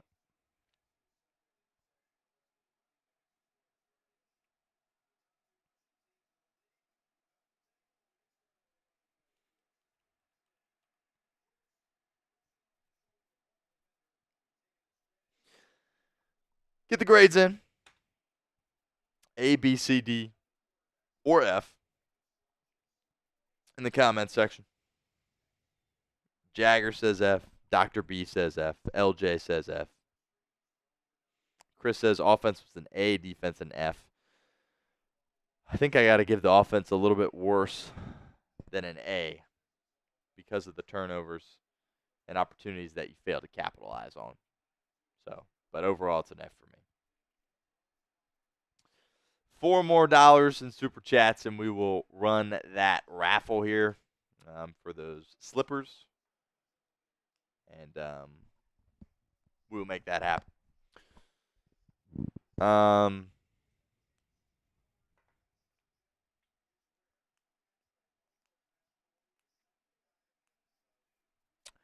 knew I could count on my guy, Desert Ranger Jesus, sending in his $5 Super Chat. And Michael Easterwood, if you're still here, you will be pleased to hear that you've got somebody that's rooting for you here in Desert Ranger Jesus.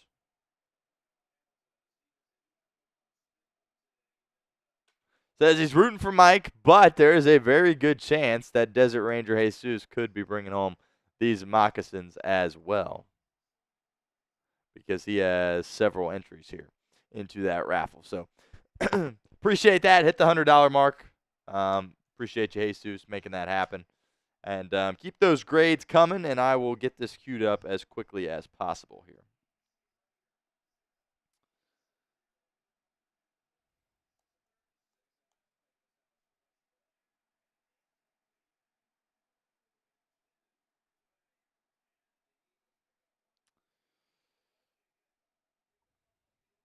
Like I said, just a very numb feeling that you have at this point right now.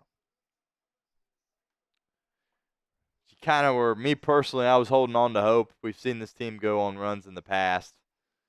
You saw flashes of a great defense. Well, I shouldn't even say great defense, but you saw flashes of a competent defense in the second half against the Chargers, and you're thinking, oh, the bye, we'll get a little healthier, and we'll be able to build off that.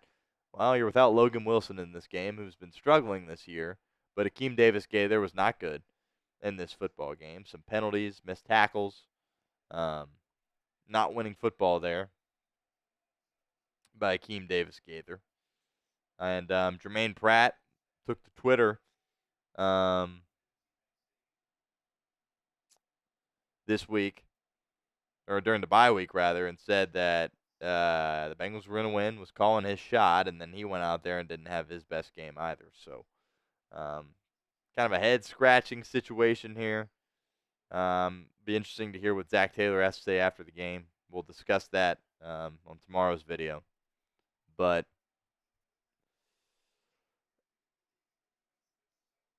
I know people are going to be frustrated with Zach, as they should be. It's okay to be frustrated with the head coach after your team constantly gives up 40-plus points. Don't have an issue with frustration at all. But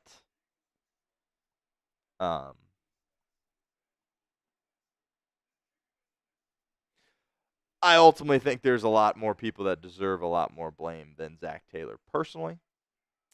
But we'll see. Again, I would be shocked if Mike Brown made a move, right? You got to understand, Mike Brown is about 90 years old. He can't afford to hit the reset button. It's not something he can do. Like, that's just, I don't mean to sound, awful. That's just, like, he can't. At this point, if he wants a Super Bowl, he can't bring in a new regime. He's got to roll with what he's got right now. And Zach Taylor's proven he can win. So,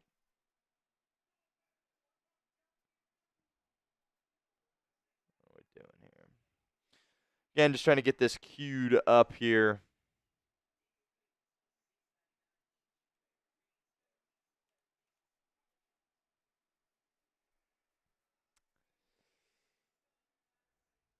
Appreciate everybody that did super chat here on today's show. We're going to be giving away those Bengals moccasins. So, might not wear them with a ton of pride here over the winter, but still some pretty cool moccasins that should keep the feet warm here during the winter. So, we are just about ready. Just a couple of more moments until we get this figured out. Actually, we got we got a couple of $5 super chats here.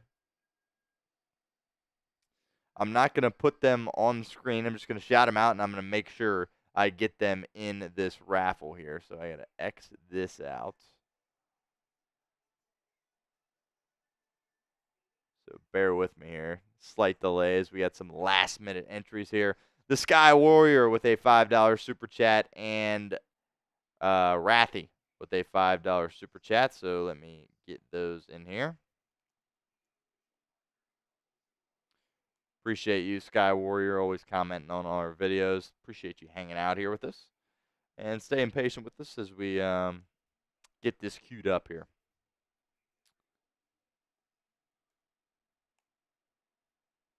Last call for Super Chats. Last call. At 110 now, so really appreciate you guys for that. Got about 300 people here still hanging out with us. And, all right, that is it. Last call for Super Chats. We are now getting queued up here for this race.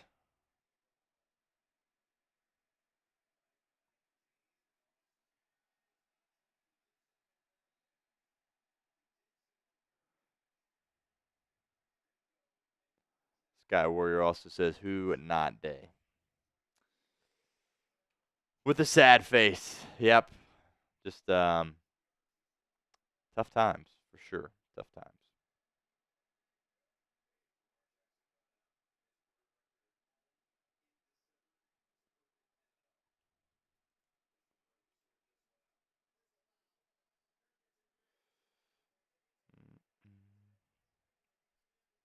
Keep the grades coming.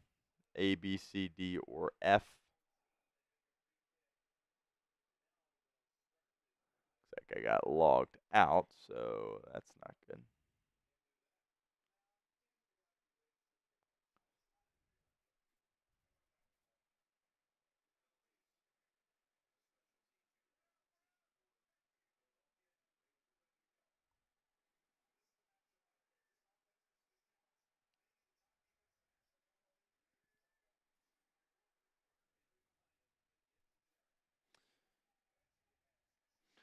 Good question here from the Sky Warrior. Another $2 super chat says, do you fire Lou now and have someone else take over? At this point, I would just ride out for the rest of the season, see how the team responds, see if you get any better. Obviously, you're not going to be playing in meaningful playoff games.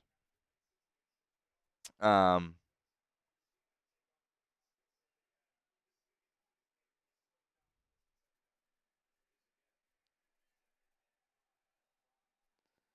but yeah, it's a conversation that needs to be had at some point. Um, but I would give him till the end of the year personally, because I mean, what's it gonna do now? Like you're done, you're toast, you're cooked. So might as well give him the rest of the way, in my opinion. Okay, now we are all set here.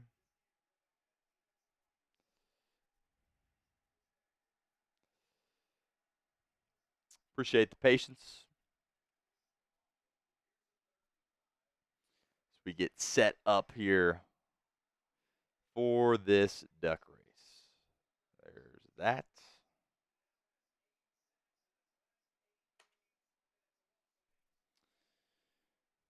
All right. So giving away some Bengals moccasin slippers here on today's show. Appreciate everybody that super chatted, got all the last minute ones in as well. The Sky Warrior, I got you.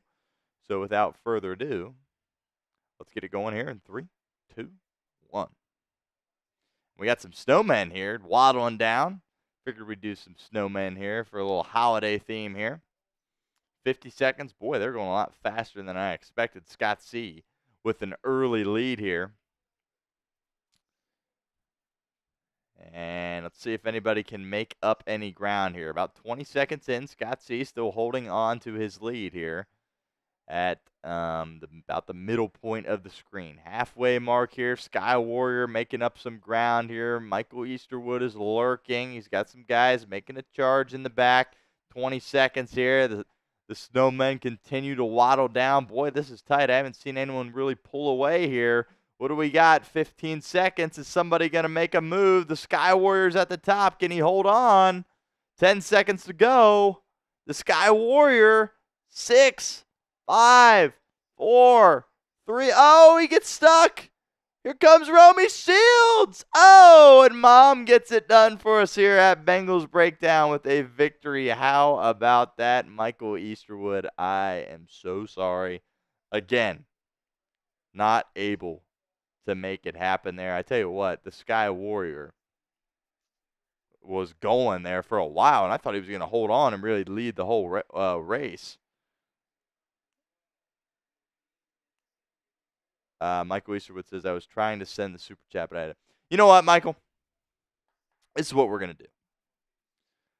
My mom was the winner here, but she's going to be okay if she doesn't get the slippers. And I appreciate you, Michael Easterwood, for all that you have done here at Bengals Breakdown, hanging out with us, win or lose, coming back, giving super chats, hanging out. Michael Easterwood, I am declaring you the winner of these slippers.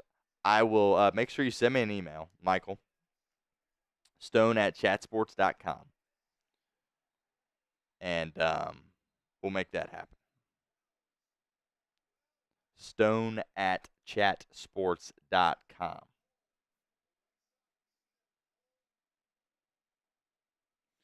No, you didn't, Michael Easterwood. We're giving it to you.